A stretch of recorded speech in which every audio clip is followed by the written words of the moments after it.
Give that a minute to launch.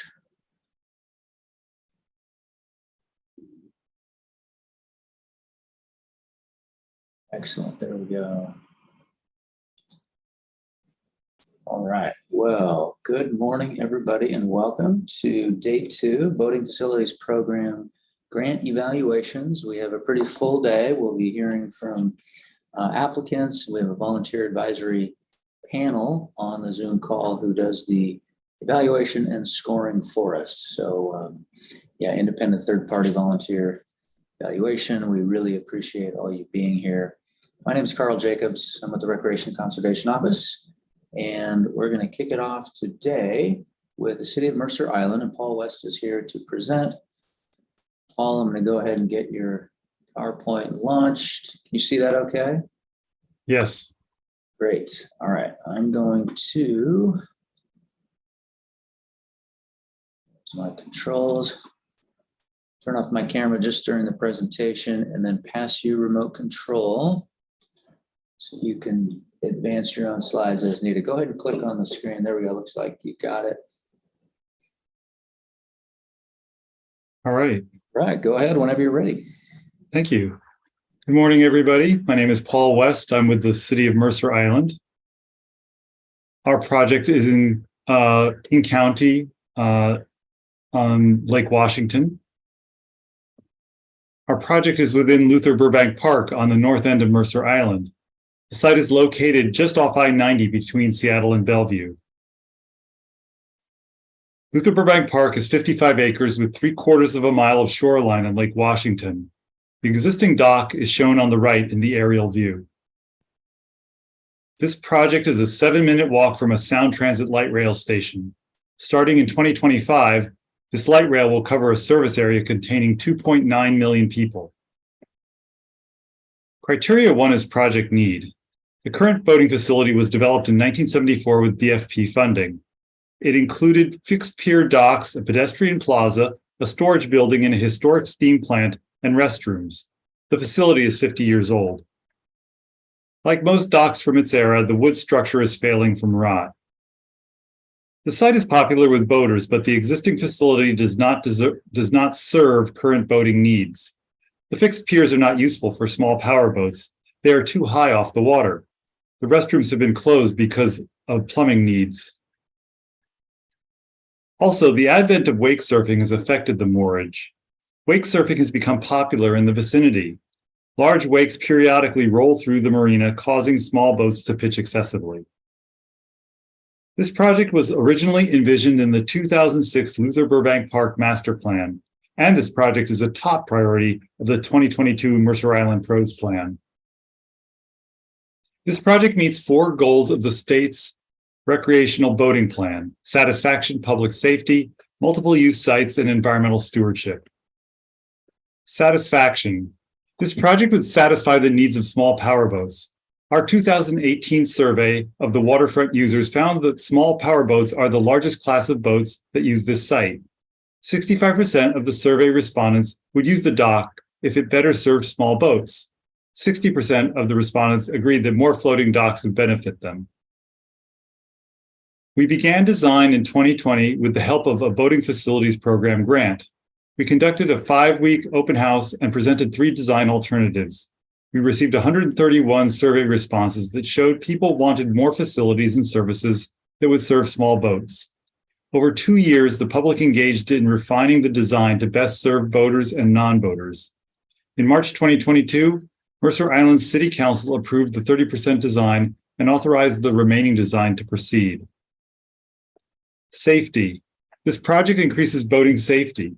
The Mercer Island Marine Patrol has proposed additional buoys to help them regulate boat speeds close to the dock. A standpipe system for fire suppression is included in the project as required by building code. The dock's design provides a stable surface for boaters despite large boat wakes from the lake. Multiple use site. This project will be part of a larger site redevelopment initiative to create a multiple use gathering place for aquatic recreation. While there are several transient moorages on Lake Washington, there are few locations that bring together boaters and non-boaters at the shoreline. This waterfront redevelopment will give everyone everyone from veteran boaters to those who literally just want to get their feet wet, a way to participate. The non-BFP portion of the waterfront redevelopment includes multiple shoreline access features, renovated restrooms, and the repurposing of the 1928 boiler building for a small craft boating center. Anticipating an increase in use, the proposed waterfront redevelopment has been designed to separate boating uses to reduce user conflicts. Larger powerboats will moor at the fixed pier, while non-motorized craft will be better served by the low freeboard dock closer to the shore. Signage will help facilitate the intuitive self-sorting that we expect to occur. Environmental stewardship. This project will remove 74 creosote pilings and move overwater coverage offshore to reduce impacts to the nearshore environment. Other environmental benefits will be discussed shortly. So here is the overview of the project. A 288 linear foot concrete floating dock, here shown in blue, with 2 finger floats. The float would be designed to attenuate wave energy coming from the east channel of Lake Washington. The project would also include 3 buoys to regulate boat traffic and reduce boat wakes in the project area.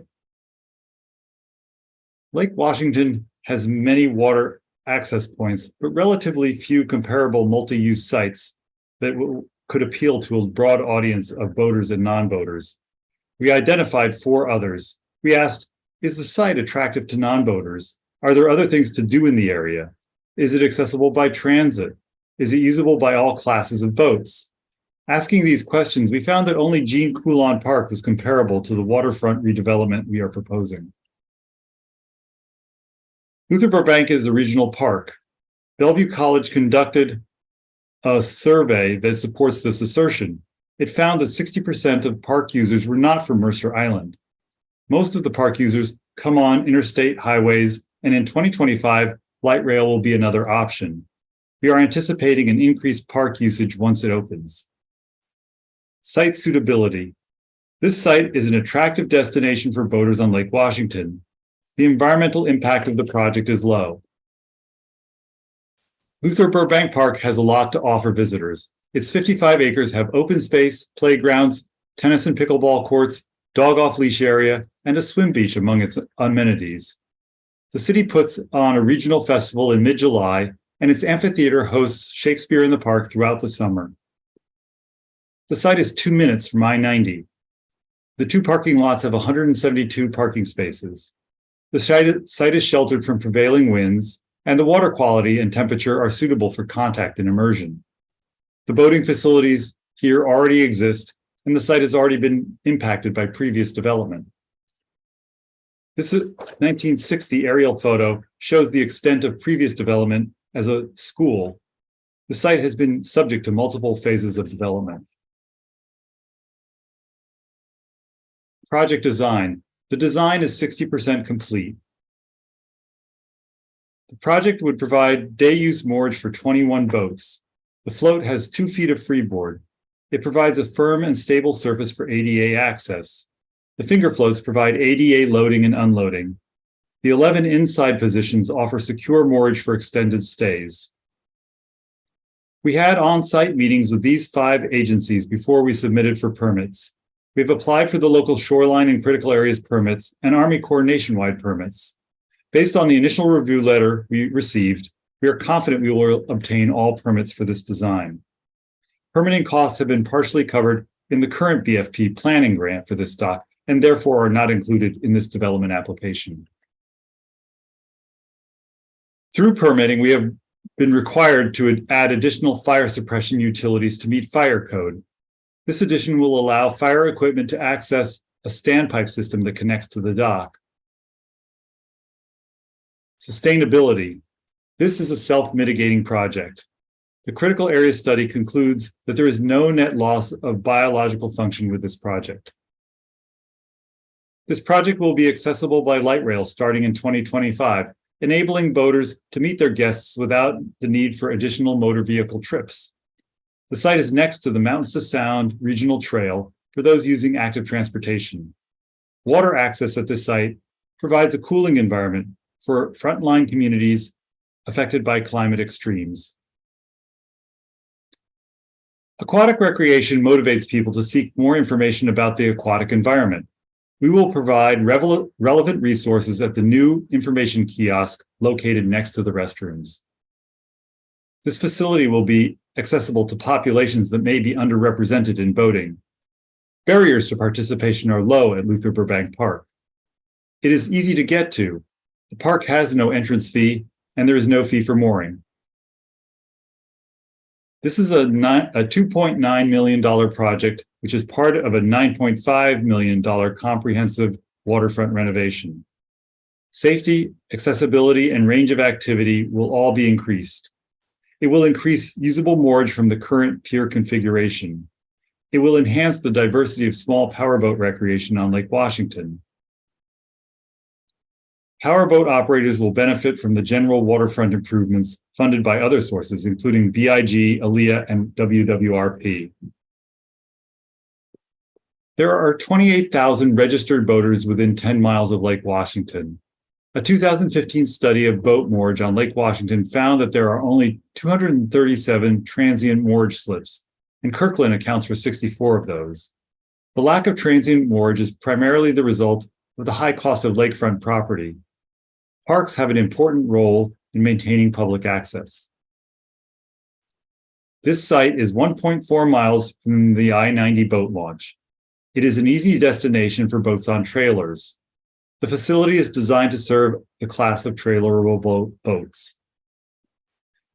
In addition, there are also 2 other boat launches nearby at Newport Shores and Swaylocken.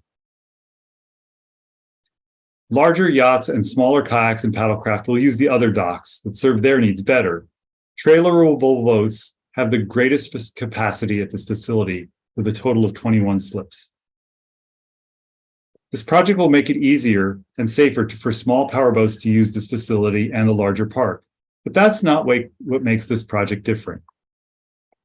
Luther Burbank Park is first and foremost an open space park.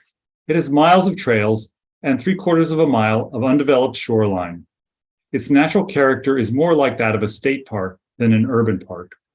Deer, eagles, and beaver all reside in the park. Lake Washington also has lots of space. It is 22 miles long and 34 square miles in size. By size alone, it has the capacity to handle additional recreational demand.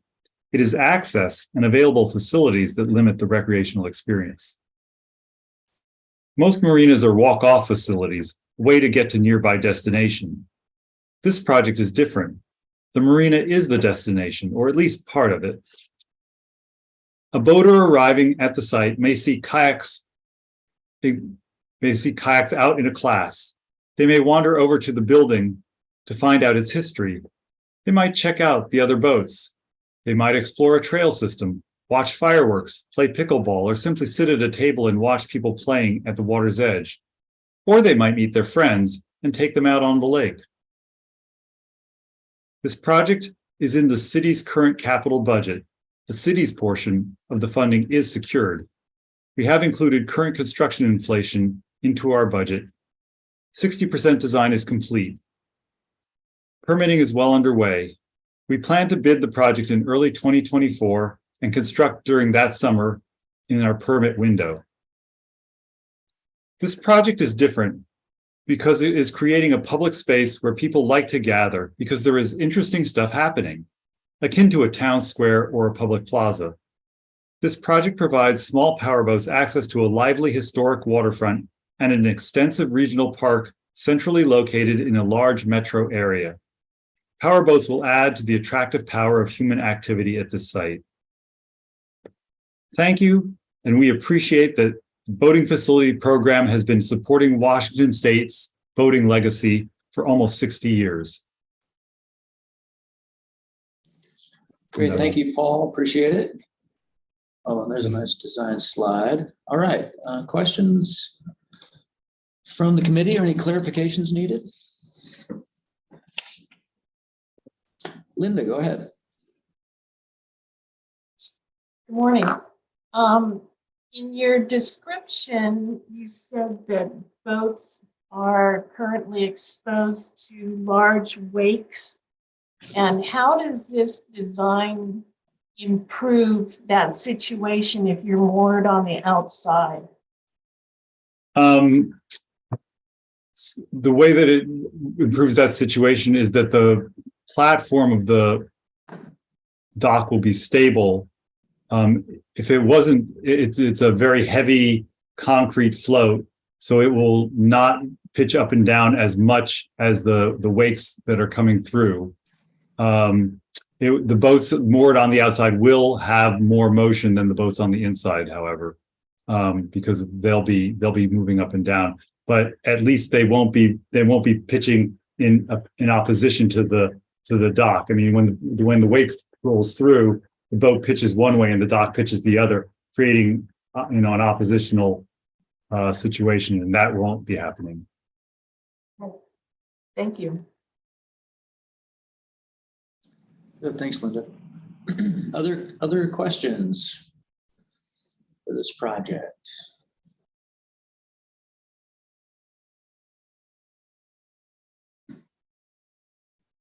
Not seeing any other hands, must have been pretty clear. And I just want to point out, this is one where we worked pretty closely with Mercer Island to clearly separate the uses and make sure the BFP money is only going into eligible facilities. That's right.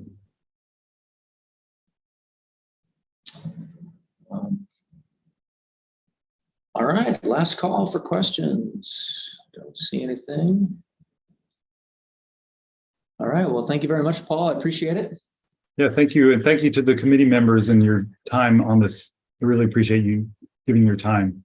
All right, and we should have results in a little over a week, so we'll have a ranked list to share. Thank you. All righty, see you later. Bye-bye.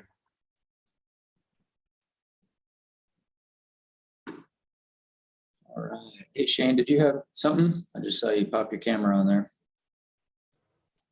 Oh, no, I just feel a little bad that we're sort of like blank screens all the time. So I just popped in so that when the sponsor left, he wasn't talking to black screen. Yes, I hear you. Appreciate that. Yeah, it's nice to see some faces. And there's Mo. Hi, Mo. Welcome. All right, looks like you got the next two projects. I do. All right, thanks for joining us. Let me Thank you. get that first one pulled up, South Leschi. Oh, scary alert. I don't know. I think I'll just say okay. All right, that worked. Can you see your PowerPoint? I can, thank you. Oh, excellent. All And right. how's the volume with the mic? Is it okay today? Sounds fine here. Great. Advisors, you okay with audio? Can you hear okay? Yes. All right. And by the way, I just want to thank the panel and everybody. You know, last time at the draft presentation, I was totally sick with COVID, and so it was pretty rough. I hope I do a little better today, and I just want to thank you for your patience and time. Yeah, I remember that. Appreciate you trying anyway, and at least you got some feedback. So. Yep. Yeah. No, it was great. Thank you. All right. Okay, I'm going to stop my video and then pass you control. So go ahead and click on the screen, see if you can. There we go. Okay, so let's see. All right. Let me make sure this is all working here. Yep, great. All right. So my name is Moshe Hecht, and I'm the grants manager for Seattle Parks and Recreation. I'm excited to present to you our application for South Leschi Transient Moorage. I'm accompanied by Stephen Levengood, our project manager, and we'll be removing an old creosote contaminated pier and replacing it with wave attenuating floats, complete with power poles, sewage pump out, which will provide much needed transient moorage to boaters on Lake Washington. South Leschi is located in Seattle on the eastern shore of Lake Washington, less than a mile north of I-90. The site consists of an upland park, a marina on DNR lands leased by Seattle Parks and Recreation, which is operated by Marina Management LLC. There is ample public parking, and it is adjacent to the Leschi Business District. The marina floats and slips reached the end of their useful life and were rebuilt in June of 2022. I want to thank RCO for their generous support of $200,000 with a BFP planning grant for this site back in 2016. Thanks to this support, we currently have 90% design plans, 90% cost estimates, HPA shoreline and SEPR permits are complete. Construction permit is in its second review, and we expect to have our Army Corps permit, which includes Section 106 shortly. The application is for construction of the project only. Seattle Parks and Recreation manages 3 motorized boat launches on Lake Washington. Of the more than 38,000 boats launched on the lake each year, 14,000 are launched from a Seattle Parks and Recreation facility. There are only 237 transient moorage slips on Lake Washington and no identified transient moorage access in Seattle on Lake Washington. Stan Sayers has a 2-hour moorage limit, and South Leschi will have a 72-hour limit and with great upland amenities. There are over 40,000 registered boats in King County, more than any other county in the state. Seattle launches serve a broad area and are host to over 35,000 motorized boat launches each year. At South Leschi, the existing pier is quite steep, slippery when wet, not ADA compliant, rotting, and saturated with creosote. There's only a small boarding float that is accessible for trailerable boats. There are no utilities, and it is currently limited to 2-hour moorage. It is at the end of its useful life and needs to be pulled out of the water. If we do not replace it at the same time we remove it, we will indefinitely lose the overwater coverage and public access at this site. The manager of the marina told me that the rebuilt slips are already getting beat up because of the ineffective wave attenuation seen here.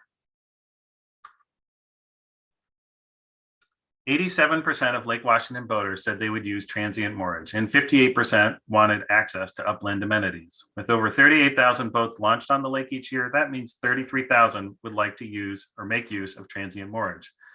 This site will be able to accommodate all kinds of trailerable boats, including speedboats and pocket cruisers, allowing people to stay for up to 3 days.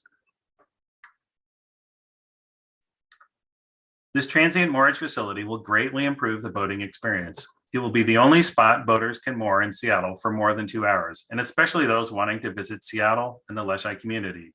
There are great upland attractions, and this facility will have potable water, electricity, pump outs, and a fire suppression system.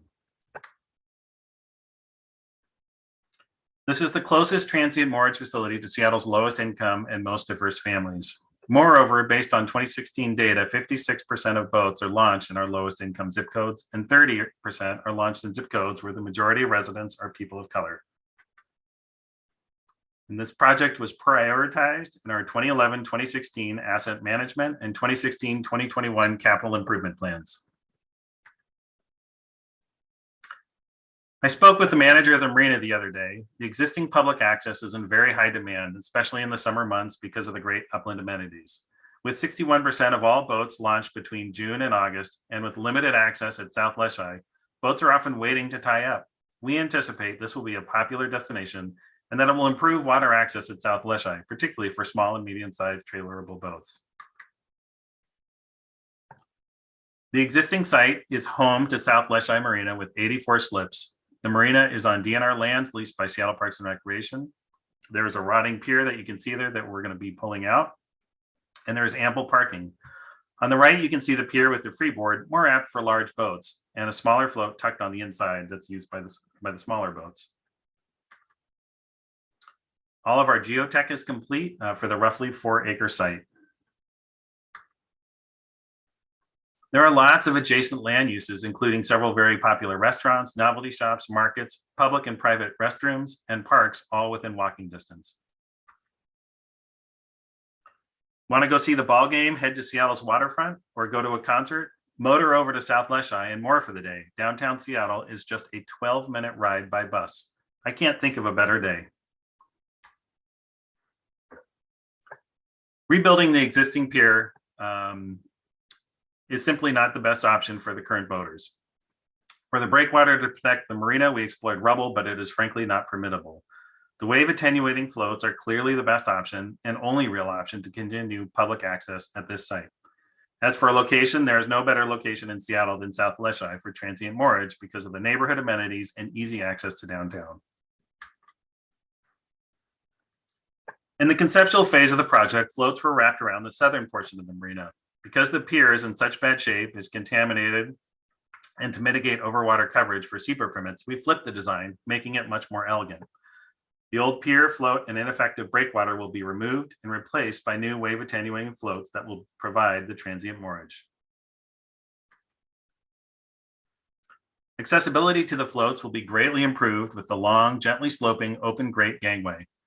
There will be a solid handrail, and we'll be marking the landing float for boaters with accessibility needs. Moreover, the 18 to 22-inch freeboard of the floats will be much better suited for trailerable boats. We have selected durable materials with longevity and low toxicity, things like steel piles, concrete floats, and open grating where possible. There will be roughly 10 power poles like the one seen here, spaced equally across the floats. The floats will be made out of expanded polystyrene encased in 4 to 5 inches of concrete. These new floats will be long lasting and will require little maintenance. Moreover, they will greatly reduce the maintenance burden of the newly rebuilt marina, which is already experiencing damage from waves. We have been working with Reed Middleton and currently have 90% design and cost estimates. We have seen some inflation since we first started the project. We have carefully prorated out the cost of the wave attenuation from our budget. And because all planning is complete, the budget before you is for construction costs only. We are removing the old creosote, contaminated timbers, and using steel piles, making use of open grate decking, as I mentioned. And with the pump out stations, we're going to help keep our marina clean.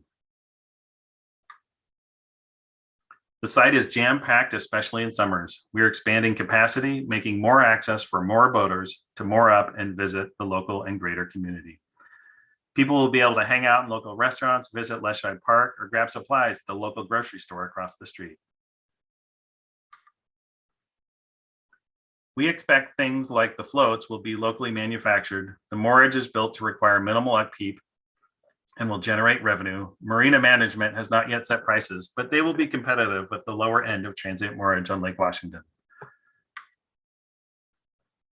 If nothing is done, the existing pier and float will become a hazard both to people and the environment.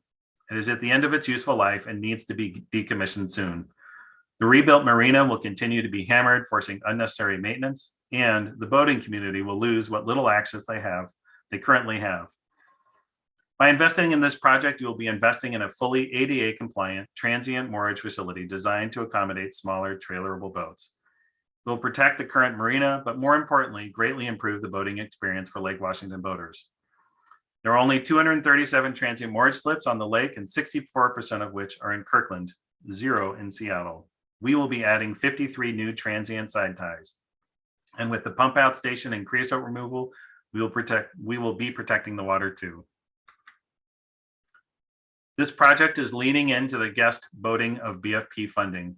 It is a perfect site for transient moorage that accommodates smaller trailerable boats like pocket cruisers to moor for up to 72 hours. More than 38,000 boats are launched on the lake each year, and the nearest launches are Stan Sayers and Barnaby Point. In total, there are 7 public launches less than 10 miles away and another in Kenmore just 11 miles away.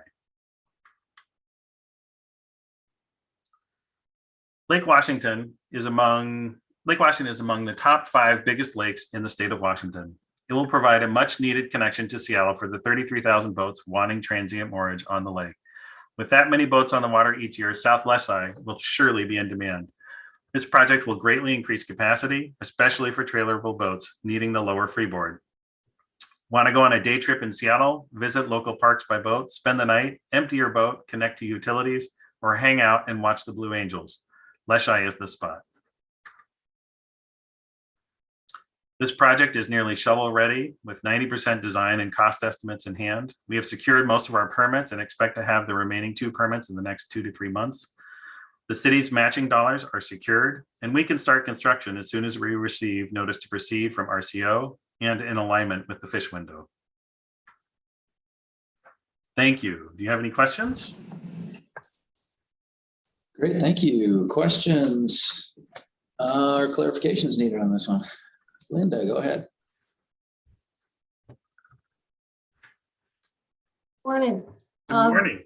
I'm looking at your numbers and I'm wondering how you came up with the 90% cost estimate between the attenuating floats and the regular floats for the moorage? Oh, do you mean how do we prorate it out the cost of the attenuation? Yeah, because it's Yeah. $234 a square foot is actually 78% of the 300. So I'm not sure why you're using the 90. I don't recall the 90% that you're bringing up. The way that I prorated out the wave attenuation on the floats. So the first landing float, as you Yes. come off the gangway, is not Yes. wave attenuating. And so in our cost estimates, I use that square foot estimate for that float. And then the cost per square foot I used for the other floats, right? Does that make sense? Yes, yes. And so when I run the numbers, I come out with a cost that's about 300,000 less than what you're getting. Well, so I was just curious. yeah, I can double check that number. Okay. I think the 90% is that the estimates that we have right now based on our current design plans, we're pretty confident in the 90%, it's a 90% confidence rate, I guess is one way you could think of it. We've had our estimates updated very recently from our designers is what that 90% is. Oh, okay. All Maybe right. that's where the confusion is. Okay, that's the confusion. All Yeah. right. Yeah, sorry about that. Okay, okay. And then also, exactly where are the restrooms? The public? Yeah, there's public restrooms in the park. There's Okay, restrooms in the grocery store right across the street. There's Starbucks across the street. There's, in fact, we did a little tour, and even Steven, our project manager, put in a couple of work orders to improve accessibility in the public restrooms. okay. Nothing major, but enough to improve the situation there. All right. I think that was the last question I have. Thank you. Thank you. Great, thanks, Linda. Other questions on this project?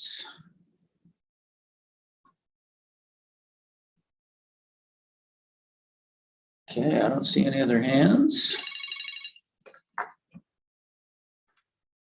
So I think we're good. We can roll on to the next one. Okay. Let me pull up my notes.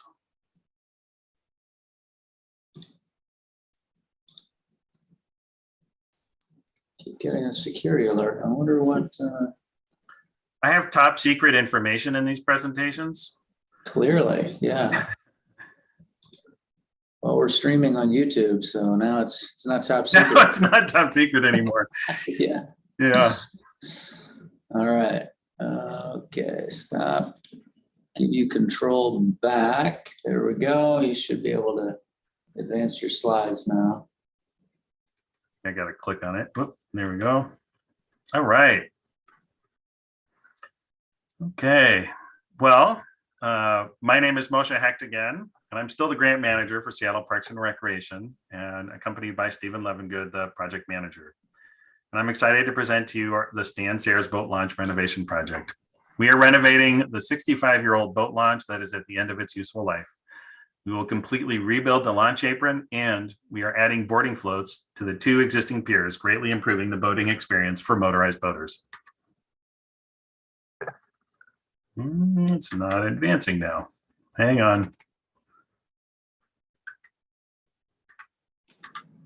There we go. Looks like a little bit of a delay, maybe. Yeah, I know there's a delay, but it was a little more than usual. Stan Sayers Boat Launch is located in Southeast Seattle, about 2 miles south of I-90 on Lake Washington. It is a peninsula that became accessible from the lowering of Lake Washington and has been used for boating for over 75 years. The west side of the peninsula is home to the hydroplane pits and Seattle Parks and Recreation Boating and Sailing Center, where thousands of people participate in boating classes and programs each year. The east side of the peninsula is the boat launch for trailerable boats only, and the location where all the work will be happening. Again, I want to thank RCO for their generous support of $200,000 with the BFP planning grant for the site back in 2016. Thanks to the support, we currently have 60% design plans and cost estimates. We have our HPA shoreline and SEPR permits are complete. Construction permit is in its second review, and we expect to have our Army Corps permit shortly. This application is for construction only.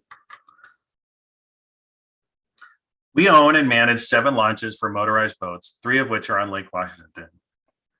We also have many other launches for non-motorized boats. If this launch closes, there will be no launch on Lake Washington between the Atlantic City and Madison boat launches, which are over 14 miles apart. On the left, you can see the number of permits issued in 2019 for our 5 freshwater boat launches. On the right is just permits issued at Stan Sayers. In 2019, we saw a precipitous drop in usage at Stan Sayers because of the crumbling conditions, and they have only gotten worse since. The current cast-in-place launch apron is asphalt. There are potholes on either side of both piers. Here you can see an 8-foot wide pothole, and in the top photo, you can even see them from Google Earth. In the Google Earth photo on the left, you can see that sections of the precast are sliding and missing large chunks out of them. The 2 photos on the right are photos I took just the other day of the sliding precast sections and crumbling cast-in-place apron. The conditions are so bad, we've had to close 2 of the 4 launch lanes seen here on the right of the photo, and the remaining 2 have 4-foot concrete blocks keeping trucks and trailers away from the potholes, as seen in the left of the photo. As you can see here, we have patched the apron many times. It is simply at the end of its useful life and needs to be replaced. There is almost no space for queuing on the current docks, and the freeboard is incredibly high, making it difficult for boarding most trailerable boats. Here you can get a sense of where people come from to launch their boats in our boat ramps. Moreover, there are just over 40,000 registered boats in King County, more than any other county in the state. Stan Sayers Boat Launch is in one of Seattle's most disadvantaged neighborhoods. 63% of the immediate population are people of color, and 34% live in poverty. Our goal is to make this loved boat launch safe and accessible again, serving 5,000 or more boats each year. These investments will support motor boaters and the iconic Seafair races. This project has been a priority of ours since 2016 and is named in 2 adopted planning documents, the Park District Funded Initiatives and the 2016-2021 Capital Improvement Program. This aerial view from 2013 is the last time the launch apron was in good repair. It has lasted 65 years. We are going to give it another 65 years of life. And with the accessibility improvements and boarding floats, we will make it better.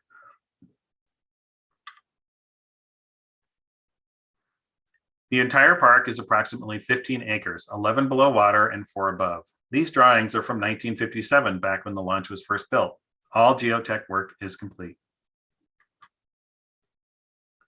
Looking at the south of the site, on the left, you can see the 4 launch lanes, and on the right are the hydroplane pits and docks that support Seattle Parks and Recreation small craft programs housed in the 2 buildings. There is ample trailer parking and public restrooms. Here you can see Genesee Park, and if you look closely, the Lake Washington foot and bike path. This is an ideal site to host Seafair with the grassy knoll to the left, normally an open park, but during Seafair, home to the bandstands. Stan Sayers is the closest launch to Andrews Bay, a very popular location for dropping anchor and spending the day, or even multiple days camped out on a boat. You can motor to the other side of Seward Park and be stunned by Mount Rainier. Or if you're a football fan, motor your way to Husky Stadium. See the game in person by making a reservation to moor up in one of the transient spots. Or you can simply enjoy the unique sailgating experience with other boaters in the bay. We are currently at 60% design and cost estimates, thanks in part to the BFP boating grant and the great work of KPFF. Because of the BFP planning grant, the budget before you is for construction costs only. This is a current drawing showing the launch apron, gangways, and boarding floats for queuing. And this is a great profile view of the project showing the existing piers in lightly colored ink. On the right in dark ink are the new piles, gangways, and floats. We explored 3 gangways and float options and chose this one because it was the most accessible option. Materials have been carefully selected for longevity and environmental sustainability. The apron will be a combination of cast in place and precast. The piles are steel, and we are using open grate decking for the gangways. Floats are concrete. The apron is the same footprint as before. Unlike the creosote contaminated timbers, the materials selected do not leach toxic chemicals into the lake. Mitigation for the expanded overwater coverage of the floats is being taken care of outside of this application. Stan Sayers has historically been a boating hub, particularly for residents in Southeast Seattle. Thousands of youth take boating classes at the Rowing and Sailing Center each year. Before conditions deteriorated so badly, motorboaters regularly came here to launch their boats. This will once again be a boating center for all small vessel boaters. Stan Sayers broke the speed record in the boat seen on the first slide. Because of his impact on boating, this launch is named after him and is home to Seattle's iconic Seafair Festival. This summer festival not only brings in revenue to the immediate community and the Parks Department, but there are parades and small and large all over the city celebrating Seafair and generating revenue. If we do not invest in the site and without your support, this once loved boat launch will be no more. Boaters will lose access. I worry that if we don't act now, we will lose the opportunity to welcome them for many years to come. But with your investment, we will be able to welcome back some 5,000 plus trailerable boaters to Stan Sayers each year and make this an ADA compliant launch. In short, we hope boaters will get another 65 years of use out of the new launch. There are currently 30 trailer parking stalls in the parking lot and more space near Genesee Park. Even Seafair needs the site renovated to be able to launch their boats. This project will greatly improve the boating experience more than just reopening the launch lanes. The addition of the new floats for boarding and queuing will make this an ideal location in Southeast Seattle to launch boats and enjoy the lake. It will be a much safer experience for launching and boarding. This project will be shovel ready by the end of June this year, and with your support, we can start construction as soon as we receive notice to proceed from RCO and in consideration with the fish window. And all of our city matching dollars have been secured. Thank you so much. Great, thank you. All right, questions or clarifications needed on this one? Linda, go ahead. Hi, I have more number questions.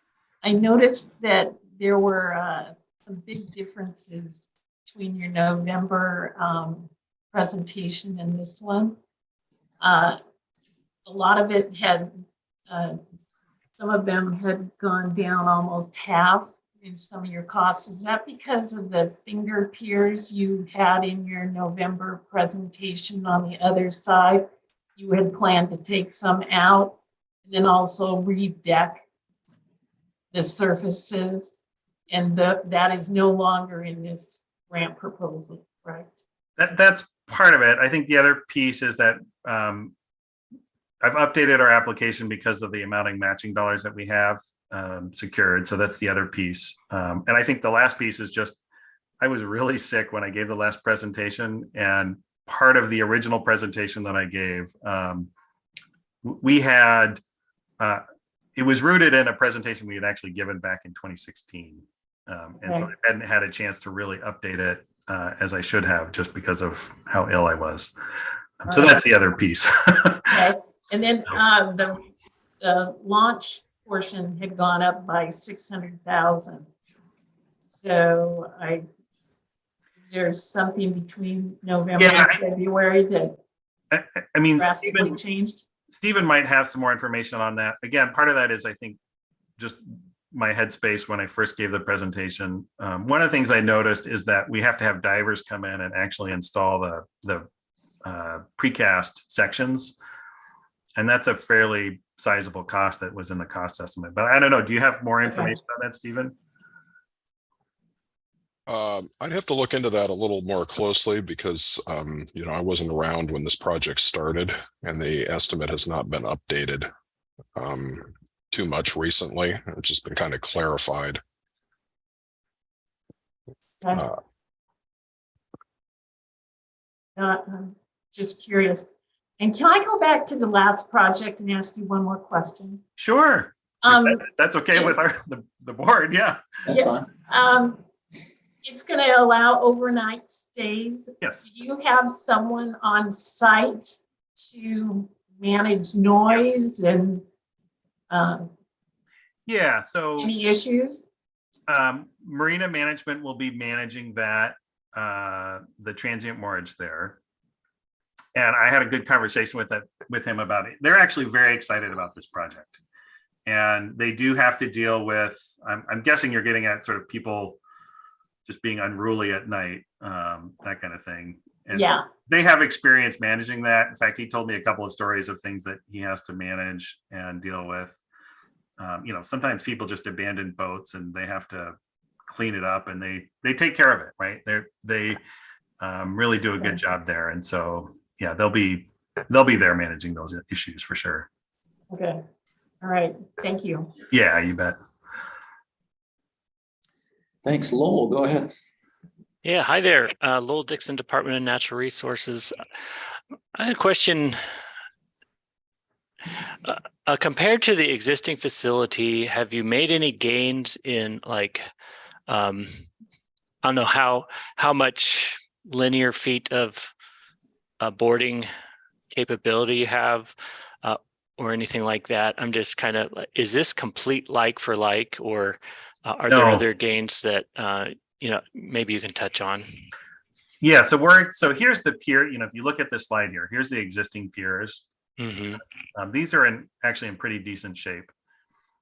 What we're going to be doing is we're going to add boarding floats. They're going to stick out beyond that. I think they're 50 feet. Do you remember, Stephen, how long those boarding, keep going back. Go back right there. So there'll be a 25-foot float and 25-foot gangway, if I'm reading that right. It's pretty small on my screen right now. Yes, that's correct. Correct, yeah. So here's the existing pier that'll remain. Right. And then the floats will obviously, that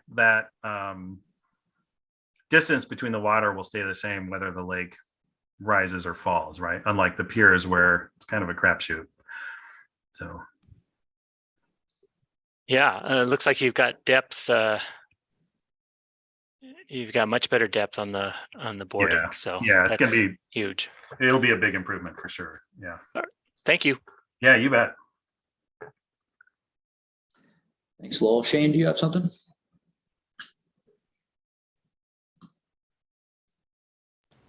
I do.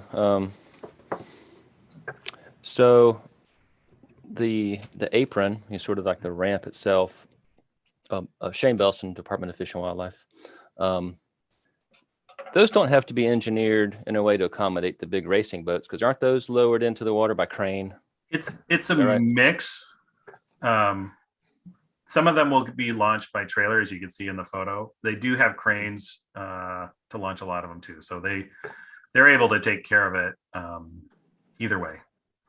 So the design really isn't at all sort of beefed up to accommodate that type of boat. No. It's just, okay. Just, I didn't think so. Just wanted to make sure. Thank you. Yeah, no, it's a good question. Thanks. Other questions from the committee? I know, Linda, you asked about the cost estimate. I'm guessing, and Mo, you can clarify, but because you're now at a 60% design, I'm guessing you have now there's a fairly high level of confidence in your current cost estimates. I believe so. Yeah. Yeah. I mean, we're going to get up to 90% in the next couple of months. I would posit that certain things might change within the cost estimate, but the overall cost of the project, I don't expect that to change very much. Gotcha. Okay. Thanks. All right. Well, thank you guys, and thanks everyone. I don't see any more hands up, so appreciate you joining us. We'll have results here in a little over a week to be able All to right. share with you. Thank you so much. All right, see you later. See you later. Whoops, I'm gonna leave that on. All right, hey everyone, so we have a break, but before you leave, we're a little ahead of schedule, so I just have a couple of things to share. So I did get a chance to talk to Marguerite, my boss. Probably most of you know her, our section manager. A couple of questions came up yesterday. So one was about the couple of fish and wildlife projects that are, it's almost like a cost increase grant request, kind of feels that way. Anyway, so I checked with her, and those are legitimate projects. And so what happened, kind of like what we talked about yesterday, what happened was, the construction costs increased so significantly that we downscoped those projects. So we have approved scope changes on the existing projects down to what they told you about. And that still remains a viable project, standalone by itself. And then the projects they're bringing in this year, really, it's just like a phase two. It just happens to be, they couldn't afford it with the last grant. So it's a phase two. And that was actually, Marguerite talked to them, and that was a plan they came up with to say, go ahead and reapply for funds for those projects.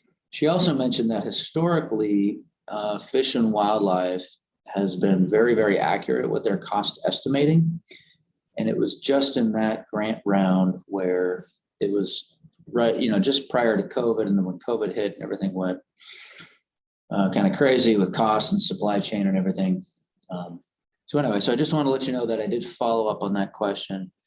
And then the proration, again, like I mentioned, we tell our applicants to always put that in the notes. They don't always do that.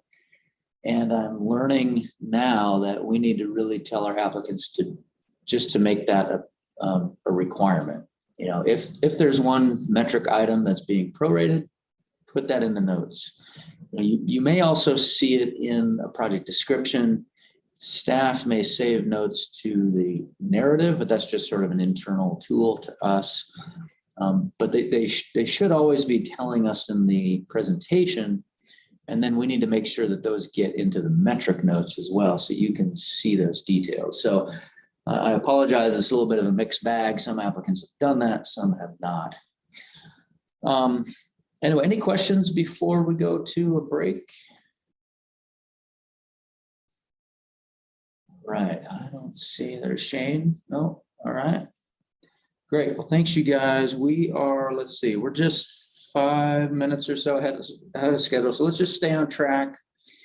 Come back just a little bit before 10:15 so we can get going with state parks.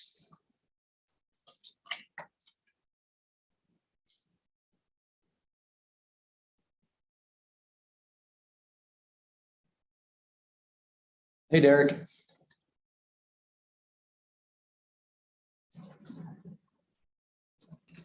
Can you hear me? Hey, I can hear you now. Oh, great. Good, good, good. I can't see you though. It's just it says your camera's on, but it's just maybe your camera's covered up or something. Oh, no, you know what? I'm wondering. That's weird. My camera wasn't working last time either. I just left it off and I didn't mess with it. And I've got when I hit the browser, it says camera. Okay, so I wonder. Ooh. That's fine. I mean, that's fine. If there's something wrong Oh, with hold on. it, we can hear you. Hold on. How about try this? No, that didn't work. Webcam. Oh, there we go. How's that? Hey, now I can see you. Okay, good. Howdy. You working from your home office today? No, I'm at the office. Oh, you're at the office. Okay. Yeah, this is the office. So what's funny is that you're on a break, right? Yeah, we just left for a break, so we starting up at 10:15. So we're on track. Okay, good. And I got Susha first, right? No, Stuart. We have Stuart first. Oh, yeah, Stuart first. Perfect. And then Susha. Let me double check. Yeah, Stuart and then Susha. Okay. The only thing that's kind of wonky for me the last time, because I don't do these Zoom over presentations, is that there's a delay, right? So I've got to like be patient. Yeah, there is a delay. So I'll give you control so you can advance your slides, but so click it and then give it a second to advance. If Okay. it's really slow or just something's not working, I'll take the control back and I can advance slides for you. So, Well, I've got a ton, so hopefully it works for me. yeah, I know you like to flip through them, kind of quick. And I probably just need to adjust because that was, when it's in person, it's easier to sort of do that. But when it's over like this, it's like maybe less slides is better. Yeah. Yeah. Depending on your internet speed and everything. Yeah. Yeah. How's everything going up there? Busy. Lots going on. In fact, I'm missing a meeting right now down at Fort Casey. We've got a project under construction and we got a local representative that wants to like ask some questions about the permitting and all that stuff. So I'm sending staff, but I'm a little worried. Is that the ADA improvements up by the lighthouse or something else? No. It's we're replacing the boat launch facility. It's not part of the RCO grant. We got FEMA funding because it got damaged a few years ago in a storm. So Sounds good. Yeah, lots going on. And then we've got that our Clayton Beach project's under construction right now. So hopefully we'll be finishing that up in the next couple of months. In a couple of weeks, you said? No, a couple of months. A couple of months. Okay. Oh, Yeah. excellent. Yeah, that one took a long time to work with the railroad and everything else. So that's great that it's finally underway. That project I started working on in the planning phase when I was working summers and during college in the early 1990s. Whoa, just the planning. Wow. Planning, it's a project that needs BNSF and all the permits. It's in 2 counties. Oh man. Yeah, it's crazy. So that pedestrian overpass, is that in yet? Well, the overpass is in now. They're constructing the tower on the west side that comes the staircase down to the Clayton Beach, but it's not open yet. They're still working on finishing it out, but it's actually in. They launched it and it's over, so it's pretty cool. That's great. How did they get that in there?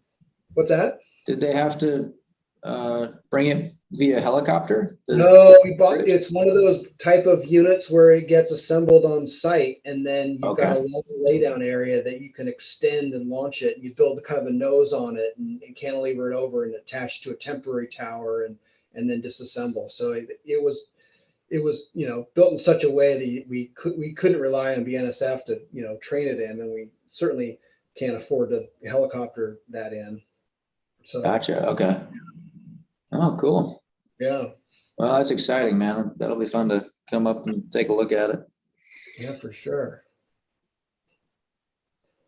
Yeah, that's the fun, right? Going out and doing the post-project inspections. Yeah, after being in the office, it's good to get out once in a while to see stuff. And it'll be nice to get to the beach without scrambling across the tracks too. Yeah. Oh my gosh. Well, that project has been one of the most difficult projects to like maintain no access during construction. Everyone wants to go down there. And so it's like contractors have people wandering through their site every day. I mean, even during the winter. Yeah, I'll bet. Yeah, it's so popular. Facility. Yeah. So it'll be great. All right. Well, good. I'm going to take a little break and then we'll see you in about 10 or 15 minutes. Sounds good. All right.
Hi, everyone. It's about 10:15. And we'll go ahead and get started with state parks. We have Stewart Island next on our list. And Derek is here for the presentation. Hi, Thanks, Derek. Allison. Yeah. And just for the record, I am Allison Delwo, and I am a grants manager here at the Recreation and Conservation Office. Carl and I will be kind of alternating today to be the moderators. So Derek, I will go ahead and get you set up with your PowerPoint.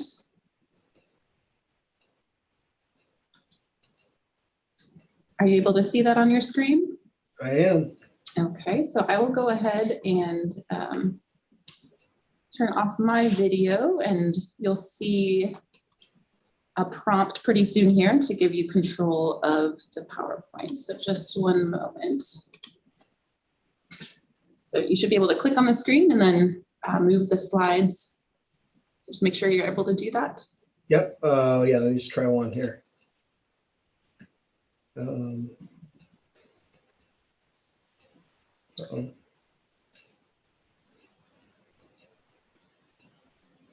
It didn't work.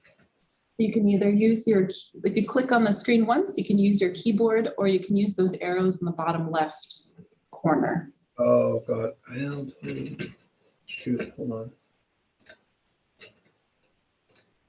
I can't see the. Oh, there you go. Oh, I see that. Yeah, that's the. That worked. That's the wheel. Okay, All right, so great. I'll go Thanks ahead so and, much. yeah, you can go ahead and get started, and I'll start the timer whenever you're ready to go. Okay, great. Thanks. Thanks. Hi, everyone. My name is Derek Gustafson, and I coordinate the development for the Northwest region, part of State Parks. This project is located in the San Juan Islands, out in the far northwest part of the archipelago. Stewart Island Marine Park is situated in the center of the islands, and the park itself is situated in the center of Stewart Island. This parcel map from the county shows the boundaries outlined in orange with two facilities in the center. Prevost Harbor is the northern facility, and then the southern facility is the Reed Harbor project. So the project site is located at Prevost Harbor. Zooming in here on this aerial, you can see the layout and the use patterns with the buoys off the end of the dock, and how the boats utilize that facility. So jumping right into need, the existing facility was built in the 1960s, has been a popular boating destination for over 60 years. The visitation of Stewart Island is about 50,000 users per year, and the moorage facilities are far past their useful life. So that really underscores the sort of the need of the project of having these materials that are aging. They're made with creosote materials leaching into the waters. They're not accessible. They pose a safety and risk to the users.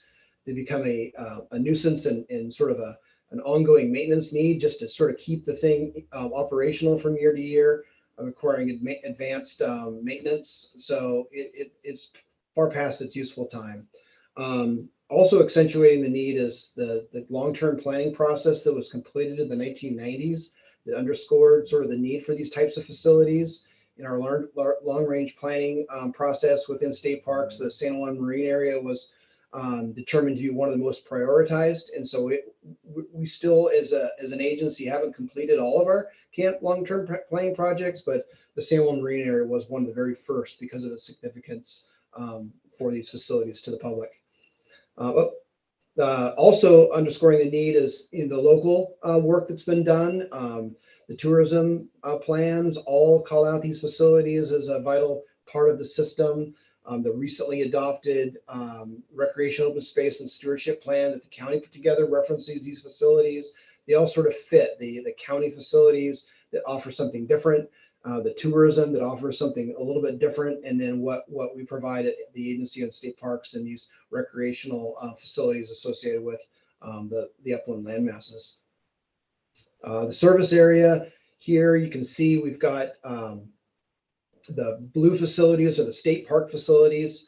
what I've highlighted is those that provide a similar type of experience, the moorage facility with a land-based connection, and the red facilities are the county facilities that have docks. Here's an example of the Odin dock facility that provides some access, but it doesn't provide overnight moorage. So the difference between the state facilities and the county facilities is they provide day use only and no overnight use. And then, so here's an example of the type of facility we have in the closest park at Jones Island. And these facilities in the Susha, you'll see that project next. These facilities sort of complement the suite of opportunities out of the San Juan Islands that, because of its use, its destination, Stewart Island is one of the most sought after sites within the system. So moving into the site suitability, the site is completely suitable. It always has been because of the protected cove on the north side, the surrounding the waters, the sort of the access that we have to the land base. Its proximity is perfectly situated for those folks that are coming and going to the Canadian San Juans, making the entire sort of connection with the San Juan Marine area and the Canadian San Juans sort of becomes that sort of significant internationally renowned destination, and Stewart Island is poised perfectly from a site standpoint to provide that. There's 85 acres of property that these facilities serve, about 33,000 feet of shoreline. We've got trails, campsites, and mooring buoys. Again, the physical traits of the site make it ideally situated and suitable for these types of facilities that the users have come to enjoy for the last 60 years. So its proximity here, you can see the various marine facilities. We've got the existing project at Reed Harbor. I just learned yesterday we might even be a couple months away from securing our core permit on that project. We've got a boat pump out in Reed Harbor, and then Prevost Harbor on the north side. Those three sites sort of in its, sort of relationship to each other, sort of serve quite a few, users a year. About 50,000 boaters per year sort of access these sites through these facilities. So moving right into the project design, the project is designed, it's not that complicated. During a series of planning evaluation, looking at alternatives, replacing it in kind became the most viable alternative from a permitting standpoint, from a structural standpoint, looking at sort of the structure and where it's situated. So we have done a slight modification. You can see on the left here with the orientation. Mostly that's just to take advantage of an accessible, increasing accessibility up to the upland and creating a better angle to which to access that land base. So looking here from left to right, we've got the concrete abutment, we've got the aluminum walkways that are spanned between the aluminum platforms, and then an 80-foot gangway, providing as greatest amount of accessibility as we possibly can onto the land base. And then five steel frame floats, all at 32 by 12 feet, 12 feet wide, 32 feet long. So fairly straightforward, replacing everything in kind, all of the existing materials, creosote log piling and timber structure, all were replaced with updated modern materials that will far outlast the current facility itself. Here you can see a couple of details. We've got the connection to land, the abutment, the concrete section there. And then you can see on the right, you've got the overlay with the existing facility and how it sort of spans and cuts that corner, eliminating the stairs. And so we've got a ramp all the way to the upland connection there. Here's a shot of the existing facility. So you can sort of imagine standing here off to the right, that new facility will sort of cut right down through there. this image really just wants to, I just want to highlight the fact that designing these facilities is one thing, but constructing them out on these remote islands is challenging. There's no land access. So we're, having our contractors are having to barge materials out with cranes. And so this just sort of demonstrates what we can expect. This is a project that we recently completed at James Island. And this was the finished product. So showing you this just to see what sort of look you're going to expect to see on the conclusion of this project, the types of materials, the use it'll have, really just showcasing what we can expect on that replacement of the existing facility. And this one, really wanted to highlight this one too, because this project was the very first project in the revamp of all these facilities back in 2011. We began with Jones Island. And Jones Island was the very first replacement of the old facilities, and we're still going strong out at Jones, and so everything is sort of following into place. And so we've had about 11 years and about 5 facilities that we've learned quite a bit up from to really get ourselves poised to take advantage of what we know and put in the best possible design and construction to use. From a sustainability standpoint, the project really began in earnest with, strict adherence to our cultural resource, our critical areas policy, all the policies that we have internally, and then also looking at permitting, regulatory requirements, conditioning, looking for those opportunities to provide stewardship measures, the materials themselves. We've got recycled, plastic decking that we'd expect to use, polyethylene flotation, things that really we find that are sort of delving into that sustainability side of becoming model stewardship centric. And then these sites themselves, we have composting restrooms. The operations and maintenance sort of philosophy is stewardship and leave no trace, do no harm. The strict adherence to national resource protection is utmost within the agency of state parks. So always looking for opportunities to provide those stewardship measures through the lens of sustainability. Cost benefit, the initial costs obviously are going to be pretty steep on these types of projects because of their remote location and what we're working with, and just sort of the public works sort of thrust that we've found. That said, we've got opportunities for benefits. These things they're going to far outlive the existing facilities. They're going to provide improved accessibility. We've got the benefit of stewardship responsible elements. The big thing too is that down at that last check, don't understate that. I can't understate this or overstate this enough. The cost savings through this combined work. We've got existing work out there. What we want to do is we want to capture those projects together, put them out to bid, take advantage of mobilization costs, and so we are working towards getting that on the play. So with this project underway right now, we're expecting to time it up with the Reed Harbor project to the south and go out to bid at the same time, whether it's next cycle or the cycle after. Boats on trailers. This is one that really I think is going to cause some discussion amongst you all. The reality is this site caters to both non-trailer users and trailered users.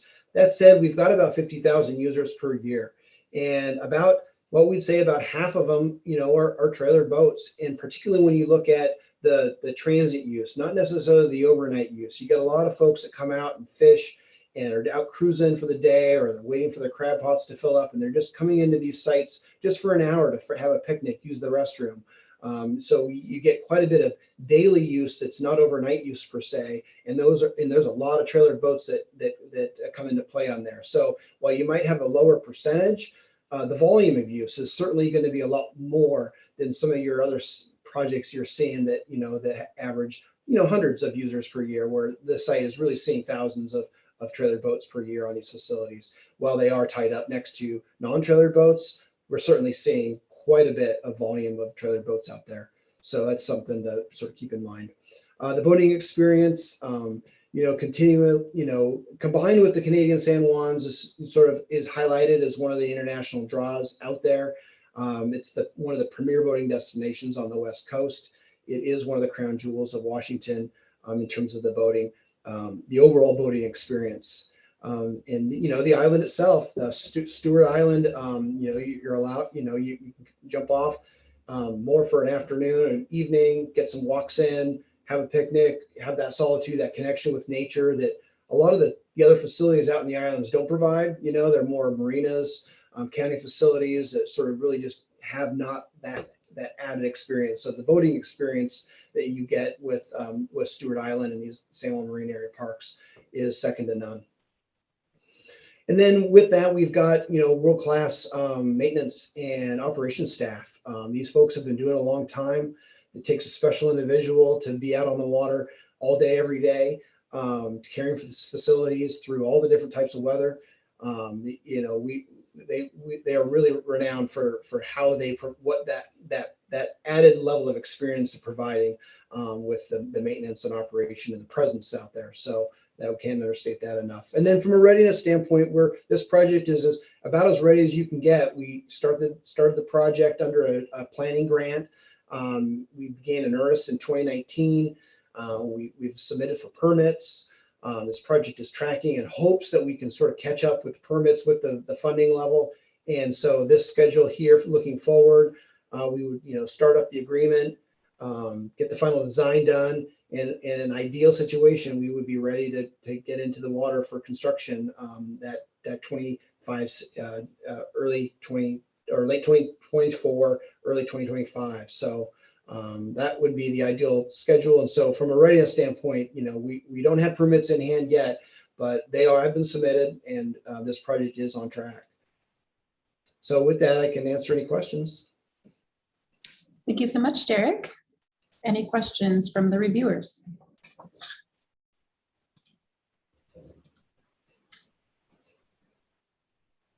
Right, it looks like we have one person with their hand up. Oh, is it Lowell? There you go. No, it's Linda. Oh, Linda. It says LH. Sorry, Linda. Sorry. I did have a question. The numbers between your November presentation and today, the floats went up from 350,000 to 950,000, and I'm curious to know why. To be honest with you, the numbers that came in November, they weren't updated. So what we've found in the last couple of years is that the price of floats have dramatically increased, and those floats, the costs per se may, you know, for the material costs have gone up, but really what we're finding is that the mobilization costs, the long lead items are creating increase in costs. So those are updated numbers. Yeah. Okay. All right. Thank you. I just have a follow-up for you on that. What's the linear footage of the float that you'll be replacing? I'm just curious what we're getting for 975,000. Oh, you're going to get 5 of 32. What's that? It's about 160 lineal feet, so it's about the same. You know, we're not increasing the lineal footage. What would be the moorage footage? So it's 160 times. It's 160 by 2, so it's 320 lineal feet of moorage space. Yeah, it's right around the same. Thank you. Yep. Okay, any other questions for Derek? Linda, do you have another question? I did. You have Stewart Island and Susha. Are you hoping to do both of these at the same time and somehow combine construction and save money? Yeah, thanks, Linda. Absolutely. We are always looking for, we're actually designing those under a single contract with consultants. So we're saving money sort of from the beginning to the end where we can, recognizing that not everything is going to get funded at the right time. And so where we can, so ideally, yeah, in a perfect world, we would construct Stewart and Susha at the same time. We also have Reed Harbor. It's ahead. We may not want to wait. We've got an existing construction grant for that out at Reed Harbor. And then we also have a boat pump out at Susha. And so there's all that combination that we'd be looking at as taking advantage of shared mobilization costs. Yeah, but if these two were funded together, Stewart and Susha, we would definitely put them out to bid. Everything would be sort of combined and we would have quite a bit of cost savings, maybe even like 10, 15%. Thank you. Okay, any other questions for Stuart? All right, so there was mention of Susha, so let's move on to the next presentation. And I believe, Derek, you'll be staying on the line for this one as well.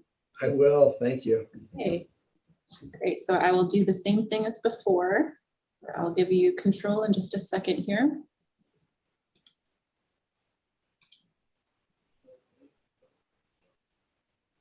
Oops, I think you already should be able to click through. Let's have you click on the screen. Move the mouse up and click on the screen first. Okay. Then if you click on the screen, that should be able to, yep, I can see you moving the mouse. Okay. There Yeah, you there we go. go. Yeah, great. So feel free to get started. All right, thank you. Thanks everyone again. Again, my name is Derek Gustafson. I'm in the Northwest region, and this project is awfully similar to the project you just saw. Many similarities. In fact, I would say that the only real difference is its site, to be quite honest. Its location is up in the San Juan Islands in the northwest part of the state.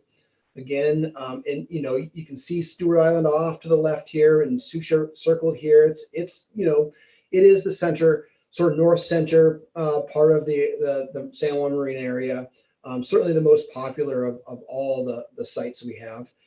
Due to its size, its proximity, this project site is in Fossil Bay. Looking at the project area, you can see the completed project from 2011 that was done in conjunction with Jones on a shared contract. We took advantage of cost savings there too. And this site is just to the north east of that site. So the project need, again, the project really sort of starts with its facility's age and its condition. It was built in the 60s. It's been through quite a bit. It's served its life well, and it's got issues with hazardous materials. It's got accessibility issues. It's got safety concerns, all of those things that we really want to address as quickly as we possibly can. Here you see a before and after of that facility and how popular it has been for ages. I was a kid. I grew up at Fort Worden State Park. My dad built a sailboat, and I sailed out here when I was 10. And I'd like to say that was not that long ago, but it was a long time ago, 40 years ago. So, so again, this project is identified and highlighted as part of that long-term planning process we did within parks, the long-term sort of land class and management plan, and sort of identify with that 10-year capital plan. We've been tracking this project since that 2011 project adjacent to it. Again, the project is called out for in various plans, the tourism plans out there, and then the local just adopted San Juan County updated recreational plan. Both all mention the importance of having these facilities as part of the overall system within the San Juans. The project need, again, you can see in the blue, those facilities that are state parks that provide that similar type of experience. And then the San Juan County facilities that offer a mooring facility, but more day use, and really a different type of experience in terms of what it provides on the upland side of things. Oatland Park, and I love Oatland Park. It is just a small little, day use touch and go type facility. Jones Island, again, one of our first facilities, and it was constructed in conjunction with that Susha Island. And then Stewart, that's the image of what we're going to replace as part of that other project you just saw. So again, the site suitability, it is perfectly suited. You can see the types of use just in the background there with those folks that are anchoring. We've got buoys out there. We get quite a bit of a group action where they're, rafting up to each other. Again, during the week and even early on weekday mornings, you're seeing a lot of bit of transient use of folks just coming in. So the site is perfectly situated within the San Juan Islands, providing that easy access from the north, from Bellingham, Birch Bay, the Canadian side of things, and then sort of on your way to out into the islands and into the Canadian waters. This is kind of the big difference between those two projects. This site, serves about 100,000 users, about twice the amount of folks use this island. That said, it's got a lot more land base, 564 acres. 10 miles of trail, 60 campsites, mooring buoys in 4 to 5 different coves. So you definitely see this is the sort of the premier site within the islands that takes a lot of the volume that we're seeing out there. You're seeing the site suitability from a connectivity standpoint on the original we've got the two docks, the companion dock there, and that was completed in 2011 with the trail that connects those two with the land side of things. This is an image of the original dock before. That was replaced in 2011 with that facility, and there was an emphasis there on providing increased accessibility. You can see that mid-span platform to provide that tidal rise, so we can have a greater degree of accessibility through the tide cycle. The physical traits obviously are real conducive for what we've got out there now. So, looking at, the substrate, the environmental factors, that layout, orientation, a little bit of change there, and I'll get that into the design, but you can see that connection to the land base here. We're making these facilities accessible until you reach land. The concerns with some of these from an accessibility standpoint is once you leave the actual facility, there are challenges with providing accessibility through the site. And that was part of the reason why we completed that facility in 2011, because it provided the greatest degree of accessibility between the two sites. So what you're seeing here is sort of a complement of the amenities, the composting toilets, the trails, sort of what you can expect to see. We've got a shelter that's maintained. It was built and maintained by a yachting group. So, quite a bit of sort of options out there once you get to the site. And then really from a site enjoyment standpoint, Susha provides it all, for the kids, for the kayakers, for the motorized users. They all come together at Susha Island. It creates this big, sort of natural playground for the boating community. So jumping right into the project design, you can see the difference here. We've got the existing facility grayed out underneath, and we are doing a slight, not so much of an orientation, but just sort of an offset. And that primarily is due to archaeology concerns on the upland, but mostly it's just to slot the facility into where we might have to, how we address the eelgrass concerns and the micro and macro algae. So through the permitting regulatory process, so we learn where it makes the most sense to sort of drop that in. And so what it also does is it provides us an opportunity to create that angle and that platform to create even a greater degree of separation of accessibility. So we'll be able to get more accessibility up a little bit higher on that slope and bypassing those stairs that you saw in that original photo. Again, looking from left to right here, from the connection point down the ramp, and then the floats we've got here. So we got 6 floats here. So we got an extra float here that you're not getting at Stewart. And then that project design really it builds on previous successes. We've got projects that we're just finishing up on this last year. This is the project from 2011. Those project successes where we've learned, where we've had challenges we had to overcome, sort of looking at those and building upon that. So the big thing with the design is we know what we're doing. We've been doing it for a long time. We've sort of making those modifications as necessary.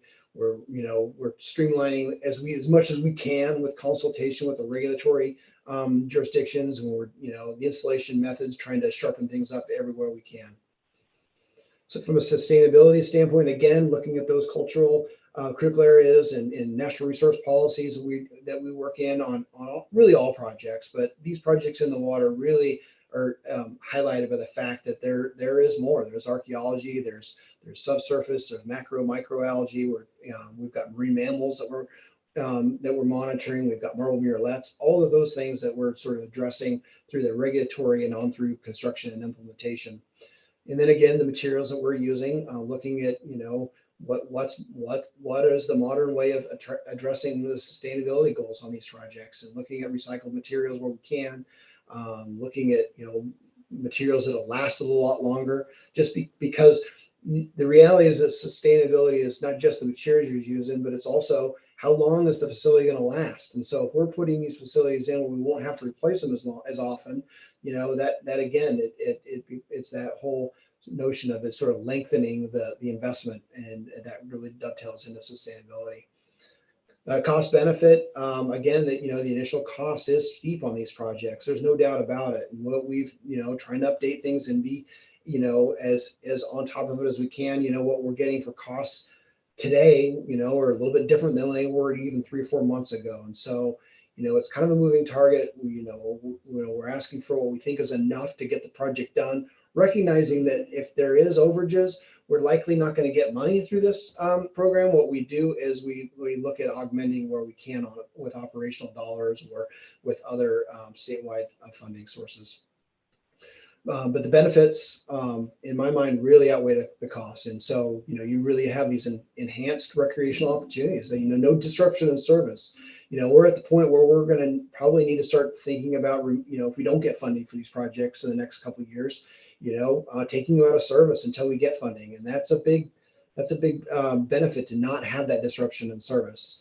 And then providing those accessibility sort of components where we can, and really looking at making these facilities as barrier free as possible is certainly what we're striving for on all these projects. Boats on trailers. Again, here's an example on this shot in the lower right. You got a trailer boat pulling away. He just stopped in for a couple hours to have a picnic. That there is no doubt that the type of use you get out on these islands is pretty diverse. You get a lot of boats that come in from the Canadian San Juans. You get a lot of folks that come up from Seattle on the west coast during the summer months. There's a lot of trailer boats that come in from locals that are just parking there to picnic for the afternoon while they're letting their crab pot soak.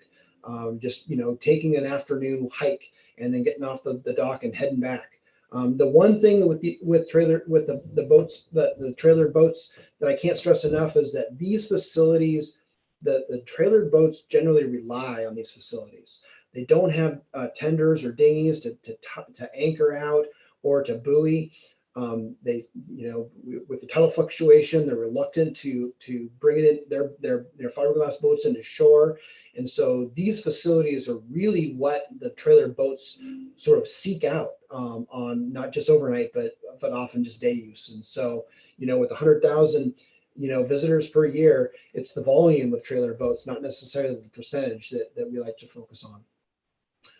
And then here you go. Here just shows, that the access points. The blue dots represent the mainland launch sites. The red dots represent the inner island launch sites. And, there's a lot of locals that just live in the islands that go out to Susha for the day, for the evening, for the weekend. But quite often you'll get quite a few trailer boats that are accessing it up north in Bellingham or down south in Anacortes to get access to these islands. The boating experience, again, it's the crown jewel of the marine park system. Susha Island is sort of the premier destination if you're talking about the San Juan Marine area. So, all the publications always called out as one of the do not miss places if you're going to go boating up in the San Juans. But certainly the marine area itself is internationally renowned and a premier destination for boaters around the world. And then just that imagery that you get when you're out there, these aren't utilitarian. They're utilitarian in what they do. They're providing, which is just a real basic tie up. But it's surrounded by an immense experience of exploring into nature, and it's truly unique in terms of what we have in our agency of being able to access via the water, getting onto these sites, these natural resource. Rich, culturally, cultural deposit rich sort of facilities out here on the islands. You talk to anybody that's been out to the islands, the San Juans, whether they're taking their kids or families, just going out fishing, and they all talk about the remarkable nature of what these islands provide.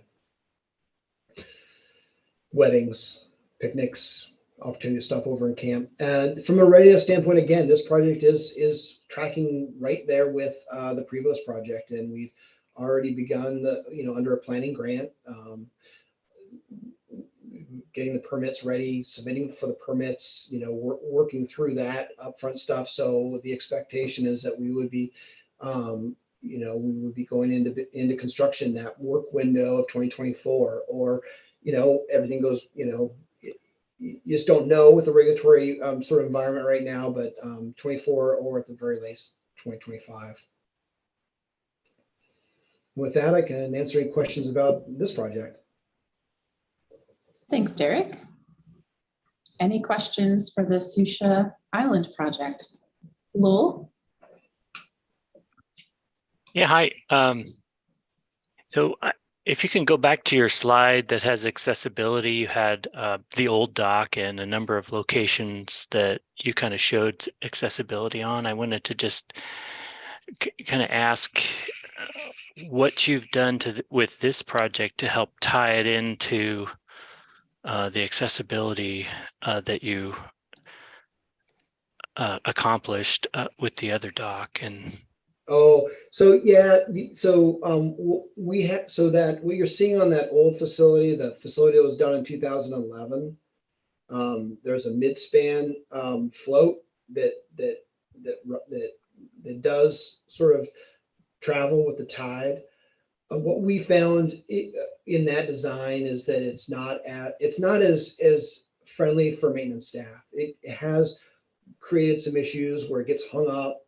It becomes a kind of a maintenance sort of concern. That facility, as well as this facility, they're in all year round, so we don't pull floats and raise gangways, and so it has a tendency of creating scenarios where that increased accessibility is potentially problematic. So what we've done on this project is we've gone away from that floating midspan float. What we've done is we've just created a longer run of aluminum gangways, so we can just pick up more of that accessible length.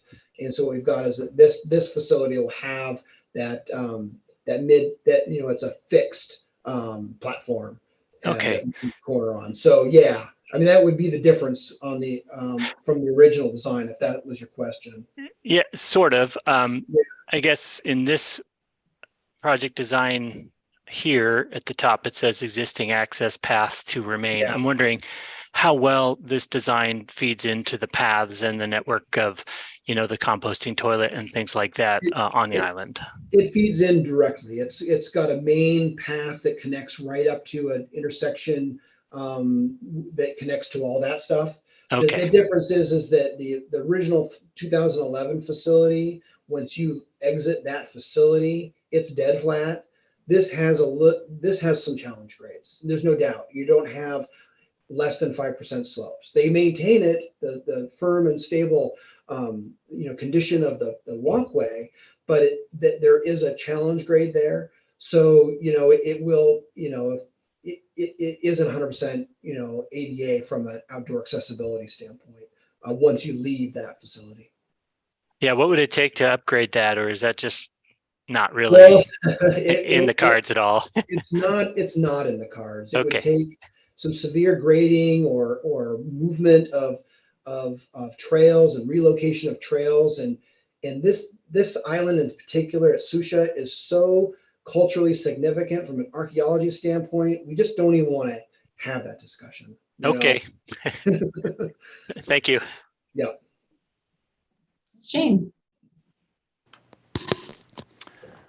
Hello, Shane Belson, Department of Fish and Wildlife. Can you go to your timeline slide? Final slide.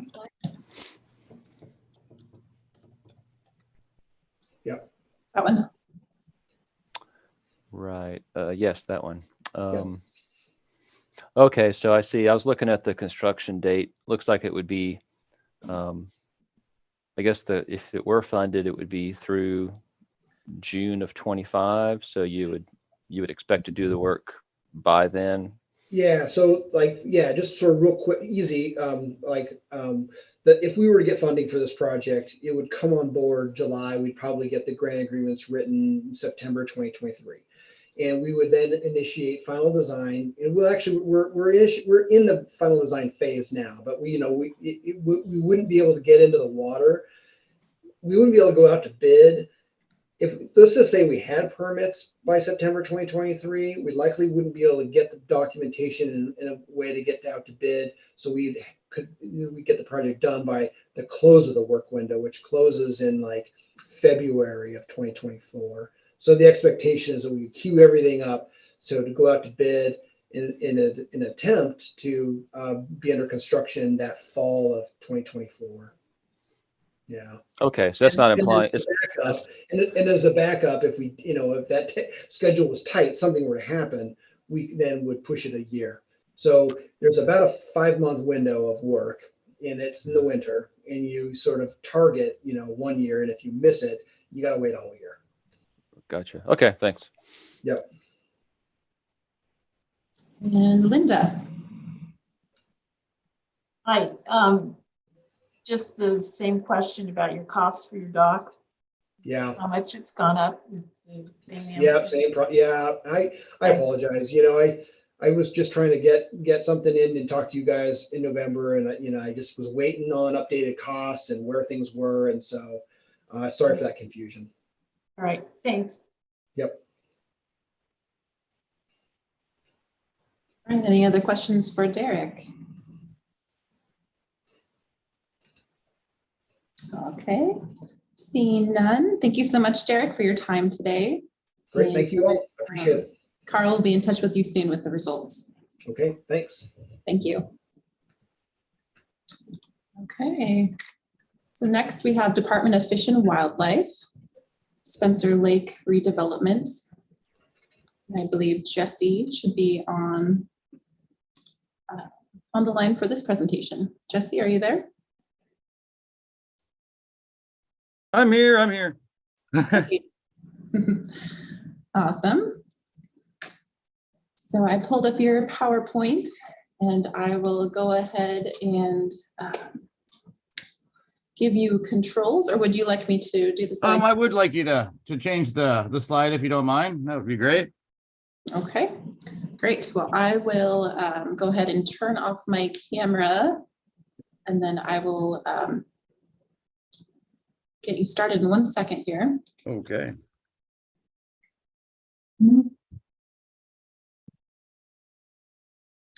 Okay, Jesse. So just let me know when you want me to move the slides and you can get started anytime. I'll start your timer. Okay. Good morning. My name is Jesse Reeves. I'm the Water Access Manager for DFW in Region 6 and the sponsor of Spencer Lake Access Area Redevelopment. Next.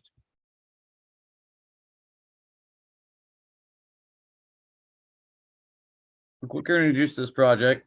This is a redevelopment of the existing Spencer Lake boat launch and access area. DFW would like to update and upgrade this high-use site to the standard that accommodates the wide variety of users this facility sees. We'd like to bring this popular location up to date and in compliance with the Americans with Disabilities Act. In addition, improve the site to meet the growing demand while protecting the surrounding environment. The objective is to redevelop this location and increase the inclusion through accessibility, safety, and improve the quality of the experience for all users. Next. Spencer Lake is located in Mason County, roughly 10 minutes north of the city of Shelton, a 35-minute drive from Olympia, and just under an hour from other large communities such as Tacoma and Bremerton. Next. Spencer Lake is one of the most popular trout fishing destinations in Mason County. This site is outside of the current urban developmental zone, but attracts anglers and boaters from all over the region. This access site and fishing are open year-round, providing anglers with opportunities in any season. Spencer Lake also receives numerous trout plants throughout the year and is known to be one of the most productive winter trout fisheries in the area.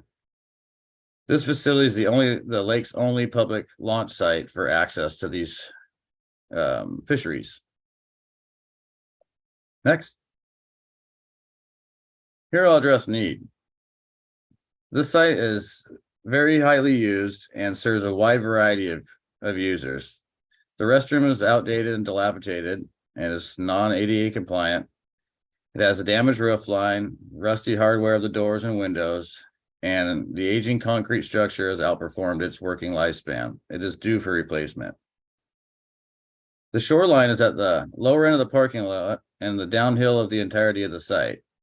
In heavy rainfall events, stormwater has eroded the parking area and the shoreline. Without upgrades, there is concern of sediment and pollutants potentially finding their way to the lake. Next. The ramp is due for replacement due to aging planks and high use and lake level fluctuations. It does require a lot of maintenance. A new ramp design with ADA loading wedge and floating platform will not only be an upgrade, it will improve accessibility for all. A new infrastructure will accommodate more users with added focus to the underserved. This site has a large number of retired users, many of those who are senior citizens, some of which have difficulty launching and loading boats on trailers, let alone entering and exiting vessels themselves. Next. The ramp, although it is functional, is of an outdated design with single concrete planks. It is often in need of repair. The gravel road and parking are also due for improvements above the regular maintenance methods. The need for a loading assistance ramp has been brought up on several occasions to DFW, and would be the first one built by DFW in Mason County. This feature would accommodate the underserved community. A floating dock would improve access for all boaters. This would also be the only lake in Mason County to provide this amenity. Focus on accommodating boaters with facilities that allow safe entry and exit of vessels is the growing priority, and improving the ease of launching and loading features to assist all user groups is also a high priority for DFW. Next. Site suitability. This project will make improvements by using the landscape and its natural features. Improvements in effectiveness and efficiency by utilizing the existing landscape. All paving and groundwork will be kept within the existing gravel and drive parking areas.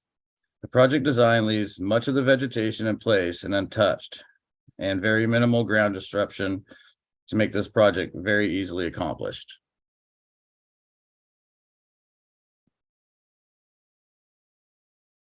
Next. It's an aerial view of our existing access as shown. Our project design. This, every time I research this in a daylight hours on Google Maps, it always has boat trailers in it almost every single date I search. So that's a pretty fun thing to see. Next. A proposed layout, the scope of this project will consist of a restroom replacement and grading and paving of the entrance road, parking lot, and ramp approach. Striping and wheel stops will designate 23 trailer stalls, 19 single car stalls, 2 of each will be for ADA use only. A pathway will be constructed that will parallel the north side of the lot and connect the restroom to the ramp and loading platform. The ramp will be 12 by 60 foot with articulated mat side armoring. Adjacent to the ramp will also be a 63-foot boarding float and concrete abutment. This abutment also serves as a loading platform while anchoring the float to shore. The end of the parking area will be curbed and reduce shoreline erosion. A vegetation buffer of native plants and grasses will separate the pavement and shoreline. This curbing and landscape is part of the design to direct stormwater away from the lake. Below the planted area, the natural shoreline will continue to provide access for bank fishing and other recreation. Stormwater will be managed by directing runoff to the north and south property boundaries, where vegetation will minimize erosion, filter sediments, and pollutants, while providing natural aesthetics to the site and habitat for birds and insects. A new CXT style restroom will replace the existing toilet facility. A new gate and instructional signs would round out this project. The conifer stands and grass areas in the upper portion of the property will remain as they continue to serve multiple purposes and don't require any change or disruption. Next. Shown here is Spencer Lake as it is presently to the left. The photo to the right is a BFP funded project at Long Lake in Kitsap County. This is very similar to the facilities we want to construct at Spencer Lake.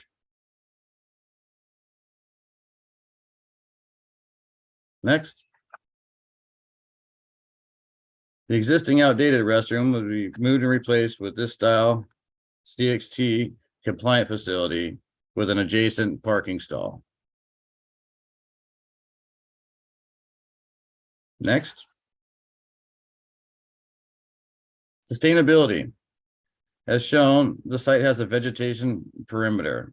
This is the existing infrastructure that will be used to implement the design stormwater plans. Construction will utilize these features to improve overall functionality and minimize new soil disruption and reduce overall cost.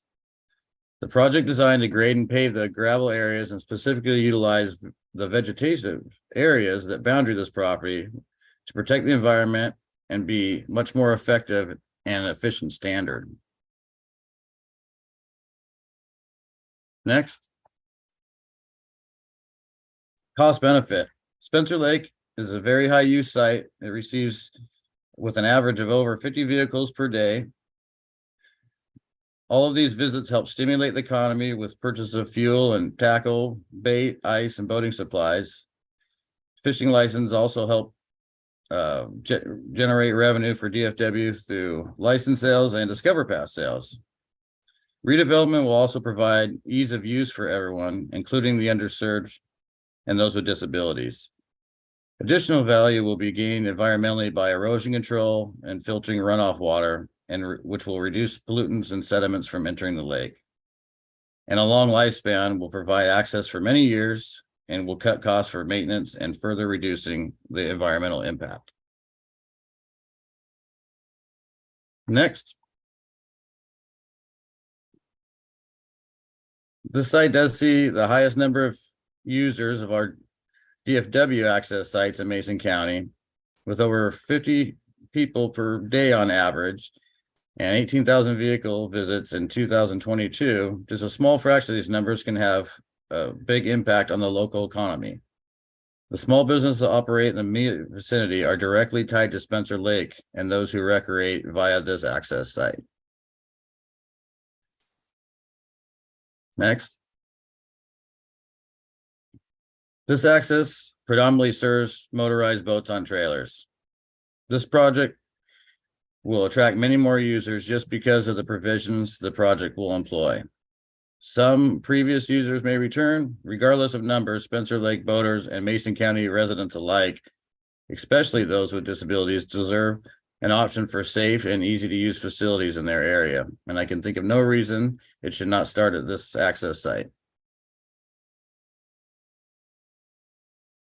Next.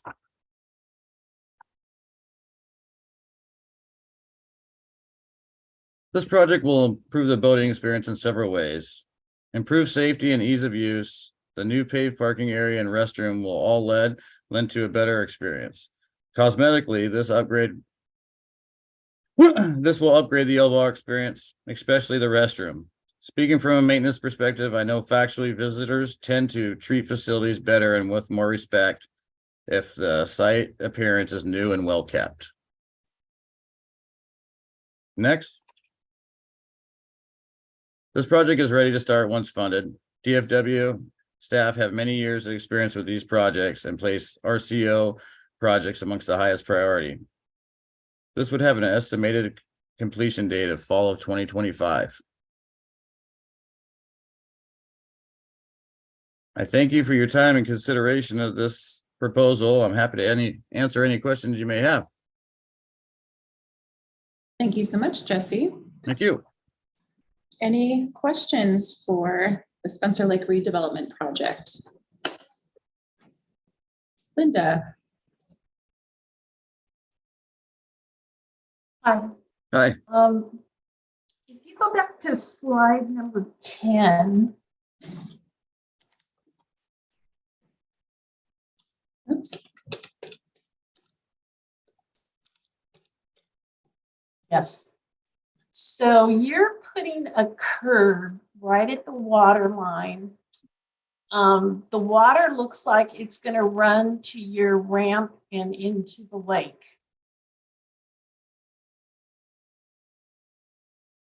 There we go, John. Yeah, the curb, the primary purpose of that curb is to keep cars from destroying that whole shoreline area. It's kind of a mitigation measure. That curb possibly will have breaks in it for water to flow out over the grass area. And what water doesn't flow there will then flow down the boat ramp and not erode the bank. So it serves a few purposes, but primarily it's to allow for that mitigation area to revegetate. So the paved parking lot will have oil and essentially stormwater that would end up. The in lake stormwater area. treatments along the sides, there'll be swales along the sides. That it exists that way now. So it but you- crowns and drains to the outside edges. Right. So you're paving the parking lot and it looks very, very flat, the site. To grade that, to make it go to both sides, Mhm. aren't you going to be disturbing a lot of the area? No, the parking, we're not expanding the parking lot any more than it is. And it already drains to the outside edges for the most part.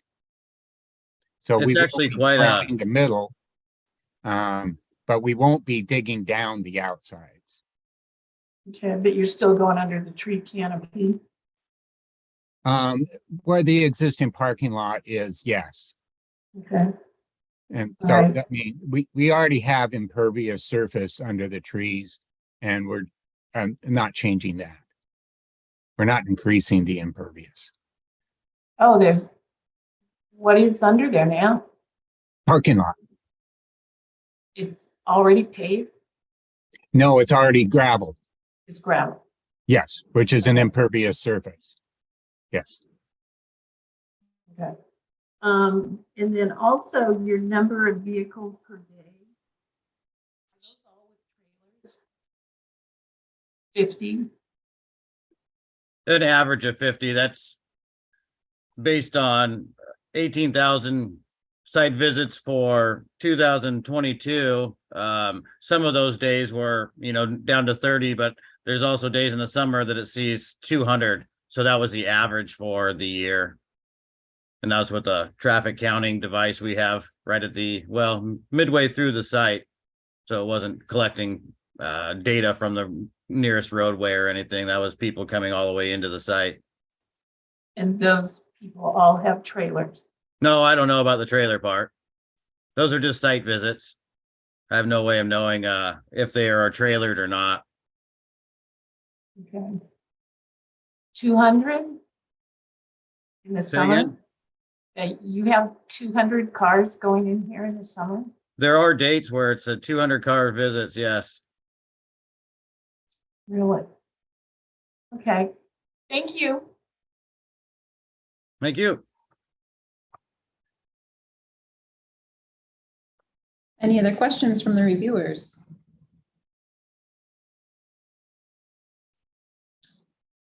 Shane?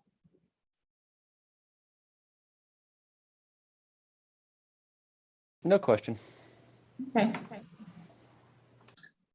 Lowell has his hand up. You're still on mute, Lowell.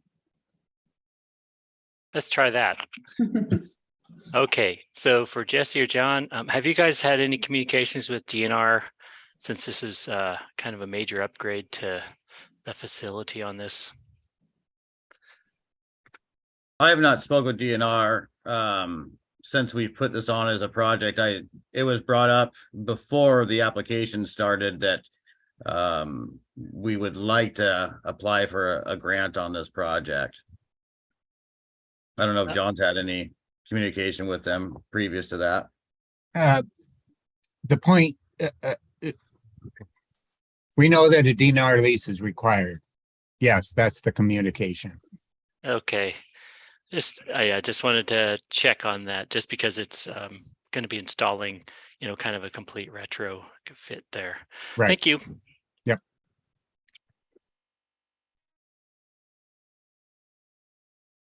Anything else? Linda, did you have another question?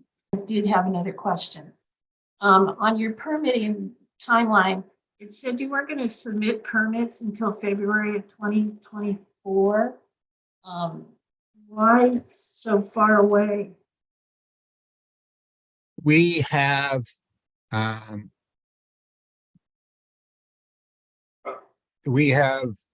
to, prior to submitting permits, we have to do a wetland survey, a full construction survey, plus archaeology. Okay. And those items take a little bit of time. And plus we have typically not been able to start July 1st. Funding typically doesn't show up for a month or 2 months past that. And so we don't usually start a project until we have a signed contract with RCO. Okay. And then one other additional question. In the comments, it was noted that the boat launch where in the location it's at now is difficult to use. And I'm wondering why you're putting it in the exact same spot. It's actually not in the same spot. It's actually several feet over. It's hard to tell in the pictures, but it is several feet over. Plus the boarding float will now be closer to the north side there. So it will lend to a little easier turnaround and approach. It's not because it's impossible to reach, but because of the grade from where the ramp starts to the lake, you kind of lose sight of your trailer a bit. So the new ramp will be more gradual. It will be a little farther south to the lower property line. It is kind of hard to tell in these maps and overall picture, but it will be several feet to the lower end of the picture. And where the existing ramp is now will be more where the float will be located. So it'll be a little more centered on the site. Okay. Thank you. All right, anything else for Jesse or John?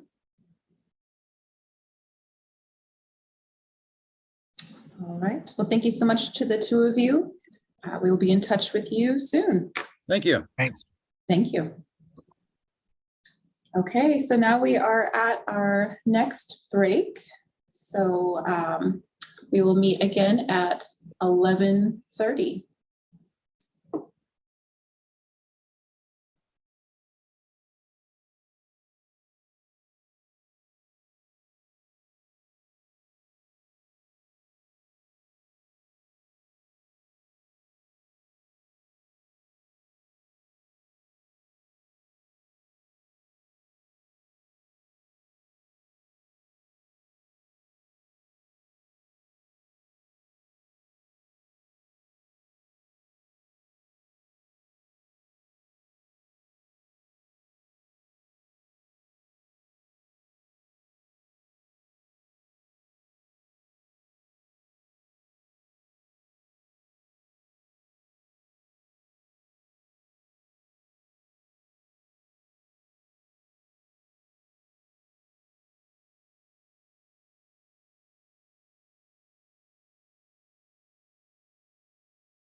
Hey, everybody, welcome back. We have a couple more presentations and then a lunch break. So it looks like Justin is here. Hello from Fish and Wildlife. Hello. Welcome. Thanks. All right, I'll get this opened up and then pass you remote control so you can advance your slides. If something goes funky with it, just let me know and I'll take it back and advance them for you. Thanks, Carl. But usually works pretty well. So, all right, go ahead and click on the screen there and see if you can take it. All right, looks like you got it.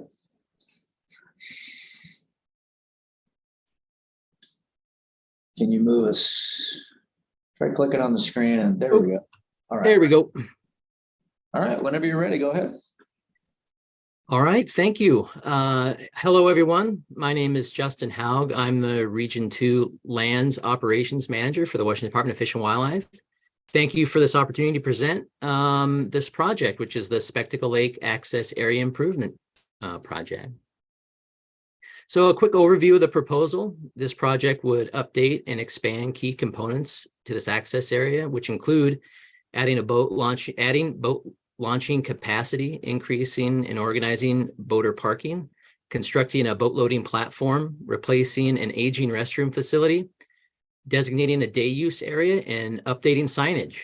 And these improvements advance our efforts to better comply with the Americans with Disabilities Act and address the growing public demand for this access area, which is popular for fishing, skiing, jet skis, and other pleasure boats. The proposed site is located in north central Okanogan County between the towns of Loomis and Tenasket. Tenasket is approximately 15 minutes away. Nearly 45 minutes to the south are the cities of Omak and Okanogan, and that's the major population center of the area. The green icons on the map indicate where the formal well-developed lake access sites are, and this project would be included on that pretty short list. The project site sits along the northern shore of Spectacle Lake. It's roughly a 315-acre reservoir surrounded by orchards and a mix of public and private lands. Located along the Loomis-Oroville Road, the access area stays busy most of the year and is a very popular fishing and boating destination. In terms of need, the top priority for this site is to increase accessibility and to bring it into better compliance with the Americans with Disability Act. By adding a loading platform here, it will provide much needed assistance getting gear into boats, and updating the restroom will improve accessibility for those facilities. Boaters tend to park randomly here in the center of the access area, and you can see that on this Google Earth image with the yellow triangle. By designating specific areas for trailered vehicles, it will help manage the access area and address the need for better organization. You can see during the busy season and popular weekends, the launch area becomes cluttered and it leads to users having to wait for their opportunity to launch the boat. This project aims to address that issue. And you can see here, adjacent to the current concrete launch, there's additional space, and that can be developed to address that need. The restroom infrastructure here is over 30 years old. There is a need to upgrade to a more sustainable construction. And you can see in the photo on the left, the materials in this construction tend to degrade over time. Current signage at the site is pretty outdated and inadequate. There's a need for larger and improved sign options to help better inform the public and provide adequate space for a variety of regulatory, informative, and interpretive signs. You can see here that erosion is beginning to eat away at the access area. There's a need to mitigate. The need to mitigate for this loss is really high. And this slide also illustrates the lake's fluctuation between spring and fall. And the arrows show the same willow tree between two times a year or periods a year. So improving the access to the water and providing increased recreational opportunities are both top priorities for our agency and Okanogan County. This lake is a destination fishery as well, with trout and warm water species being very popular. Improvements will expand these opportunities for the only public boating access area on the lake, which serves approximately 5,000 boaters annually. So this site is well suited for these improvements. It's approximately 2.3 acres in size and bordered on each side by Bureau of Reclamation property. The Loomis-Orville Road is a busy, well-maintained road and provides access to the site year-round. The department owns a small parcel of land to the east as well, as indicated by the arrow. But due to how the property is oriented along the county road and the depth of the lake adjacent to this property, it doesn't provide much boating access. There are also 2 resorts on either end of the lake that bring many people to the area each spring through fall. And many of those visitors use the site for either launching their boat or to meet family and friends while out on the lake. The department has held a perpetual use agreement since 1971 for accessing Spectacle Lake. The Bureau of Reclamation manages their property to the east as a campground, which tends to increase use of our property significantly. DNR lands are present across the lake to the south, and soils here are relatively loamy. You can see the current layout of the access area. We've got a concrete launch that's existing, a graveled parking area, and an existing concrete vault toilet with associated parking, and a sign. The proposed layout is here, and it includes grading and graveling of the parking lot and boat launch area. Signage will indicate parking opportunity as well as curbing, which will include 15 spots for boat trailers with an additional 18 vehicle spaces adjacent to the lake and the vault toilet. A new single vault with ADA compliant parking is also planned. In addition, secondary boat ramp will be constructed using matted concrete construction, as well as the installation of an accessible loading platform. A day use area will be designed in the southeast corner of the property to keep those who are just using the area for a quick visit and don't restrict those trying to access the lake. We'll also be installing an informational kiosk and entry sign and other signs that are aligned to our new agency standards. And this slide shows an example of what that loading platform may look like adjacent to the boat ramp, and also what that expanded launch area could look like to our next to our existing launch area. And installing a prefab vault toilet like what you see here will address some ADA deficiencies, decrease future maintenance, and improve aesthetics to the site, and generally make the area more user-friendly. User information and other notices are lacking here. This project proposes to install a new kiosk and entry sign that will incorporate our new standards that will over time be implemented all across the state. An example of what that kiosk would look like is depicted here on the slide.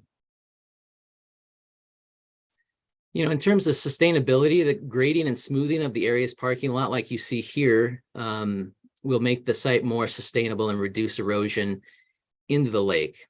The locally sourced materials provide for increased infiltration as compared to pavement or asphalt. And as I indicated earlier, due to the wave action and opportunistic use of the area by various users, the erosion of the shoreline has been compromising this site. Erosion will continue to eat away at a portion of the parking area, which needs to be addressed for the long-term sustainability of the site. And WDFW is a partner in tourism with Okanogan County, and this project will help further those objectives within their draft tourism master plan. The county is very supportive of this project.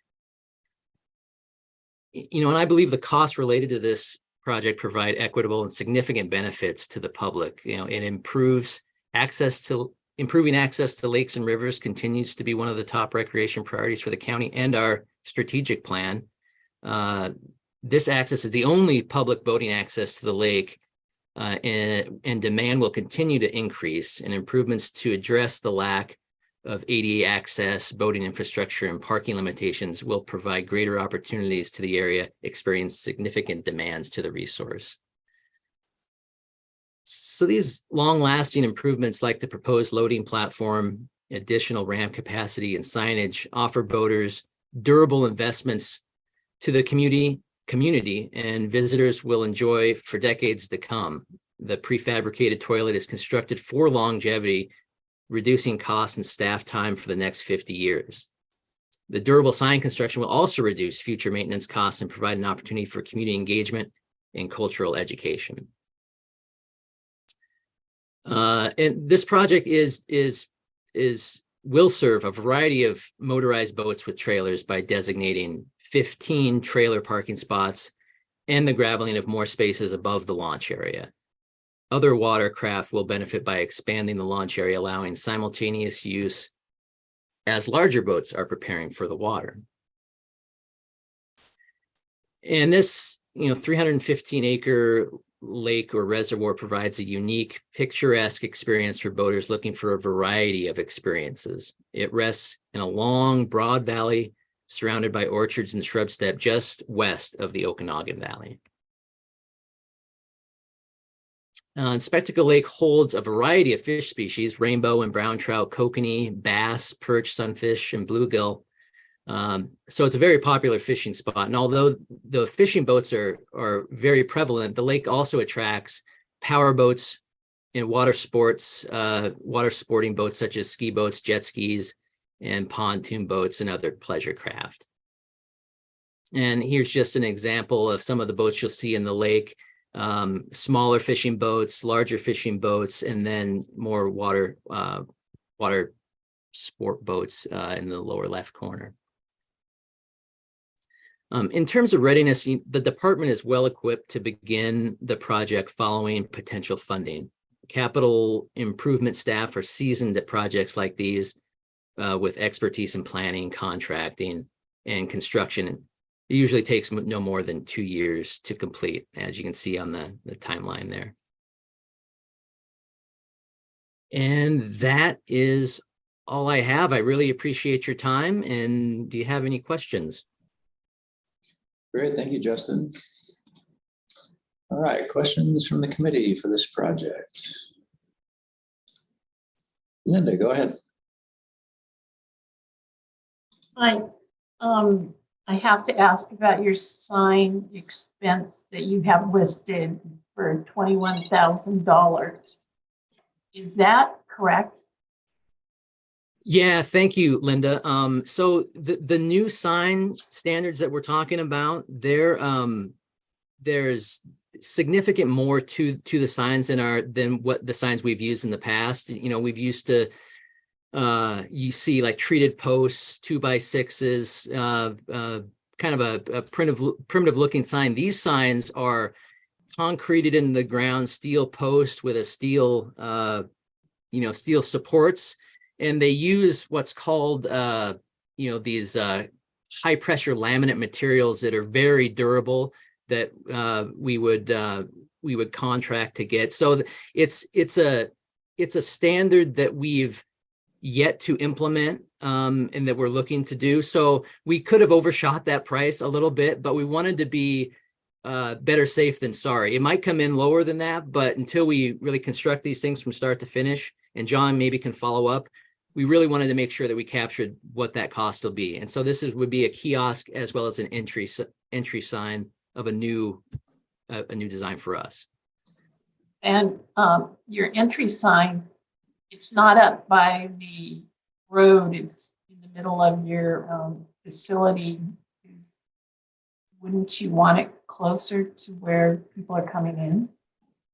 Yeah, that's a good observation, Linda. The area that's indicated now has the current area, and it's located there because there's a large a boulder that takes up a lot of space. So it made sense to us to put that sign there, and rather than use other real estate in other locations. So it's just a matter of of selecting that location because it couldn't be used for parking or something similar to that.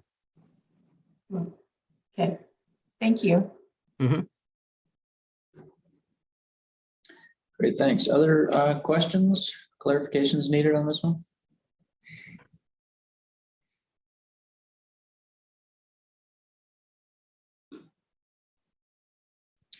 Okay, I don't see any other hands up. Shane, you got something? No, thank you. Okay.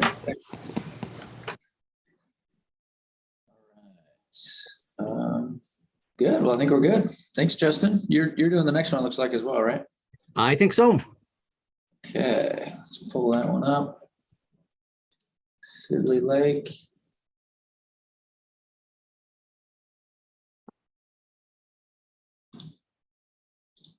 All right, we'll get control back to you. Go ahead and click on the slide. You should be able to take that.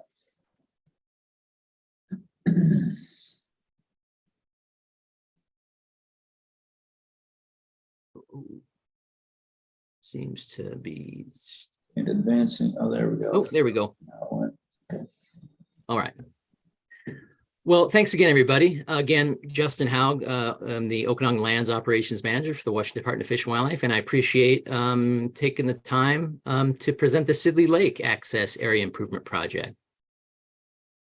And a quick overview of this project. We'd like to develop this very primitive access area by constructing a concrete boat launch, dedicated boater parking, constructing a boat loading float, installing a prefabricated restroom facility, and updating signage. And these improvements advance our efforts to better comply with the Americans with Disabilities Act and address the growing public demand of this access area, which is a popular fishing and pleasure boating destination. The proposed site is located in northeastern Okanagan County near the town of Molson, approximately 1 mile south of the Canadian border. The lake is 30 minutes from the city of Oroville and about an hour and a half from Omak and Okanagan, which is the major population center in the area. And the green icons again on this map indicate the very few formal, well-developed lake access sites in the area. The site sits along the eastern shore of Sidley Lake. It's a roughly 107-acre lake surrounded by what's known as the Okanagan Highlands. It's located adjacent to 9 Mile Road, and the access area experiences a lot of use from visitors touring the historic town of Molson. In terms of need, the top priority for this site is to increase accessibility and bring it into better compliance with the Americans with Disabilities Act. The launch area is, again, very primitive and presents significant difficulties for people with disabilities. The addition of a concrete launch, pathway, paved ADA parking, and a boating float will make the area safer for entering and exiting the water. And boaters and users of the site tend to park in no particular location, as you can see here. The need to organize users of this area is a high one. And the limited facilities and infrastructure here are just inadequate. The signs are scattered, and a portable toilet are not very inviting to the public, and increased demand on the lake requires modern amenities. As I mentioned, the launch is undeveloped and provides limited usability for various trailered boats. A launch desperately needs to be developed here, as you can see. Because the site spans either side of 9 Mile Road, there needs to be safety measures implemented so users could safely cross over to the lake once they've parked their vehicle. And you can see where that crossing is indicated by the arrow there. In improving access to the water and providing increased recreational opportunities are top priorities for our agency and Okanagan County. And this lake is a destination fishery as well, with many trout planted each year and large rainbows often being pulled from the waters. So improvements will expand these opportunities for the only public boating access on the lake. And I know this slide is busy, but what I want you to take away and what it illustrates is visitation using modeled cell phone data, and the arrows pointing to those orange and reddish dots, and they show where folks concentrate at the site. And this modeled data indicates that the site receives approximately 15,000 visitors, at least in 2020. This site is well suited for these improvements. It's approximately 0.9 acres in size and surrounded by rolling farmlands. Okanagan County owns the long parcel that includes this site, and WDFW has held an agreement with them since 1957. In 1979, a small parcel you can see in the lower right was donated to the former game department to access Molson Lake. However, the site offers no boater access to Sidley. And this proposed project site straddles 9 Mile Road and offers much better accessibility to the lake. And the site has been used as an access to the lake for nearly 70 years. And the neighboring landowner has been supportive of the public using it as such here. The topography of the site is generally flat, and there's a slight grade towards the lake. And the soils are generally gravelly and stony and not very susceptible to erosion. So this is the current layout of the area, and you can see it requires significant improvement. It's a large, unorganized gravel parking area, very primitive launch, and no formal boat trailer parking. And there's no developed pedestrian access to the lake adjacent to the launch, and a total lack of ADA-friendly infrastructure. What we're proposing is it includes grading and graveling of a parking lot plus a boat launch area, as well as a connective walkway between the two. Signage will indicate parking opportunities, which will include 15 spots for boats with trailers, with additional parking adjacent to the lake, and a new single vault ADA compliant restroom with accompanying parking. In addition, a boat ramp will be constructed using concrete planks with armoring, as well as the installation of a boat loading float. New signage at the site will also be installed. And this slide just shows an example of what that proposed launch and float could look like once completed. Again, installing a prefabricated vault toilet will address the ADA deficiencies. It decreases future maintenance, improves the aesthetics of the site, and generally make the area much more user-friendly. User information, other notices are lacking as well, as I had mentioned, and this project proposes to install a new kiosk that incorporates our new agency sign standards that will over time be implemented all over the state. And you can see here what that would potentially look like. And in terms of sustainability, grading and smoothing of the area's parking lot, like you see, will make it the site more sustainable and reduce erosion in the lake. And the locally sourced materials will provide better infiltration as compared to pavement and asphalt. And like before, we are a partner with Okanagan County, and to help further objectives within their drafted tourism plan, and they are very supportive of this project as well. And again, this is a busy slide, I know, but just want you to focus on the fact that most visitors of the site visit by day. They spend money usually on gas, groceries, and restaurants, which support the local economy. And most visitors are from either Okanagan or Ferry counties, but there are also numerous Canadian visitors. And I've spoken with fly fishing enthusiasts that come from all over the state to fish here. So these long-lasting improvements, like the proposed loading, float, vault, toilet, and signage, offer boaters durable investments that community and visitors will enjoy for decades. The prefab toilet is constructed for longevity, reducing cost and staff time for the next 50 years. And durable sign construction will also reduce future maintenance costs and provide an opportunity for community engagement and cultural education. And this project will serve a variety of motorized boats with trailers by designating those 15 trailer parking spots and adding the graveling above the launch to better serve those boaters. However, small craft will also benefit from the installation of a boarding float, which will provide for a safer launching experience into the lake. And there are very few lakes of this size present in the area. The over 100-acre lake provides a unique rural picturesque experience for boaters looking for a quieter day on the water. A variety of motorized boats come to this beautiful spot to enjoy the warm waters and hot summers, very hot summers. And Sidley Lake maintains an 8-mile-an-hour speed limit on the lake per county ordinance. And the project is intended to provide access to those broad variety of motorized boats. However, they would have to abide by the lake speed restriction while fishing or cruising on the lake with family and friends. And again, this lake is mostly a trout fishery, but anglers catch a wide variety of other fish. And in the winter, Sidley is one of the few lakes in the area open to ice fishing. And the town of Molson and the lake host an ice fishing tournament each year, bringing large crowds to the lake and the access area. And this is just another example of the type of fishing boats and power boats that are attracted to the lake up there by Molson.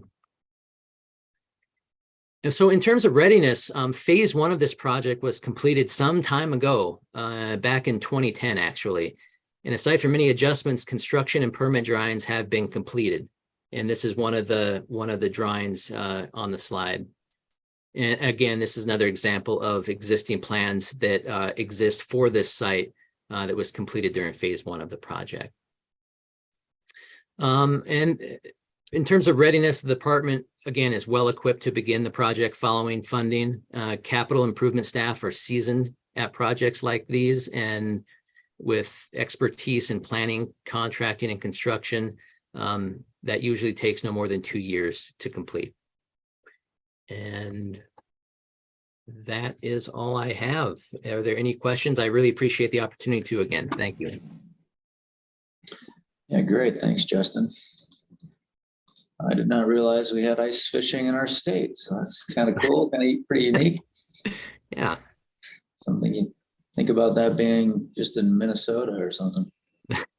There's a few lakes around here for sure. For that. All right, cool. Linda, go ahead. Hi. You said that the design work was finished in 2010 for a grant that was approved in 2007. I'm wondering why the delay to get to this point. Linda, that's a good question. I asked that myself. And so I came into this position roughly 5 years ago. So what I heard was back in, I think, whatever the second round, I believe the project didn't hit the scoring mark. It didn't hit the funding line. And the next year we were, I think it was 2011, 2012, we were in a bit of a funding crunch.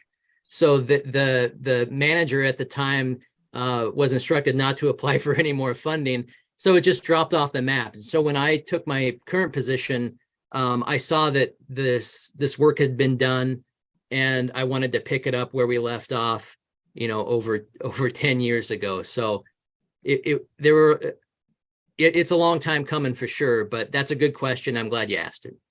Okay, I have a couple more questions.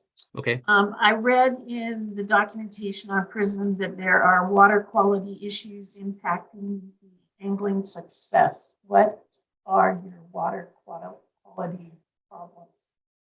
I guess I can't speak too much to that. I do know that there has been aerators in operation at the lake to help overwinter fish for 50, 60 years. And so I think the water quality issues might be in relation to fish health. And I know that, speaking with the community recently, they're applying for funding, and they've been maintaining the aerators at that lake for decades and will continue to do so, and are a really important partner for the Department of Fish and Wildlife. So I don't know if that's exactly what they're relating to, but that's what I've heard. Okay. Slide 23. You could go back to that one, please. Yes. This area is so narrow that people coming in from the county road with a trailer and using this ramp, they'll have to go past it and do a U-turn to come in and then back down. The people from Orville will come across, go past it and just back down. But this U-turn that the people coming in on the county roadside, is there really enough space to do a U-turn to get into the right position to be able to back down that ramp? And then once you get out, you do a U-turn again to come back to your parking lot. And then to get out of your parking lot, you'd be okay. But just maneuvering, what is the plan for maneuvering between the parking lot and the ramp area and then from the roads? Yeah, that's a good question, Linda. I'll let John field it, but you're right that the depending on which direction you're coming from, it's going to be a different approach for you as a boater to access the area. John, do you want to speak to the space? Yeah, we're dealing with what space we have available, for one thing, because we definitely can't put fill out into the lake and expand thing. The good thing we have going for us is this county road isn't a high use road and it's a lower speed limit road. But we typically for an approach area, we make sure that we have a minimum of a 70-foot diameter. And when you include the county road in that diameter, we do have that space.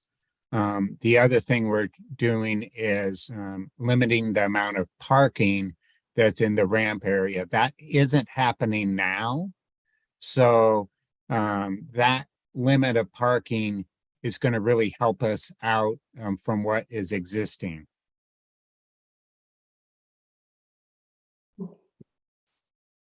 Okay. And then also on slide 11, could you go to that one too, please?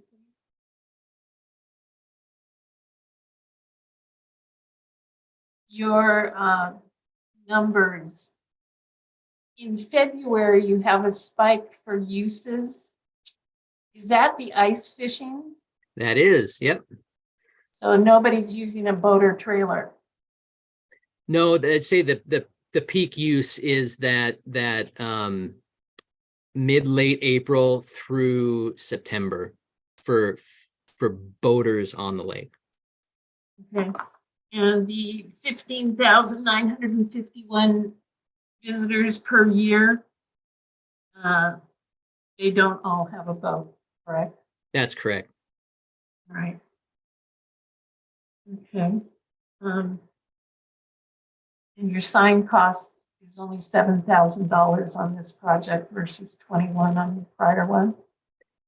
Yeah, because of the location and the area, it's a single panel kiosk for a water access area. So as compared to the last project, which was an entry sign, probably a multi-panel kiosk at Spectacle, because we got a lot of information we want to present to that busy site, and there's a lot more information. Yeah, just a lot more information we'd like to present at that site. All right. Thank you. Thank you. Thanks. Lowell, go ahead. Oh, you're muted, Lowell. Sorry. Lowell Dixon, Department of Natural Resources.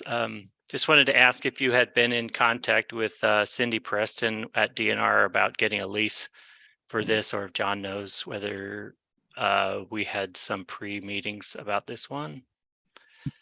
I know we had meetings back in 2010, and I don't know what the status is now.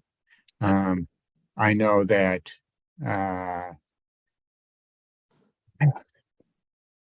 I was thinking this one had a lease already, but I am not positive on that, and we'll follow up with that. And as part of the permit process, we'll get the lease.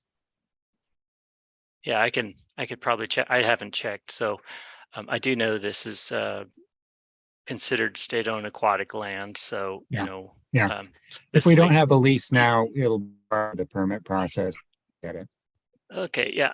And then in your phase one, did you look at environmental considerations to adding a brand new kind of full-fledged boat launch to this lake in terms of either state listed or environmental species, or sort of the amenity values of the lake being, you know, kind of low speed limit, and how users may change based on kind of the new design? Oh, I guess I can't, thanks, Lowell. I can't speak to what the, you know, what was Oh yeah, you weren't brought up here. in 2010, but in terms of the potential for new users, it is true that the improvements could bring in a different variety of boats that currently use the site. But that being said, they still have to abide by that 8 mile an hour restriction. So there may, you know, my hope is that will be more users, but the impacts in terms of you know, the kind of the aesthetics of the lake experience shouldn't change if people abide by that restriction. Mm-hmm. Do you expect a lot more folks to come use it? You know, kind of like build it and they will come. Have you looked at how many more users you might get? No, we haven't. I do hope that it sees more, you know, more traffic, and I mean that's really why we why we do it. But no, I haven't done an analysis on what those numbers would look like. Okay. All right. Thank you. Thank you. Thanks. Linda, did you have another question? I see your hand. I did. You were talking about additional users. Where would the overflow parking be? Just along the road? Yeah. So again, you know, the 15 trailered spots should be adequate for most 90% of the time for the use of that lake. There are additional areas that maybe it's hard to see. I guess you have to see an aerial view of additional areas within that county right of way or parcel. But again, like John mentioned, you know, we're hopeful that the number of users will not, on average, you know, be more than what is planned for that area. Okay. Thank you. Thank you. Shane, do you have something? Yeah, I was wondering, maybe there's another slide that would, wasn't there a slide that zoomed out more where we might can see where parking would happen elsewhere nearby? Yeah, right. Yeah. Still within the county's jurisdiction. So most of 9 Mile Road there it's a long parcel, and there are pullouts all along that stretch. And so there is the potential for, you know, if that site is busy, for users to potentially go 100 yards down the road and park, or 100 yards on the opposite way. And the county allows that. They do, yeah. And keep in mind, right now, there isn't that parking lot across the street that we're proposing. So right now, as is, people try to jam into the area of the boat launch first. And we are going to now be able to allow 15 trailers to be parking across the street. That's pretty much the major portion of the overflow right there. Yep. Thanks, John. Great, thanks, everyone. Any final questions on this one? All right, seeing none, I think we're good. Thank you, Justin. Appreciate it. Thank you, Carl. Thank you, everybody, for your time. I appreciate it. Take care. All right, you too. Thanks. Bye. All right, folks, we have arrived at lunch break. Right on time. Look at that. So yeah, come on back. Just a little before 1:10, and we will continue on. We just have 6 more this afternoon, and then we'll be done. So see you in about an hour.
Hi, everyone. Welcome back from lunch.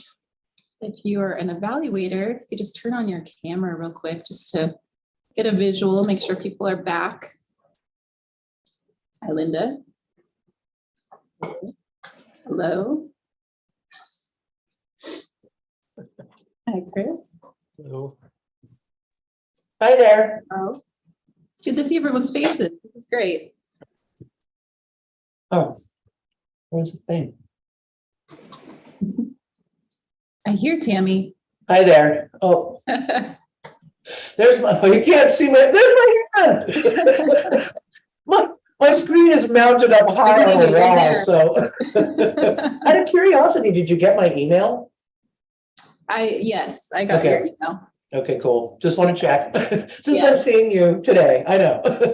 Yeah, I'll respond to it later, but I did. Oh yeah, no worries, no worries. Okay, awesome. Thank you. Yeah. Okay.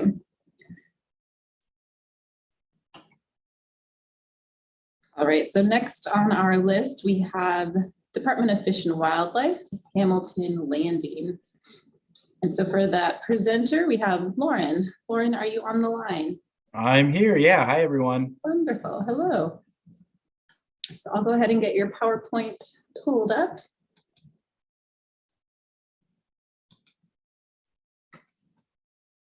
Okay. And then in just a moment here, I will give you controls and I'll give you a chance to test them out and make sure they work for you.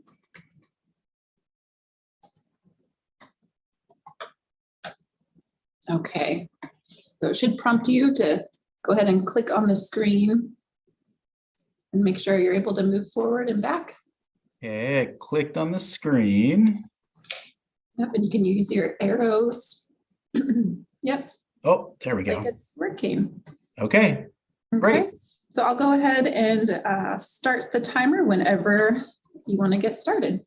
All right, I'm ready. Great, thank you. Okay, thanks everyone for making the time to hear my presentation. My name's Lauren Brokaw. I'm the Assistant Wildlife Program Manager in our North Puget Sound region for Department of Fish and Wildlife. And today I'll be presenting on phase 2 of a boat launch we're wanting to build in the Stanwood area called the Hamilton Boat Launch. And here's the first few slides here will kind of orient you to the location of the boat launch. And so it's shown here in the star. You can see it's right on the border of Snohomish and Skagit counties. Zooming in a bit further, you can see it's within the city of Stanwood, which is connected to Camano Island. The main communities to the north are Mount Vernon and Burlington, and to the south are Arlington, Marysville, and Everett. Zooming in a bit further, you can see the launch is proposed to be on the Stillaguamish River, which is one of our major rivers in Puget Sound. And that river, in less than a mile downstream, is connected to Skagit Bay to the north and Port Susan Bay to the south. And here you can see the parcel itself we're proposing to build the launch on. It's a 2-acre parcel that's owned by the city of Stanwood. They purchased this property about 5 years ago. Historically, it was home to an industrial lumber mill site, and they have a plan to turn this into a park eventually. And you can see the road here that goes through State Route 532. That's the main highway that goes through Stanwood and the only highway that connects to Camano Island. So a number of people pass by this area every day. So one of the reasons why we're targeting this property to build a boat launch on is because it is in such close proximity to over 1,000 acres of WDFW owned tideland. So you can see here in the blue, you can see different tideland properties we own in close proximity to the site. And these properties are largely intertidal marsh type properties. And although there's over 1,000 acres of public land nearby, there really isn't a good option to launch a boat to access these lands. The closest launch to the north is in the Skagit River. We call it our headquarters launch. And the closest launch to the south is our Hat Slough launch. And as the crow flies, it may not seem like it's very far from these properties, but when you consider, the route you'd have to take in a boat to get there around mudflats, you're looking at about 9 or 10 miles to get to these areas. And given how open to the weather Port Susan Bay and Skagit Bay are, that's not a very reasonable run for a small boat to make. Boat launch here is identified in a number of different plans, one of which is the City of Stanwood's Master Parks Plan. They identified this site, this 2-acre property, as a place to build a broader park. We worked with the city to incorporate the plan to build a boat launch into that park. And that park has run through the city's planning process, through the city council, and has had all of the public comment periods completed. And now we're just ready to build the park and the boat launch.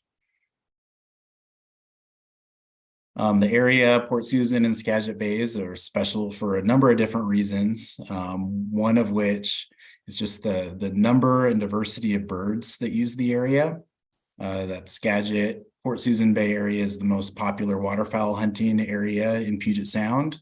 In Skagit and Snohomish counties, there are over 75,000 waterfowl harvested each year. Of course, not everyone's a waterfowl hunter, but many, many more people are enjoying the birds in the area aside from just hunters. Wildlife viewing has become an increasingly popular activity in the area. Port Susan and Skagit Bays were identified by the Western Hemisphere Shorebird Reserve Network as a site of regional importance. And that's pretty significant considering that group looks at sites all over the Western Hemisphere of the globe. Over 60,000 shorebirds utilize the area annually. You know, aside from the birds, in the open water areas, crabbing is also very popular, as is fishing. In the summer months, people even water ski on Port Susan and Skagit Bays.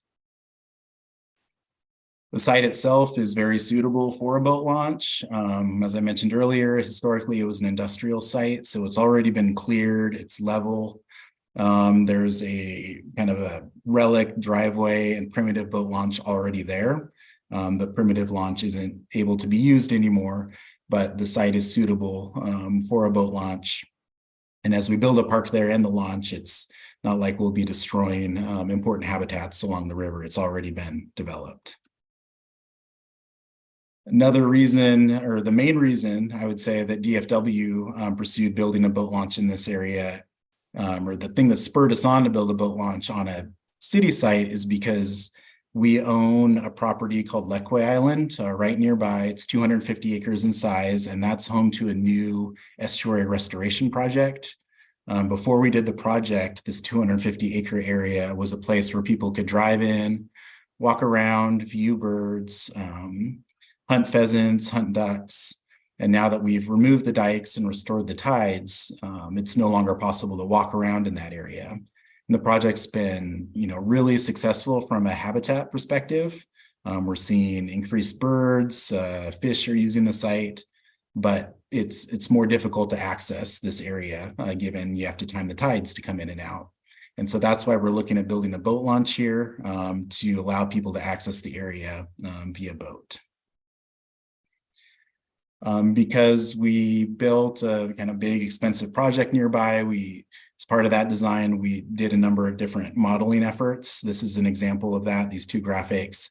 They're just meant to show you that we were able to use the modeling information from that project to inform us in determining that a boat launch at this location makes sense.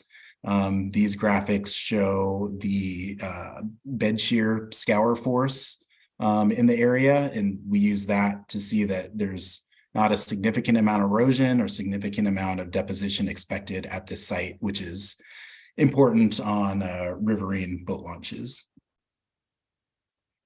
So here's the project design that we're proposing. I mentioned there's a broader park there's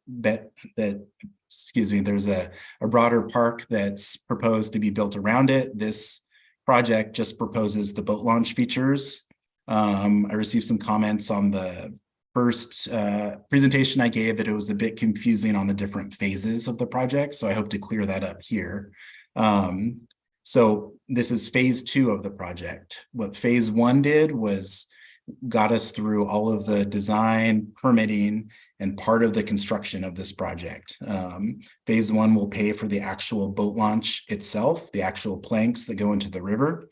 And this phase 2 project, which will be built at the same time as phase 1, proposes to build the flush restroom as well as the parking stalls, which is 1 ADA stall and 9 trailer stalls, and paving of the parking area.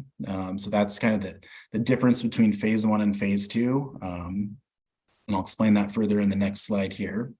And so again, phase 1 was paid for design and permitting and part of the construction, including the launch. And this phase 2 proposes to do the parking, paving, and the restroom utility connections, as well as the cultural resource monitor we need while we're building the project. The reason we needed to phase the project as we did is because the project was more expensive than we originally anticipated when we received the phase 1 funding. The phase 1 funding initially was meant to pay for the entire project, but permitting became more complicated than we anticipated, and just the cost of doing business has increased over the last several years.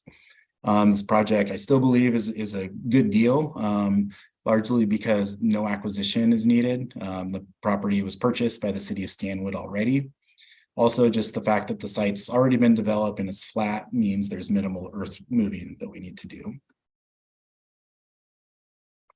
So what we're trying to do with this estuary restoration project and the nearby boat launch is to show the local community that these big estuary restoration projects are possible and don't necessarily mean that access will be decreased for people. And we hope that that spurs on future estuary restoration habitat projects in the future. So we're hoping to use this as an example where we can put in a boat launch that allows people to continue to enjoy properties after we improve them for habitat.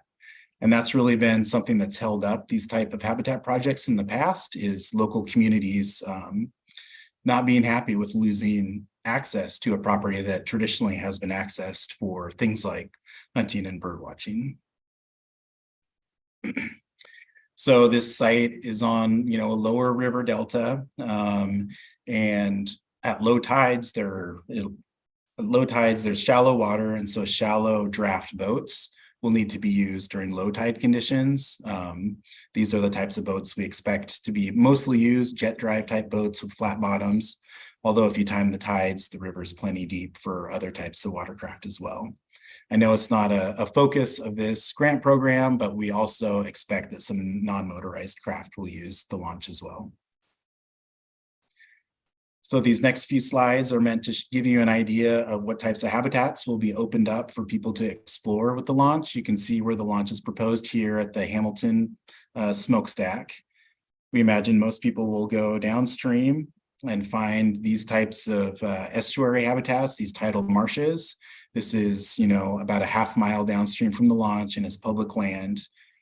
These tidal marshes hold a number of different birds, great for bird watching as well as waterfowl hunting.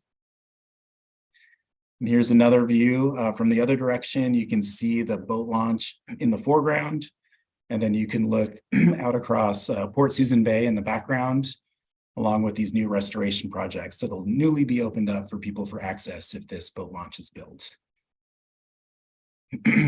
We've received a number of letters of support from community members and different organizations. The city of Stanwood is our major partner in the project. And yeah, just overall, the local community is very supportive of the project, though there are a few adjacent immediate neighbors that are not very excited about the project. This project is very ready to go. We've had funding for a number of years, and so the drawings are complete. We've submitted all of our permit applications. We've received almost all of the permits, and all we need now is this last bit of funding to be able to build it. In fact, I think we'll be eagerly watching the capital budget this cycle, hoping it gets passed quickly so that we can potentially be ready to build this project this very next fall. And that's what I have prepared. Thank you everybody for listening, and happy to answer questions. And I think John Hansen's on the line that'll help me as well. Thank you so much, Lauren. You ended right when the timer went off, so perfect timing. So I'll take controls back. And what questions do we have from the reviewers? Looks like Linda has a question.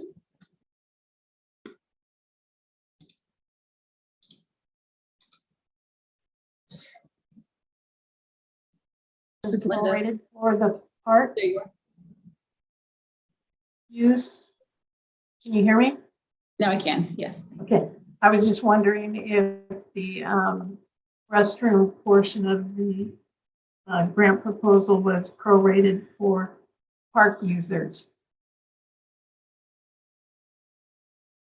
We worked that out with the RCO already, and no, it's not Okay. prorated.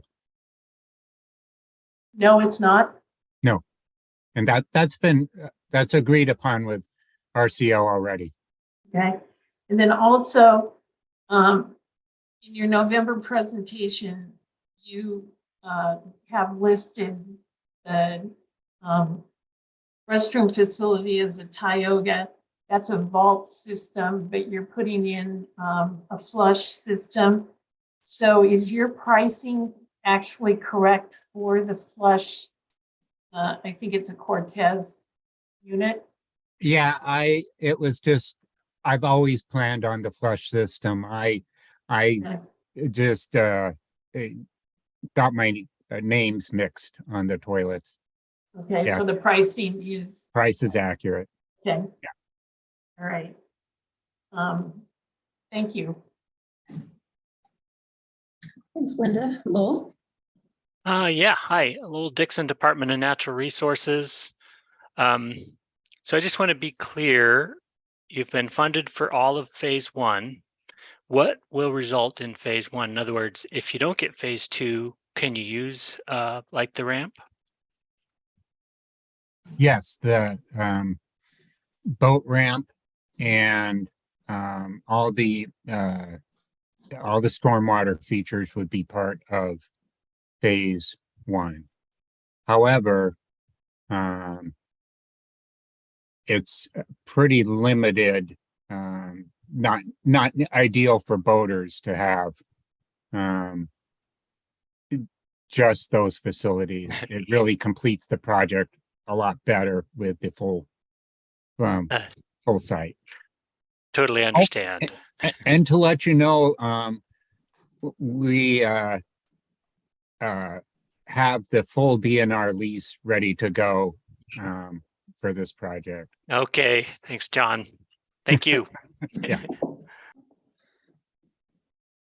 Great. Anything from you, Shane? Showing your face? All right. Any other questions from the reviewers? Okay. I don't see any other hands going up. Thank you so much, Lauren, for the presentation. And your grants manager will be in touch with you when we have more information about the preliminary ranked list. All right. Thank you, everybody, so much for your time. I appreciate it.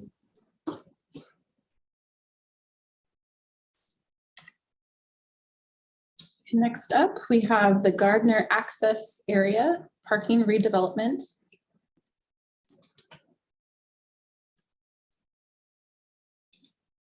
And Jesse. Good afternoon. Good afternoon. Funny seeing all you guys here for the third time recently. Yeah. So unless you want to take controls and do it yourself, I'll click through the slides like we've done before. Yeah, I think that's worked really well. In the past, I've had trouble with the delay. So instead of punishing you guys with me clicking inappropriately, I'll let you do that. All right. Well, thank you. I will go ahead and start your timer. Just you can go whenever you're ready. All right. Well, good afternoon. My name is Jesse Reeves, and I'm the sponsor for the Gardner Water Access Site redevelopment. Next.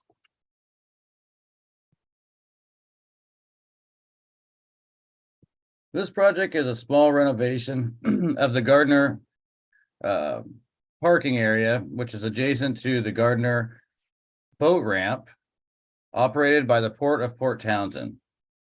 This project is to support future upgrades to the ramp, which was funded in 2020 through BFP local grant funds. The scope of this project is to upgrade the parking area facilities with BFP state funds as kind of a phase 2 project in conjunction with the ramp replacement. We want to grade the current parking area, install a concrete pad for a portable restroom, and construct a privacy fence for that restroom area, and install 2 paved ADA trailer parking stalls with additional parking stops to improve the parking structure for the entire lot. Well, not the entire lot, but the established lot now. Next.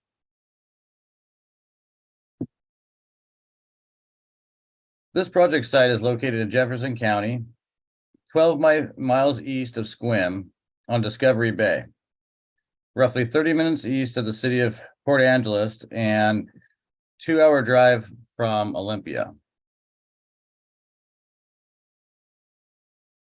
Next.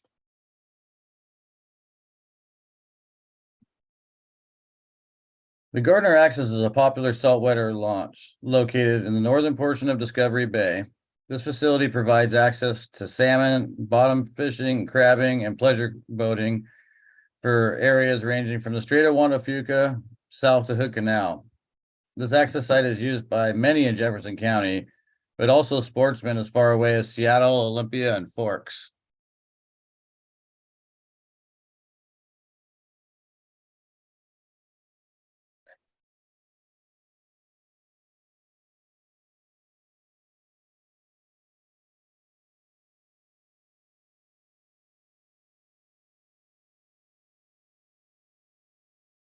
Project need. The need of this project is to improve on the parking infrastructure and restroom area, which accommodate the boat launch users. This project is very straightforward, grading work and a concrete pad for a non-permanent restroom. The 2 asphalt truck trailer combinations would be ADA compliant and would also be chain link privacy fence would also be installed to block the restroom facility. And as mentioned, the fencing would also add curb appeal and block whatever non-permanent restroom we would use. So the intention is to make it look much better than the facilities shown here, but not install or construct a permanent structure at this point.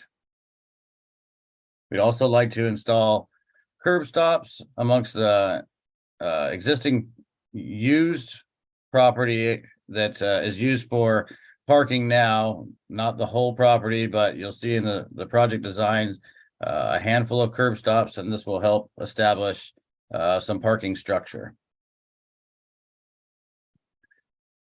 Next. The existing parking area is gravel and grass. The project will consist of the grading of the parking area and will require some crushed gravel to be distributed across the lower sections and compacted.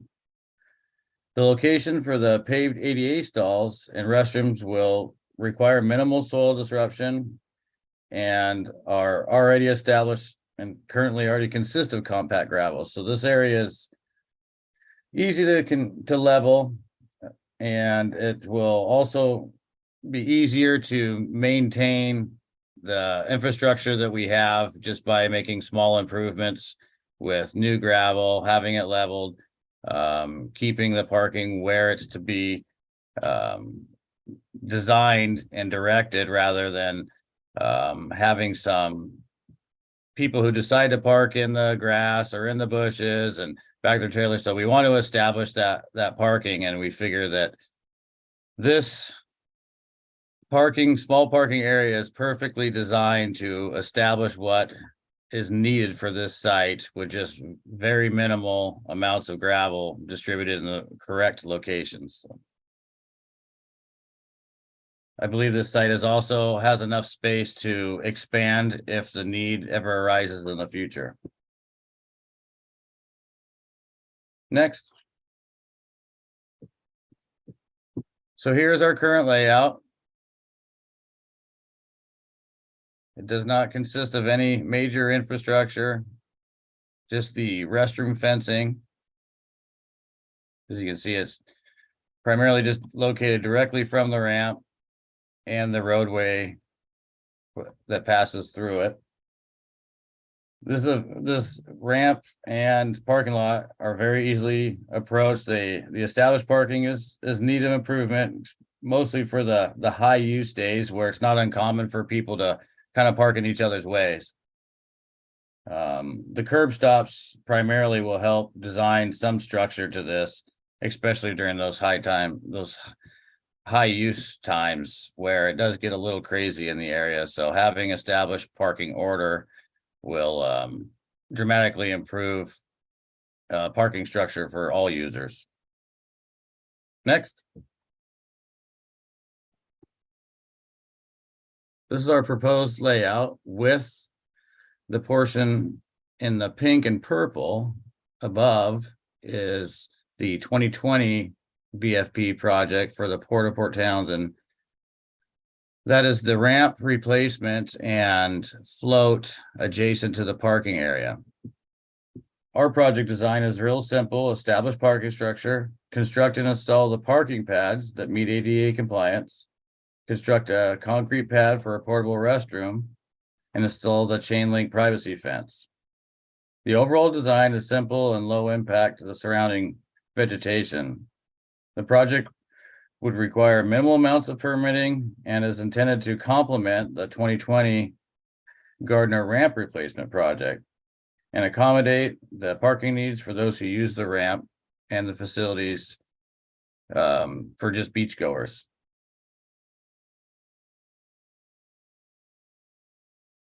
Next. Sustainability. This picture shows the proximity to the ramp, the beach, and the water. The concept of minimal soil disruption is the key to this project being straightforward and hopefully easily permitted. The limited amount of pavement and ground disruption will keep the environmental impact very low. Minimal changes to the landscape will continue providing quality parking without creating new stormwater issues that come with large paved lots. Keeping the vegetation perimeter will also continue to perform as the property's boundaries without affecting the shoreline or neighboring properties. That's large paved lots that have fences and curb stops would definitely change the appearance and the overall, I guess, appearance to the neighborhood. There are houses in this community, and very many people travel by this to get to their homes. Shouldn't say many, but several people. Next. Cost benefit. Improved facilities equates to more users and turns will increase revenue for local communities and also potentially increase license sales for WDFW. Improving access to this one and only public launch in the area is priceless to what it brings for the local community, fishermen, and others. Investing in the access infrastructure by providing updated facilities promotes and encourages use from new user groups. And these improved facilities, bringing our sites into ADA compliance, decreases the risk of any court claims for DFW. This simplistic project design and small footprint will also save money on permitting and also they also be minimal maintenance needs, which will result in minimal maintenance associated costs.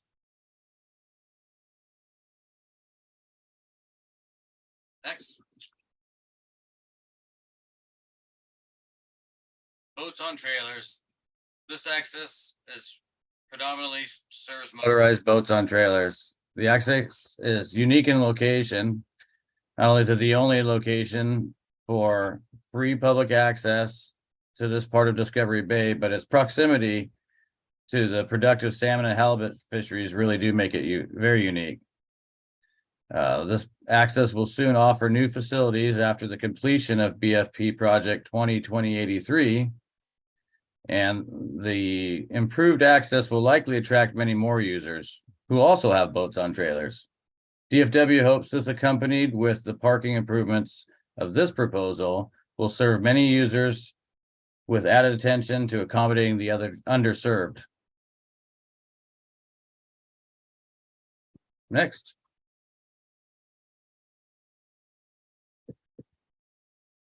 Quality access for recreation and the ability to utilize an access point are significant factors when choosing a location to recreate from. The Gardner access redevelopment will improve this access site by accommodating users through inclusion, safety and ease of use to these facilities. This one is the only public access to Discovery Bay and is of the highest quality of locations the state has to offer anywhere, really. It's very unique. It's a wonderful location, and this project proposal in tandem with the BFP 2020-83 is an acknowledgement of this site's importance and the need to accommodate as many potential boaters here as possible. The new facilities will improve the boating experience for current users, future users, and hopefully generations of anglers to come. Next. This project is ready to start once funded. Aside from any potential permitting delays, this is a very easily attainable goal with completion date in the fall of 2025. DFW has experience with projects like this and is a completion date of fall of 2025, but once funded could easily happen before that. I don't see, aside from permits, anything that would hold us up from making this project happen in a timely fashion. John could probably add to that note, but this is really straightforward, minimal ground disruption, and I don't see the need or the potential need for any more than the minimal amount of permits. So we hope this is one that we can provide rather sooner than later because of its very kind of small in nature or in stature versus other larger projects that are on the list already or soon to be. So this one feels like it could be done in a very quick and timely fashion. Thank you for your time. Listen to me give you 3 presentations today, and we appreciate your consideration of this project and the other 2 that I've presented earlier. I'm happy to answer any of the questions you might have. Thanks, Jesse. Questions or comments?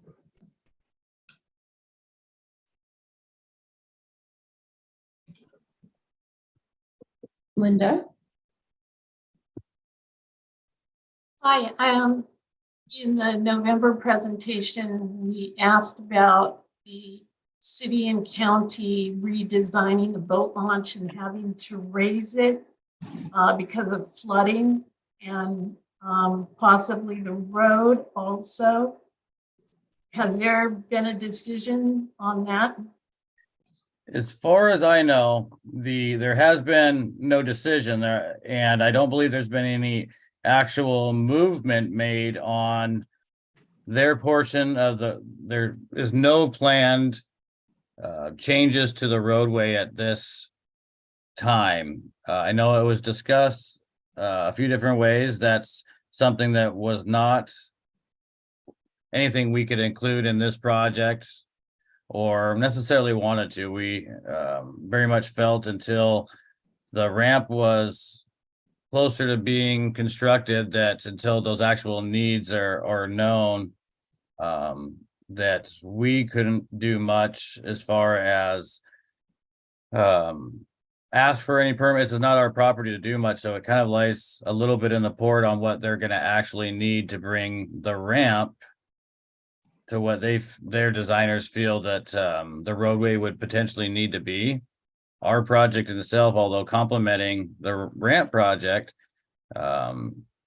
is very much easily attainable, and we may not have to make any changes to our property to accommodate the roadway in the same nature. Maybe a walking path that would bring people from the ADA path to the ramp, depending if the roadway was to be raised in some case. But until we know, there's no provisions made in our application. And the port, I think, was a little bit in a standstill until their project has moved a little farther along. So I know that there's been no definite answers made. There's been many questions asked, but I don't think the county has given any direct answers. And John might be able to elaborate a little bit more, but I don't think that we have any more information than we did before. The reason I was asking is depending on how much the road is raised, whether or not you'd have to add additional fill to make it so that when you're backing in across the road, you don't have a big lump to go over to get down the ramp. Right. And that was something that we thought about. Would that change our parking lot dramatically? And hopefully there could be some sort of transition that makes it easier for moving across, but also doesn't direct water our direction, obviously. So yeah, I think we have it covered in Okay.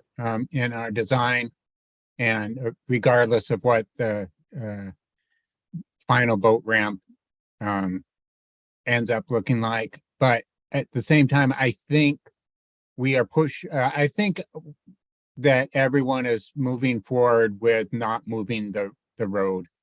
And there's some modifications to the ramp design that will come, but I don't expect any changes to the fish and wildlife portion.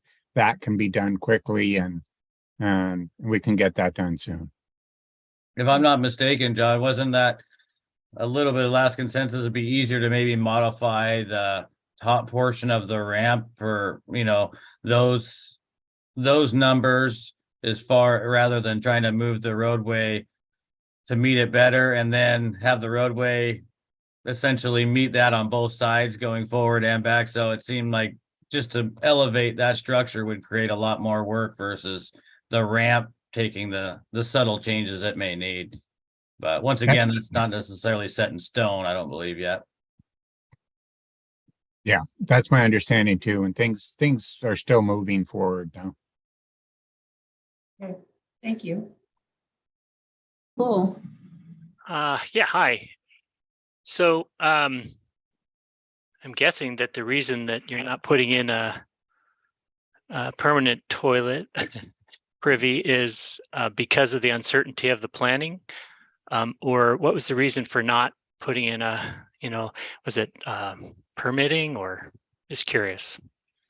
Well, at the time of when we were discussing doing this permitting, is that a portion of the operation and maintenance for the ramp facility is operated by Mason County, actually. So Jefferson County, excuse me. So they apparently at the time don't have the infrastructure to maintain a facility such as a permanent restroom, and figured that because this receives a high amount of use in a certain time frame based on seasons and such, that a permanent restroom may not be warranted to be there year round and be in need of maintenance potentially.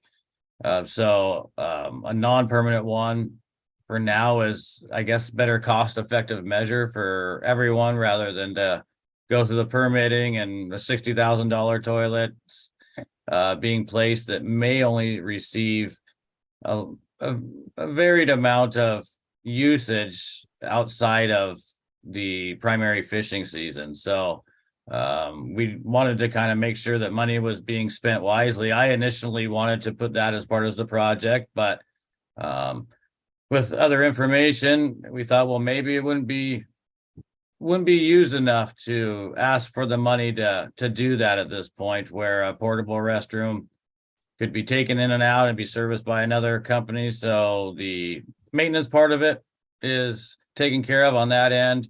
Neither us or Jefferson County would have to service it. That would be, hired out on their budget. And then the maintenance just falls in the parking area for DFW in those regards, and that's obviously really easy to maintain, whether vegetation or the grading portion of it. So if demand on the property and the ramp increases to the amount where a full facility is definitely needed, then we can retouch the subject. But yeah, initially I wanted to do a CXT instead of a portable restroom, but I do see that may not be the best money spent. So that's kind of Okay. where it fell there. Thank you, Jesse. Yeah, thanks. Any other questions? All right. Thank you so much, Jesse and John, again for your time. And I hope you enjoy the rest of your afternoon. We'll be in touch. Thanks a lot. Well, thanks. Thank you. Thank you guys again for suffering through one more of my presentations here. Have a great afternoon. Thanks, Jesse. Bye. Okay, so we are now moving down to County of Skamania. We have the Wind River dock replacement, and Alex here is here for the presentation. Hi, Alex. Hi, how is everybody today? Good, thank you. Good. So I will transfer over remote control so you can click through the slides. Okay, thank you. So in just 1 second here, you should be able to click on your screen and make sure that the PowerPoint moves for you. Okay, these see remote. Okay. All right, I got it. All right, Make sure you can. so go ahead and get started when you're ready. All right. Thank you for your time. My name is Alex Hayes, and I'm the program manager for Skamania County Community Events and Recreation. I'm part of a team that's working with our Public Works Department to replacing the Wind River Boat Launch Dock, which is in serious disrepair. The Wind River Boat Launch Dock is located in Skamania County on the west side of town of the Home Valley and in the heart of the Columbia River Gorge. The dock sits as far south in Washington as you can go and is adjacent to the Columbia River and Oregon. Stevenson, our county seat, is located just 5 miles west of the dock, and according to the Census Bureau, Skamania County has 12,170 residents in 2021, and our main industry is tourism. As you can see from this picture, the Wind River Boat Launch Dock is located just inland from the confluence of the Wind River and the Columbia River, and is the only access point for fishermen on the Wind River for several miles. 8 miles to the east of the Wind River Boat Launch Dock is another popular boating fishing facility called Drano Lake. It's located in the top left of your screen. It has 60 parking spaces and is the busiest dock within, other than the Wind River Boat Launch Dock, which is a close second. 5 miles to the west of the dock is Stevenson, our boat launch there, and then 8 miles west is Cascade Locks, which is located in the bottom right. These other 3 locations are well maintained and in stark contrast to our Wind River dock.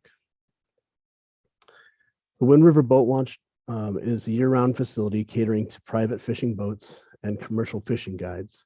It was built in the 1980s, and this facility is in high demand throughout many parts of the year. One of the biggest issues that we're facing is the deterioration of our dock. The dock has styrofoam built in, which due to rotting has become saturated and they no longer are as buoyant. Over the years, Skamania County has done its best to repair the dock, but these repairs have only been temporary. In figure 2, you can see that there's a 9.5-inch drop between the 2 pieces of the dock. We're proposing that dock be removed and replaced with another fishing dock. If it can't be replaced, we'll have to close the facility or remove the dock. On this slide, you can see the damage spans the length of the dock. In figure 2, you can see Tim, who's our old Public Works director, standing on the side that is considerably lower. Although the boating facilities are well used by many of our residents here in Skamania County, the main impact of our dock are the folks coming from outside the county. Approximately 2.5 million spring Chinook salmon smolt are planted in the Wind River annually. The mouth of the Wind River provides a tremendous popular boat fishery for these returning adults each spring. And in 2012, Mouth Fishery produced an estimated of 8,550 angler trips. An estimated of 2,300 Chinook were harvested, and 92% of the catches were from local origin stock. You can see in picture 1, 2, and 3, the fishing recreation on the Wind River. Another key area to discuss is the impact of our local businesses. The Friends of the Columbia Gorge state that 2 million people a year recreate in the Columbia River Gorge. With the loss of the timber industry in our county, tourism is the main industry keeping our communities, businesses, and local government running. The tax dollars also support our schools and low-income families. The Washington Department of Fish and Wildlife estimates that $3.9 million in financial impacts communities from boating trips. Being a local myself, I took the opportunity to reach out to some of the local businesses to see how the launch impacts them. An owner of a well-established campground just east of the dock said this: "Each year we have many multi-generational families who stay in our campground for an opportunity to fish the Columbia. We also have anywhere between 15 and 30 fishing guides who use our campground as home base for a month or longer. With them comes the customers they serve, many from all over the country. Not only does my business benefit from the proximity to the Wind River boat launch dock, but many others do as well. The lodging businesses, gas stations, restaurants, and local businesses. The boat launch generates income for many in the area, including the county. The Wind River boat launch dock is vital to our community." Skamania County Community Action Team, which consists of local government and other organizations dedicated to the economic improvement of Skamania County, have supported our project throughout all of its planning, and it currently sits number 9 on the list. Simply stated by John Weinheimer, a fish biologist with the Washington Department of Fish and Wildlife, said the Wind River is the number 1 tributary for sports fishing harvest and for spring Chinook on the Columbia River. As you can see, there's in these photos, there's a high demand for the dock. Trucks and trailers and vehicles line the sides of the road in several places. There is large demand for our facility, and without the docks being replaced, we will be forced to eventually shut it down if no other funds can be found. The Wind River Boat Launch Dock is 1.3 acres and allows for 18 trucks with boat trailers to park. As you saw from the other slides, folks park the vehicles on the side of the road once the lot is full. We have 2 restrooms and provide porta potties in peak months. The land around the property indicated in the light blue on the screen are privately owned. A large percentage of land, if purchased by us, is too steep to build on. The small area marked in green is also owned by Skamania County. The county has a vision for this area and tried to implement a larger project back in 2016. We applied for various funds and were awarded $1 million to build a parking facility off this green plot of land. We later learned that there was more unconsolidated materials than previously thought, which drove the project costs out of our budget and put the project on hold. We are still interested in future projects where we can make a positive impact on the area, but we're now breaking them up into more attainable goals. The dock is our first priority over all of the other improvements we could do there. Even though parking is an issue, without the dock, all other issues would be a moot point. The project would be simple. Pending funding, we would pull out and recycle the existing floating dock and replace it with a dock similar to the one you see here. The new dock will be made out of HDPE pipe floats and pressure-treated lumber. The FRP grading will allow for a non-slick surface. The length and the width will be 6 feet by 10 feet, which will make it easy for us to install the floating docks. We received these pictures from Ballard Marine Construction. They were also gracious enough to help us narrow down the estimate cost of building and installation. The new dock would give us ADA compliancy, and we plan to building or adding solar power lights to the bull railing to illuminate the dock during the dusk and twilight hours for safety, and to add a cost-effective component that make the docks look nice and inviting. Some ecological factors to point out in this project: we're using the solar power as on the docks for a green energy alternative. No landscaping will be done, but our noxious weeds department is working to eliminate blackberries, mayweed, indigo bush, purple loose stripe, tansy, scotch broom on the location, keeping our shoreline lined with native plants that support our natural ecosystem. We'll also be replacing the signs which we have been weathered, educating boaters on the necessity of wearing life jackets and preventing the spread of invasive plants and animals. Some economic factors are in the design of the dock itself. Much of the structure can be replaced and maintained by our staff, increasing its lifespan and of the dock. The benefit of this small project is immense, to say the least. To look at this project in another way is, without this location, boaters would have to put in 5 miles away to a downtown location, or boaters would have to go up the Drano, an already popular spot 8 miles east to the tributary. Capacity would be an issue on both sides. The businesses that now rely on the patronage of the fishermen and the guides may not have the business at all, since boaters will now have to travel a greater distance to eat, sleep, or store their trailers. The towns of Carson and Home Valley would see the biggest impact. Also, the pilings and the wedges are in good shape, so we won't. The pilings and the wedges are in good shape, so we won't need to do any work other than putting the docks in pieces. There may be many cost savings of permitting the surveys because of the nature of this job. The boat launch site is built for the use of mid to large scale motorized boats for the purpose of fishing and river access. The Wind River represents an important and geographically unique location. Once upon a time, the Wind River was used for logging, our strongest industry, but now it's used for another just as vital purpose. The access to the mouth of the Wind River, the Columbia River's biggest tributary for Chinook salmon, and the access to the section of this portion of the Columbia River draws hundreds of fishermen and guides. This dock is not only used by these, but our Native American population as well. This project is already planned, and we've shown it to our county commissioners. We have met with both with the Corps of Engineers and the Department of Fish and Wildlife, and permitting appears to be a smooth process. The Lodging Tax Committee approved us for a match, and just as a side note, 2 of the folks on our Lodging Tax Committee are directly impacted by the financially by this dock. Our initial projection puts us completing the project in 2023 or 2024, and the only stipulation would just be when it's best for the fish. Do you have any questions? Thank you, Alex. Any questions from the committee members?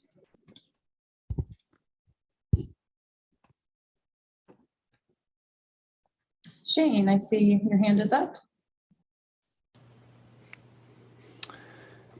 Yeah, thanks. Hi, Shane Belson, Department of Fish and Wildlife. I don't think you mentioned it, and I don't think I read it anywhere, but I did sort of a scramble and look to see how this was originally built. It looks like it was an RCO funded grant in the 80s that built this facility, but it's since been given an obsolescence determination. So there's really, the facilities themselves are no longer under RCO sort of monitoring. But is that right? Am I thinking of am I finding the right place and with that sort of original construction connection with RCO? It could be. I know that Drano was RCO, but it was yeah, and that was done. But I do know I was told that the dock was first put in 1986 or somewhere around there, 1985, 1986. And Alex, I'll jump in real quick. Carl was looking up in our database, and it does look like it was an RCO grant in the 80s. Okay. So he did confirm that. Yep. Okay, so it's in effect really sort of like a reinvestment in an existing RCO funded property to some extent. So, okay, thanks. Thank you, Shane. Appreciate it. Linda, next question or comment? I was just wondering, I know you've already got this all designed, but why are you mentioned that you're doing with 10-foot length sections just because it's easier to move? And I was wondering why it weren't going to use longer, just thinking that it would be more stable. But do you pull these out at certain times of the year? Great question. So the first part of that is I believe the existing dock is in those pieces. And so when they had the original estimate, they were talking about replacing those 11 pieces as they were. But we are having conversations, you know, as I was talking about, we tried to a larger plan. We found that it wasn't viable for us. We're a small community. That project ended up turning into a $10 million project. But one of the ideas is that during the times that we don't use it, that we would eventually build a place where we could store those dock pieces. So that's we're taking the pieces. We're trying to replace the most important piece of the equation, which is the dock first, and we're working on future plans. So for right now, I would say that, you know, the plans are to be in the water, but in the future, we're looking to have the ability to take that out and dry dock when we can, you know, do maintenance and keep its lifespan. Okay, thank you. And Shane, next question. Yeah, just real quick. So without the dock, it looks like the ramp is all right, and you got the parking. Everything is okay except the dock. And if that fails, there's really no place to sort of like, you know, for someone to like beach or put the boat, nose the boat ashore to deal with onloading and offloading. So it's really like that's like the weak point. And when it fails, it renders the sort of launch effectively minimally usable. You're correct, and it depends. You know, of course, the Columbia River's it's got the dams on there, and so the water levels at different heights. Off of the, let me go back on the slide here if I can. Oh, I have control. What slide would you like? If go right off the, if it just had like the over, okay, that'll work. So if you see where the star is, where it says dock, on the east end, if you can see my mouse or over where the D is, that's a really deep point, and you can see that over west of that, you can see land through there. We were just out there yesterday talking with the Fish and Wildlife, and that whole area there's no water over the top of it. So there is a very specific spot where those boats can go. And unfortunately, because the Columbia River is, the Columbia River kind of stops all the sediments from going all the way out because of the water levels height. So the Wind River can't push it all the way out. I don't know if that made sense. Yeah. Okay, thanks. Yeah. Greg. Yeah, hey, Alex, I have a question for you. I see that it says boarding float installation. Do you have an approximate breakdown between labor and materials? Yeah, so when Tim was the one who originally started the process, the quote is actually for them to build and to install. So that entire amount is the installation and the building of it. So we don't have an estimate. Maybe I was just curious what the difference was between materials and labor to install. So there's no, it just is all in. I was just curious. Yeah, I could see if I could provide something. I haven't seen the breakdown, but from what I understand is the Ballard had given him a quote for the entire job. I don't know if they broke it down into the labor and okay, material. Thank you. Yeah. Linda, another question? No, sorry, I forgot to put it down. Okay, any other questions? All right, thank you so much, Alex. Thank you. I appreciate your. Yeah, so Ashley, your grants manager, will be in touch in the next week or so with more information. Okay. Thank you. Thank you. Appreciate it.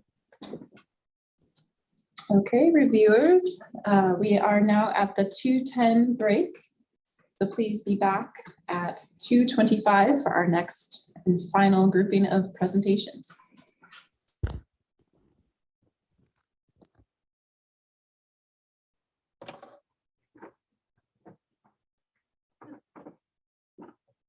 No.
Hey, everybody, welcome back.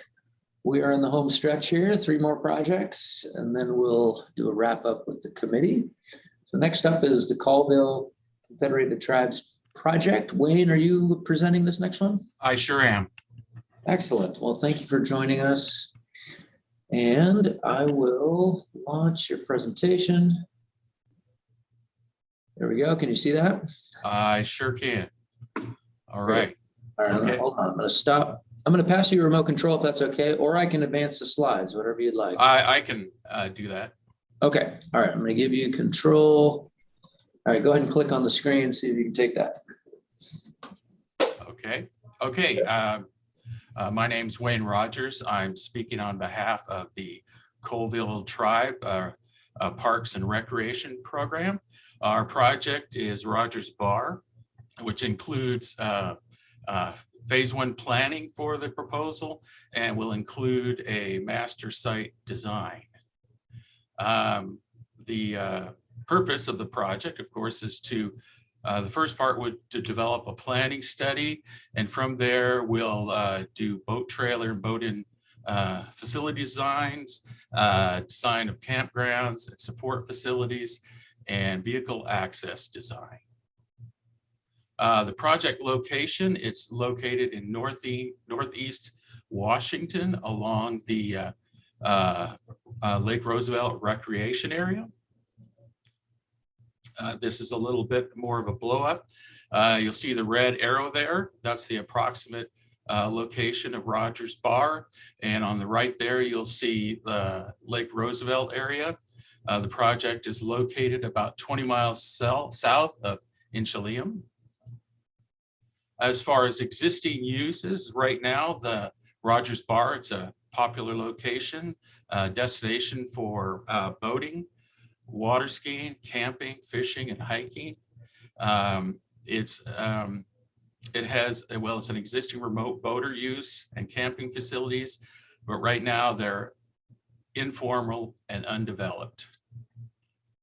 Part of the needs is the community needs a more developed boating and camping facility. One of the major things is to protect the habitat and natural beauty of the project. As far as needs, to provide the local facilities for a variety of users and uses, i.e. the boater and boat-in facilities, RV tent camping, fishing, skiing, and also for use by tribal and non-tribal users. Part of the needs, there will be a need for support facilities, restroom, showers, boat launches, docks, ADA accessible facilities, information kiosks, parking. There's potential for solar power usage, playground. We need to develop a vehicle access, and there's a need for a sewage dump station. This is an area recreational map here. This kind of just generally shows the recreational facilities that are available in the area on Lake Roosevelt, and Rogers Bar is shown by the red arrow there. And it needs to be noted that most of the more well-developed facilities are either on the east side of Lake Roosevelt and on the south side. And there's a real need to further develop facilities on the Colville Reservation. There's an underserved community. Again, that the community lacks developed boater facilities, and the community needs to travel to more developed boater facilities off the reservation and south of Lake Roosevelt. This is the project area for Rogers Bar here. Our primary, for this proposal, for phase 1, you'll notice the irregular areas bounded by an orange boundary. That will be the main area for the planning study and the master site design. We'll all be taking a look at designing access from Highway 2. Site suitability, the existing site is approximately 52 acres. Informal RV camping and facilities. The shore is used as boat-in access already. There's temporary restroom facilities, and there's fairly undeveloped vehicle access. For site suitability, nearby uses include sport fishing, water skiing, hiking, swimming. The existing area is very scenic, rugged, forested, that will help promote this proposal.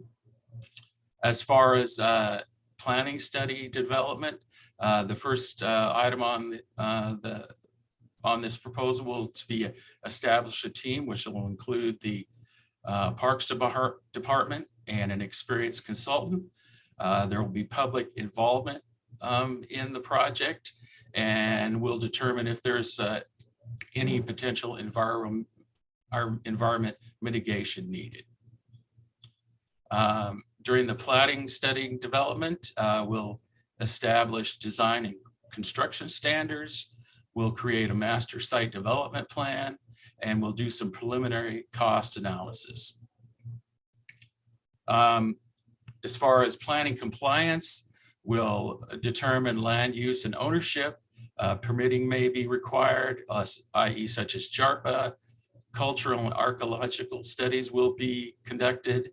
There will be a big emphasis on making the project ADA accessible. And if any environmental studies are needed, those will be conducted also.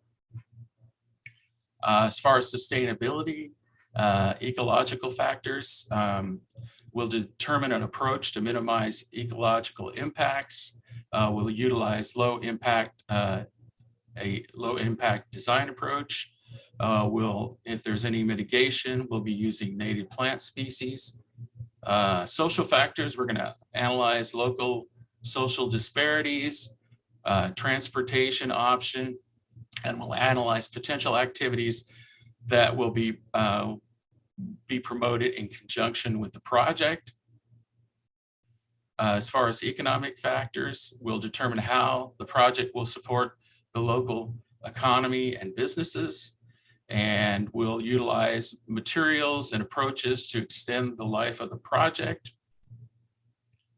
As far as the cost benefit of the project, the project is already uses boaters, and there's existing users. Public awareness of the improvements will be helped by existing users, and we don't anticipate the project will have any environmental effect. And as far as boater use and experience, it'll be mainly to serve boat-in and boats on trailers by developing boat-in docks and boat ramp facilities. For boater experience, will be enhanced by usage.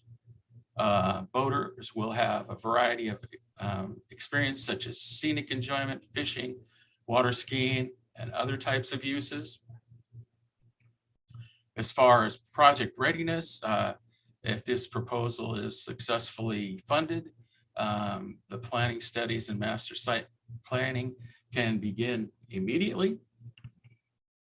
And again, this is the project area here, and in the lower half, the orange boundary areas, that will be the primary area for this proposal. And again, this will be primarily a planning study that will examine the dock facilities, campground facilities, and access to the site. And from there, we'll develop a master site design. And as far as our budget analysis, the funding request amount is $180,000, and the tribe is planning on matching $70,000 with that. And with that, that completes our presentation. And if you have any questions for myself or Mark Morrison, go right ahead. Great, thank you very much, Wayne. All right, questions from the committee or any clarifications needed? We'll pull that back up. So planning grant for a new facility out on Eastern Washington.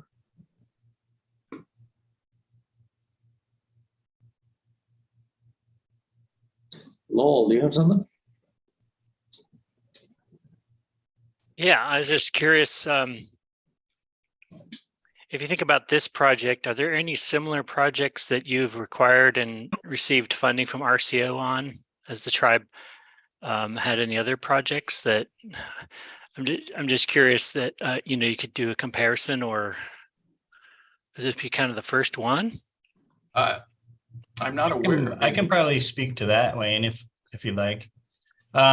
Yeah, we have done several projects with the Colville tribe, or well, we've helped the Colville tribe with several projects. One of them, we did a planning grant, RCO funded, for a boat launch north of this site up on the Sampoil branch of the Lake Roosevelt. And then later we actually got an RCO grant to construct that. It was just a boat launch, didn't have the camping facilities.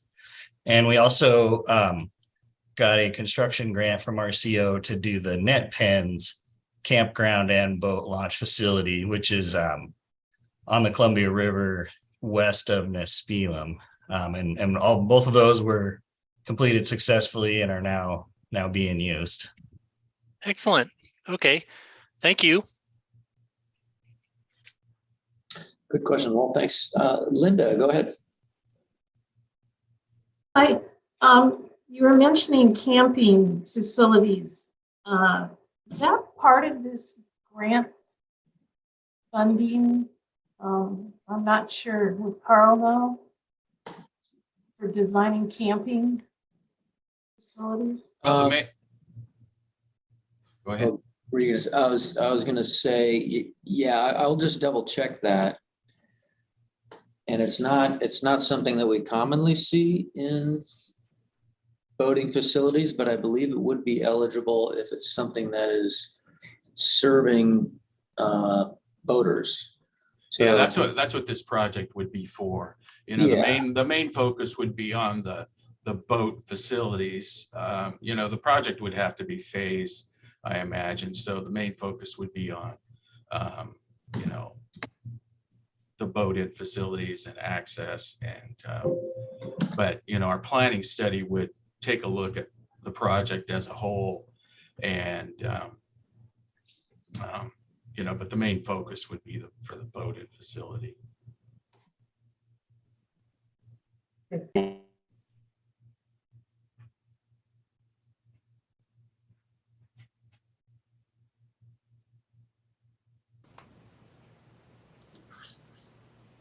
Shane, go ahead.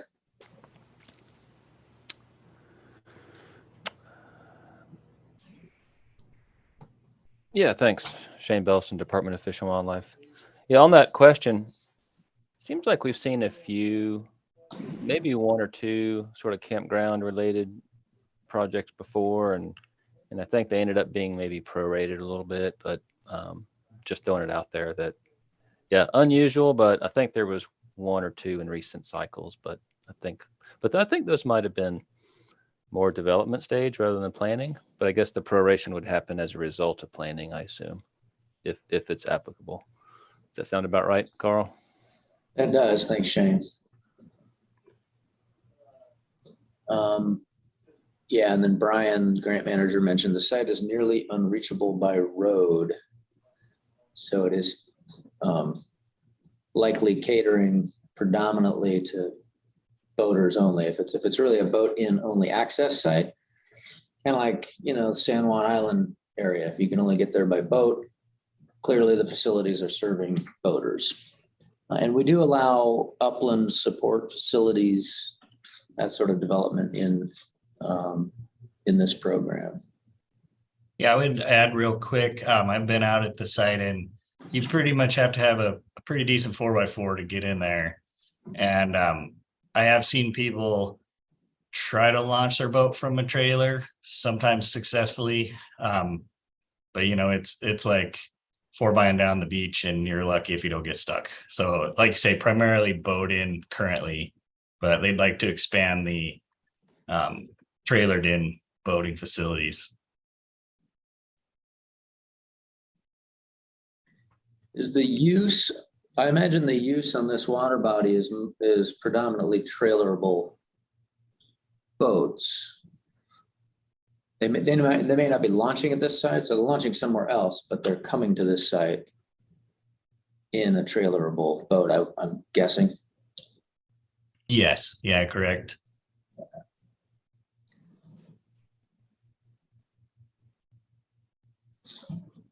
All right. Thumbs up. Thanks, Brian. Other clarifications needed on this one or questions? Linda, do you have another question? I'm just looking at this picture on the screen, and there's a big RV sitting there on the shoreline. Is this not the area? Yeah, as I was saying that, I did notice that. I think it depends a little bit on the time of year. When I was out there, it was pretty wet and it was kind of a mud bog to get out there. So it may dry out some in the summer because, like you say, there are some pretty sizable trailers out there. But it's definitely tricky to get in there currently. Okay, thanks.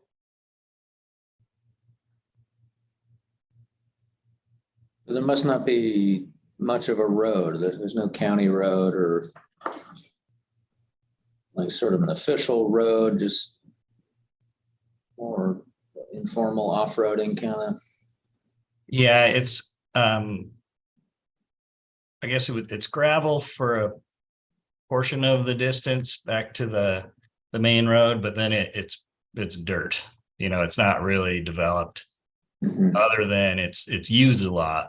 So, the road I think came from the users, not intentional development, I guess. Okay. All right. Any other questions?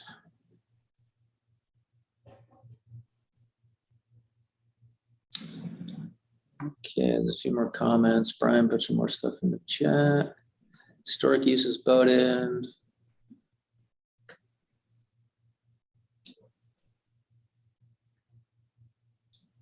Yeah, recreational culture, multi-day boat camping. Yes, yeah. So primarily a water body that's used by trailerable boats. So good, thanks. All right, well, I don't see any other hands up, so I think we're good. Thank you guys for joining us and presenting. Okay, thank you. All right, thank you. All right, bye-bye.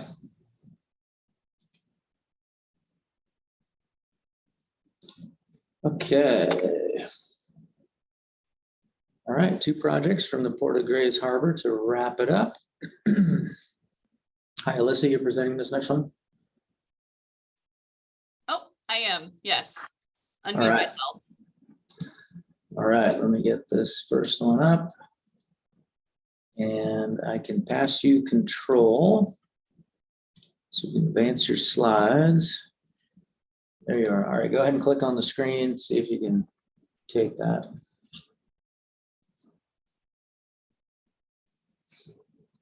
There we go.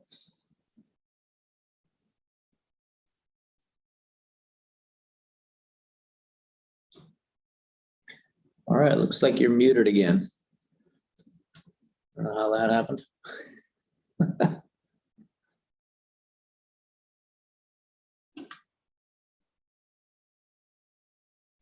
Maybe, hold on, I might need to take control back so you can. I think I got it. There you go. My controls weren't showing up. Did you take control back? Yeah, here, let me pass it back. Okay. Hold on.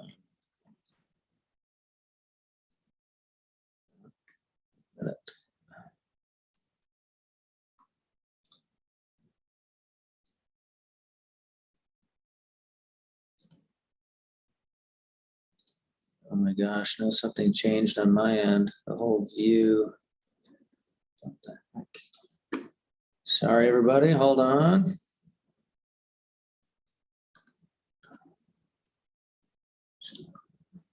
No. Present view. don't know why it did that. I lost where.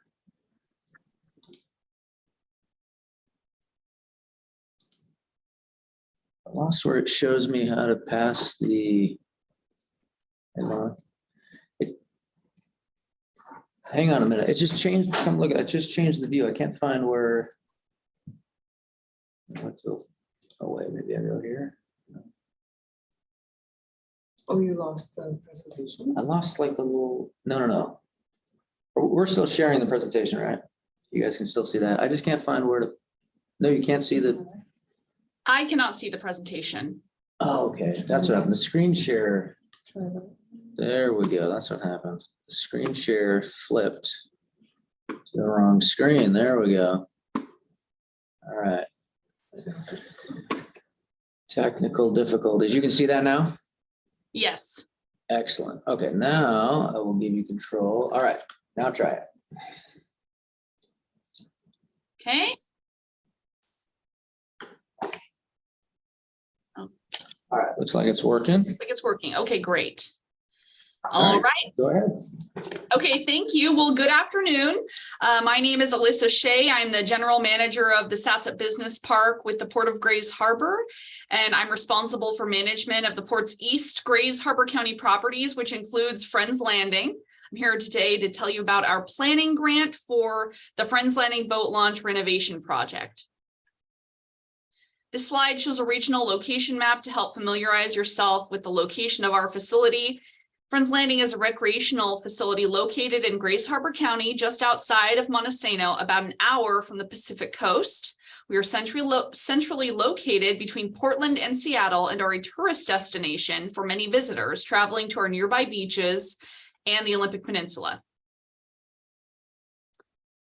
On this slide, you will see our site map. Friends Landing offers 152 acres of recreational opportunities on the Chehalis River and tidally influenced Lake Quig, including hiking, fishing, camping, and bird watching. The facilities include 18 RV sites, 10 tent sites, a boat launch, 2 fishing shelters, 2 picnic shelters, a playground, and a paved walking trail loop. And I've highlighted the boat launch location on the red circle area. I want to briefly cover the history of Friends Landing because it provides important context on where we're at today. The property for this facility was donated to Trout Unlimited in 1988. Starting in the early 1990s, it was developed as a recreational facility with the vision that it could be used by all, with a special interest in making the site accessible for people with disabilities to enjoy, where they could access aquaculture and fish enhancement projects in the beauty of Western Washington state. It was one of the first of its kind in our state.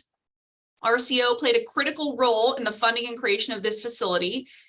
And in 2014, the nonprofit owner of these facilities chose the Port of Grays Harbor to take over the long-term management and preservation of Friends Landing. The port's vision of providing public access to our waterfront and promoting tourism for the betterment of the region was a perfect fit to manage these beautiful waterfront assets. Since ownership, over $350,000 has been invested in capital projects outside of operations to maintain these waterfront facilities for future generations. Our project scope. So first of all, I just want to make clear this is a planning grant that would fund design, engineering, and permitting for placement and construction of a raised upland boarding ramp to be installed in the current parking lot, paved and striped parking, ADA parking, and a crosswalk. The exhibit I've shown here is an example. However, since this is a planning grant, site layout and other features like stormwater requirements mentioned previously will be determined during the process should we be successful in obtaining funding. Our total cost for this project, we anticipate $180,000. We're requesting $117,500 with the port's matching share at $62,500. The boat launch, as far as need, is used year-round to access the Chehalis River, which is just outside of Montesano. It's heavily used during the fall months to access the recreational salmon fishery, and improvements to this boat launch were identified in the 2022 update to the Friends Landing Recreation Plan, and they were also identified in our previous plan from 2016. Friends Landing is uniquely situated. The nearest boat launch to the east is in Cosmopolis, and you can see it's about 8.25 miles, river miles away. And to the west is Fuller Bridge, managed by Fish and Wildlife, and that is about 10 river miles away. So this location plays a unique role in opening up a stretch of the Chehalis River to the public.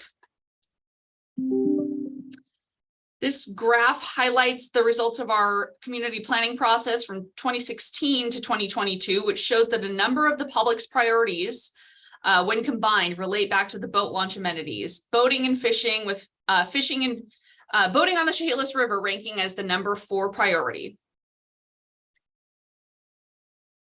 The graph below is intended to show you how much use of Friends Landing has increased over the last 12 years. A majority of the revenue we see at Friends Landing is from campground revenue. However, access to the boat launch is one of the primary drivers of a camper choosing to stay at Friends Landing, especially in the fall. We do have a voluntary pay system at our boat launch, but it is on the honor system. So it's not an accurate record of boat launch usage, but wanted to show this to showcase the very steep spike in usage and, of course, revenues that we've seen over the last 12 years.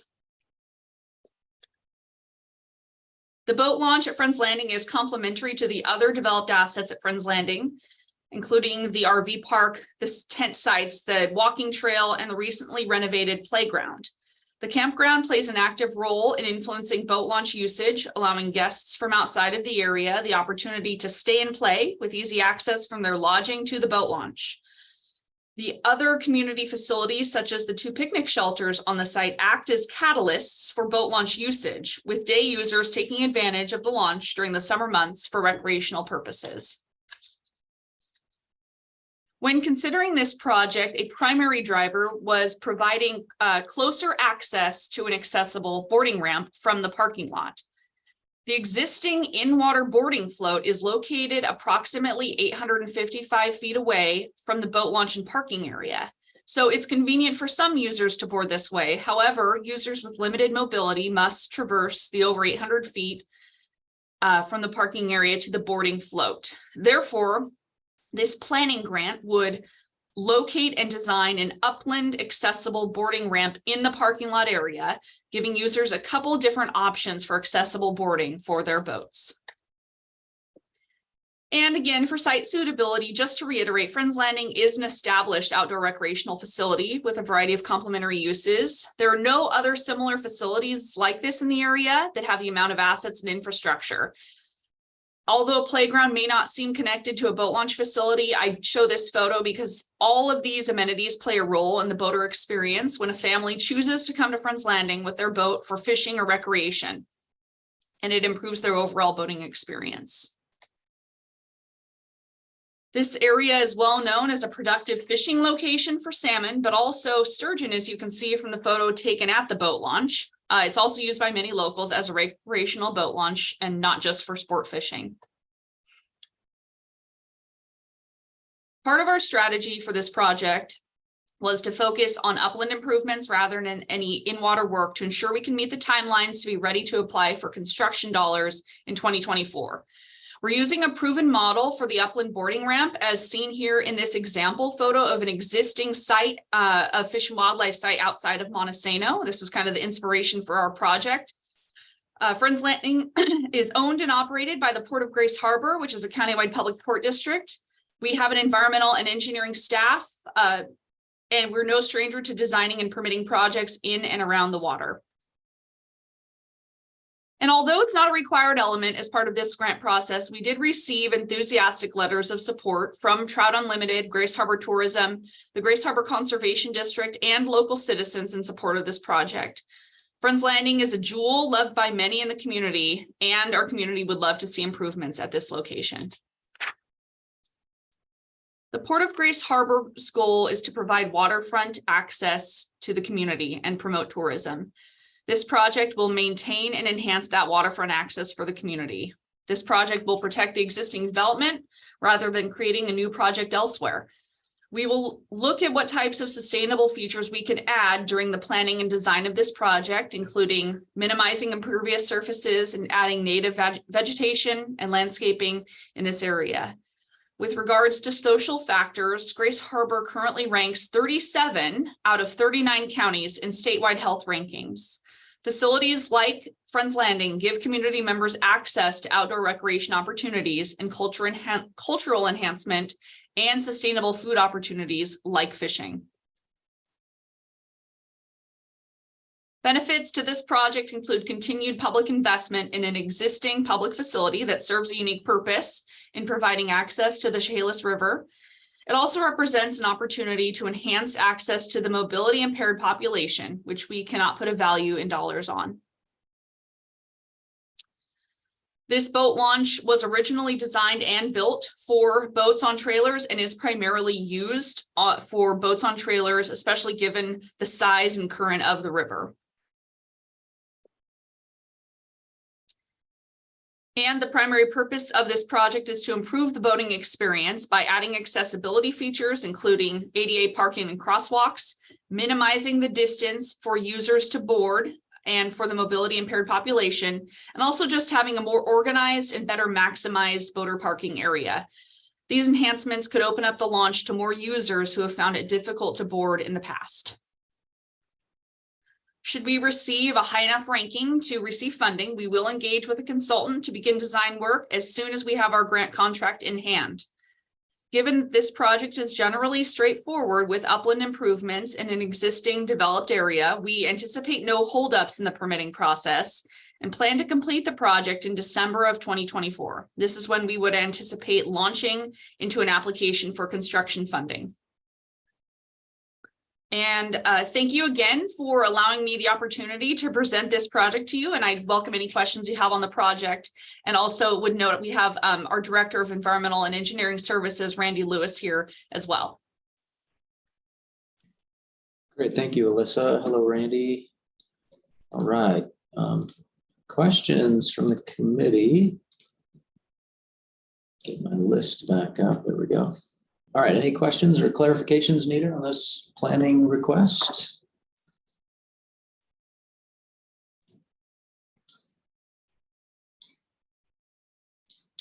See any hands yet? Linda, there's one. Hi, I don't know which slide it was, but you had the site plan. Are you planning to pave the entire parking lot? Or is it only? Yes. So we're not sure at this time, and that will be determined as part of our planning and design process. At a minimum, we would plan to pave the ADA parking stalls, possibly some of the parking, or maybe a paved lane for traveling. But those are all factors we would determine during the planning and design process. We realize it's not exactly the best thing to have that entire area paved. So we're going to look at a variety of options. Okay, thank you.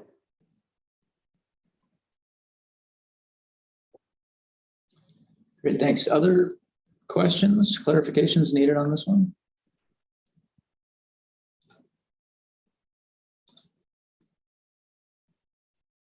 All right, not seeing anything. Must have been pretty clear. All right, well, thank you, Alyssa. Appreciate it. Thanks for being here, Randy. Thank you. Are either of you helping with the next presentation or?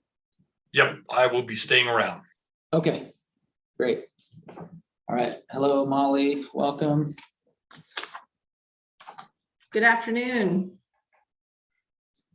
All right, let me get you're our closer today, last presentation.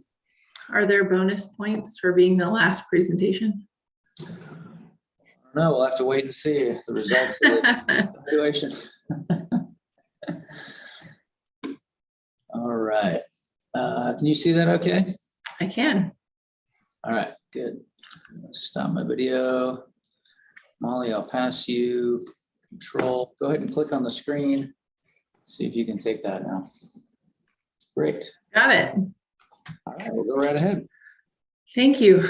Good afternoon. My name is Molly Bold. I'm the General Manager of the Westport Marina for the Port of Grace Harbor. Also in attendance is Randy Lewis, Director of Health, Safety, and Environment for the Port. The Port of Grace Harbor is a county-wide port district with 7 different key facilities. The marina is home to a diverse user base of recreation, commercial, charter, and pleasure vessels. It is a pleasure to present to you today. Today, we bring to you the Westport Marina Transient Moorage Replacement Project, a project that will develop 14 dedicated short-term recreational moorage slips, an abutment, and a fully accessible gangway, adjacent to the existing and recently improved Westport Marina boat launch complex.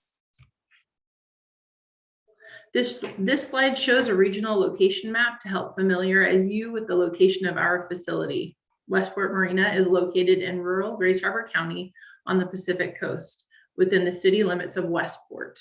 We are one of only a few boat launches with direct access to the Pacific Ocean on the Washington coast. This slide is taken from the port's recreation, land, and facilities plan and shows the wide user base of boaters from all over Washington state, Northern Oregon, Idaho, and beyond.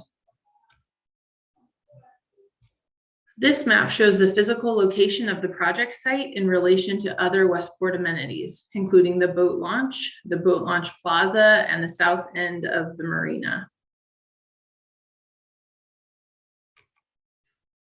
Additionally, the project is close to the Port Centennial Viewing Tower, West Haven State Park, Float 20 Fisherman's Boardwalk, Half Moon Bay, Westport Light State Park, a large yacht manufacturer, and Twin Harbor State Park nearby, which continues to be one of the busiest campsites in the state. The site is also directly next to the U.S. Coast Guard Station, Grace Harbor.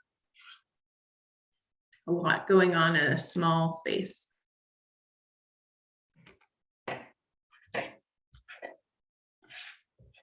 Oops. Sorry about that. The Westport Marina provides year-round access to Grace Harbor and beyond for boaters. The recently completed Westport Marina boat ramp and parking lot is unique in providing access to recreational fishermen from March through October for salmon, bottom fishing, crabbing, halibut, and albacore tuna fishing in marine areas 1 and 2. The proposed moorage slips, abutment, and ramp are the missing piece to this multi-phase effort to improve recreational boating facilities in Westport. The recreational boating facilities in the marina are a critical economic driver to the South Beach. Based on the finding of the port's most recent economic impact study completed in 2014, roughly 245 direct and indirect jobs, 23.5 million in revenue generation, and over $1 million in tax revenue can be attributed to the recreational boating activities stemming from the Westport Marina, which is key to rural ports and communities like ours. This slide shows the increase in demand for the launch since 2019, even during a pandemic. The number of boat washes, launches, and annual boat passes and short-term moorage reservations continues to increase annually. Currently, there are just 6 30-foot slips up for grabs on the float adjacent to the boat launch. There is no recreational designation. This project will more than double the number of available slips and dedicate them solely for use by recreational boat launch users. While the surrounding docks are primarily commercial in nature, it is essential that these slips are maintained for recreational use. The slide shown is a photo of one of many access gangways in the Westport Marina that are not ADA compliant. The new gangway and abutment will improve access to the boat basin floats. This project will be key to providing boat launch facility that is truly accessible by all.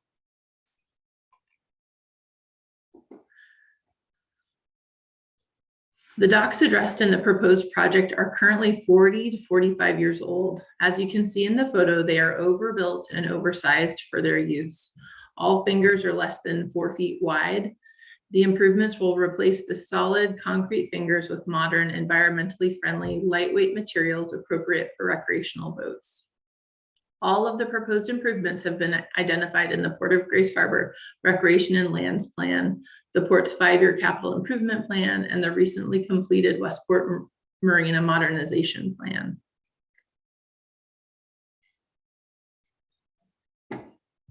The yellow box shown defines a safe location in an otherwise crazy commercial area. The proposed slips avoid strong water currents, marine mammals such as sea lions are out of the way of an active commercial fishing vessel area.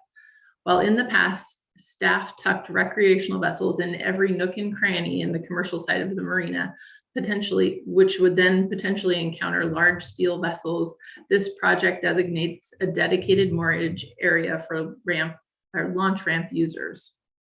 While ramps and access points are located in the commercial end of the marina and can't be moved, our planning efforts can ensure designated safe moorage for years to come. Additionally, the Westport Marina has implemented an online booking system, DocWa, that caters to recreational boaters and manages all slips in the marina.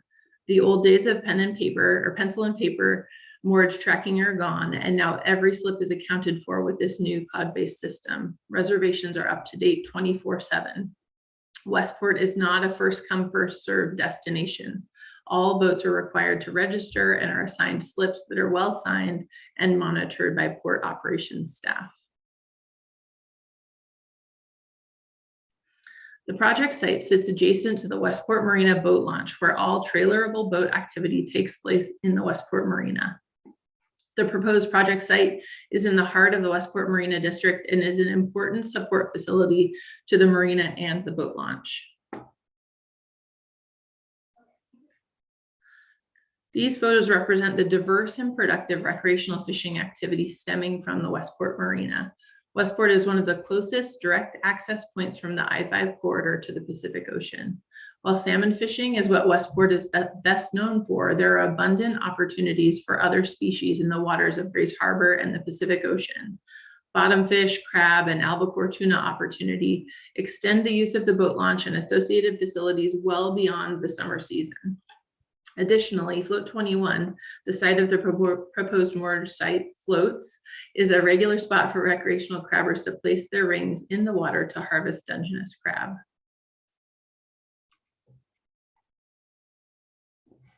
Lastly, the Westport Marina Boat Launch Complex, including filleting station, bathrooms, pay station, boat washdown, and parking lot, is considered a premier recreational ocean fishing destination. The moorage slips, abutment, and gangway are the final piece to this multi-phase project. When we developed this project, we wanted the layout to be simple, designed to complement the existing boat launch and support facilities. The project places 7 30-foot fingers dedicated to recreational boating on Float 21, the closest float to the boat launch. The project includes an 80-foot gangway and a 5-foot access lane to the first finger. These fingers are the first modern, environmentally friendly, light penetrating floats in the marina. Additionally, the project places potable water and electrical service at each slip. The overall project footprint is just over 1/3 of an acre and is consistent with the current use, zoning, and other development plans for the area. The blue box shows the parking lot project previously funded by RCO. The red box is the property boundary. The orange box shows the area of ground disturbance, and the yellow box, the area of potential effects. The green box is the ramp itself. Currently, boaters experience a streamlined, efficient approach to the boat ramp through our recently renovated Upland Plaza area. However, once the boats hit the water, finding nearby moorage can be nearly impossible during peak seasons. Short-term boaters may end up moored over 1/4 of a mile from the ramp on the other end of the marina. The project will allow for overnight boaters to launch their vessels and tie up quickly on the recreational floats on recreational fingers on Float 21, and then easily move and park their trucks and trailers to parking spots. No longer will boat launch users be traversing the expanse of the marina by foot in order to return to their trucks after launching and mooring their vessels. The project coincides with the port's past and future investments in the Marina District. The project further supports the community's high economic dependence on fishing activity and tourism. The facility serves locals and visitors alike, improving the economy while supporting the local interest in natural resource-based recreation like hunting and fishing. The Float 21 project improves access not just for boaters, but for all public. Public access has been a priority for the Port of Grays Harbor, and this project increases that access equitably. It builds upon the value of previous investments in the facility. The project supports the local economy and culture as it complements the future plans. The project serves sustainable, diverse, and popular recreational fisheries. While the project supports access for all, the moorage improvements in this project benefit boats on trailers arriving to launch, fish, and return to safe harbor for short-term moorage in the Westport Marina. As has been stated previously, the Westport Marina is considered a premier location for coastal recreational fishing. As the largest fish landing port on the West Coast, the Westport Marina is a critical access point for recreational fisheries that are in high demand. The additions of restrooms, a boat wash down, and the filleting station have made Westport a top-notch facility, and the project proposed is truly the icing on the cake for the overall boating experience in Westport. The project is outlined in the port's capital improvement plan, recreation plan, and is viewed as the first step of the Westport Marina modernization plan. With the conceptual design finished, we intend to complete final design and engineering in summer, fall of 2023, filing permits by the end of 2023, first part of 2024. We aim to bid the project in the fall of 2025 and break ground in 2026. Thank you for the opportunity to share our project with you today. The investments of the RCO and the Westport Marina have been instrumental in the overall development of our community, and for that we are sincerely grateful. With that, I am happy to answer any questions. Great, thank you, Molly. Appreciate that.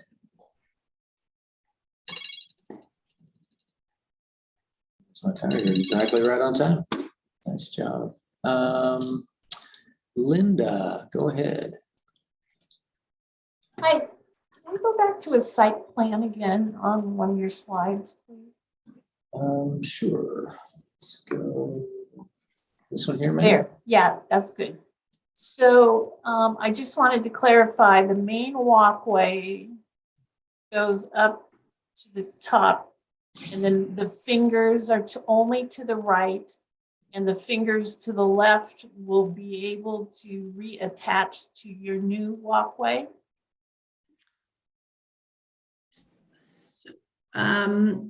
So the fingers that are on the left side of the screen or the left side of main dock are not a part of this project. This project is the abutment, the ramp down to the floating dock. Yes. And all of those first 7 fingers on the right-hand side. Okay. And then all the fingers on the left, though, can reattach to your main walkway? Those, we intend, so the marina, as I stated, is very old, and we are, I referred to the Westport Marina Modernization Project, we have plans to refurbish all of the docks in the coming years. So yes, that is our intent. However, it's not a part of this project at all.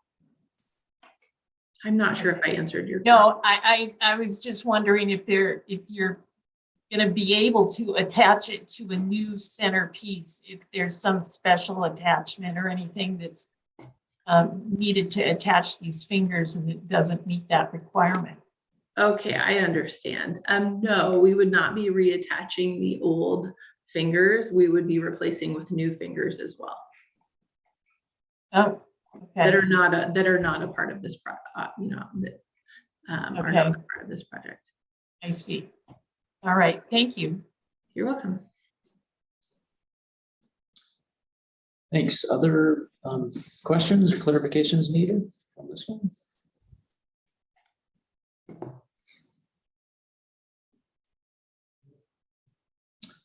All right, I'm not seeing any other hands going once. Well, looks like you must have covered it. Nice job. Great. Well, thanks so much for joining us and presenting. We'll have results and a ranked list in a little over a week, so we'll be able to share funding results. Great. Thank you very much. All right. Thanks, you guys.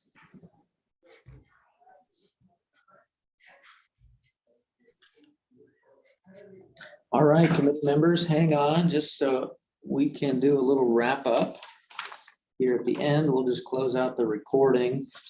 So for anyone who joined us, thank you very much. That ends day 2 of our boating facilities program grant evaluations. We looked at 27 projects yesterday and today. We'll have grant results in a little over a week. Appreciate you being here. And yeah, any questions, reach out to staff at RCO.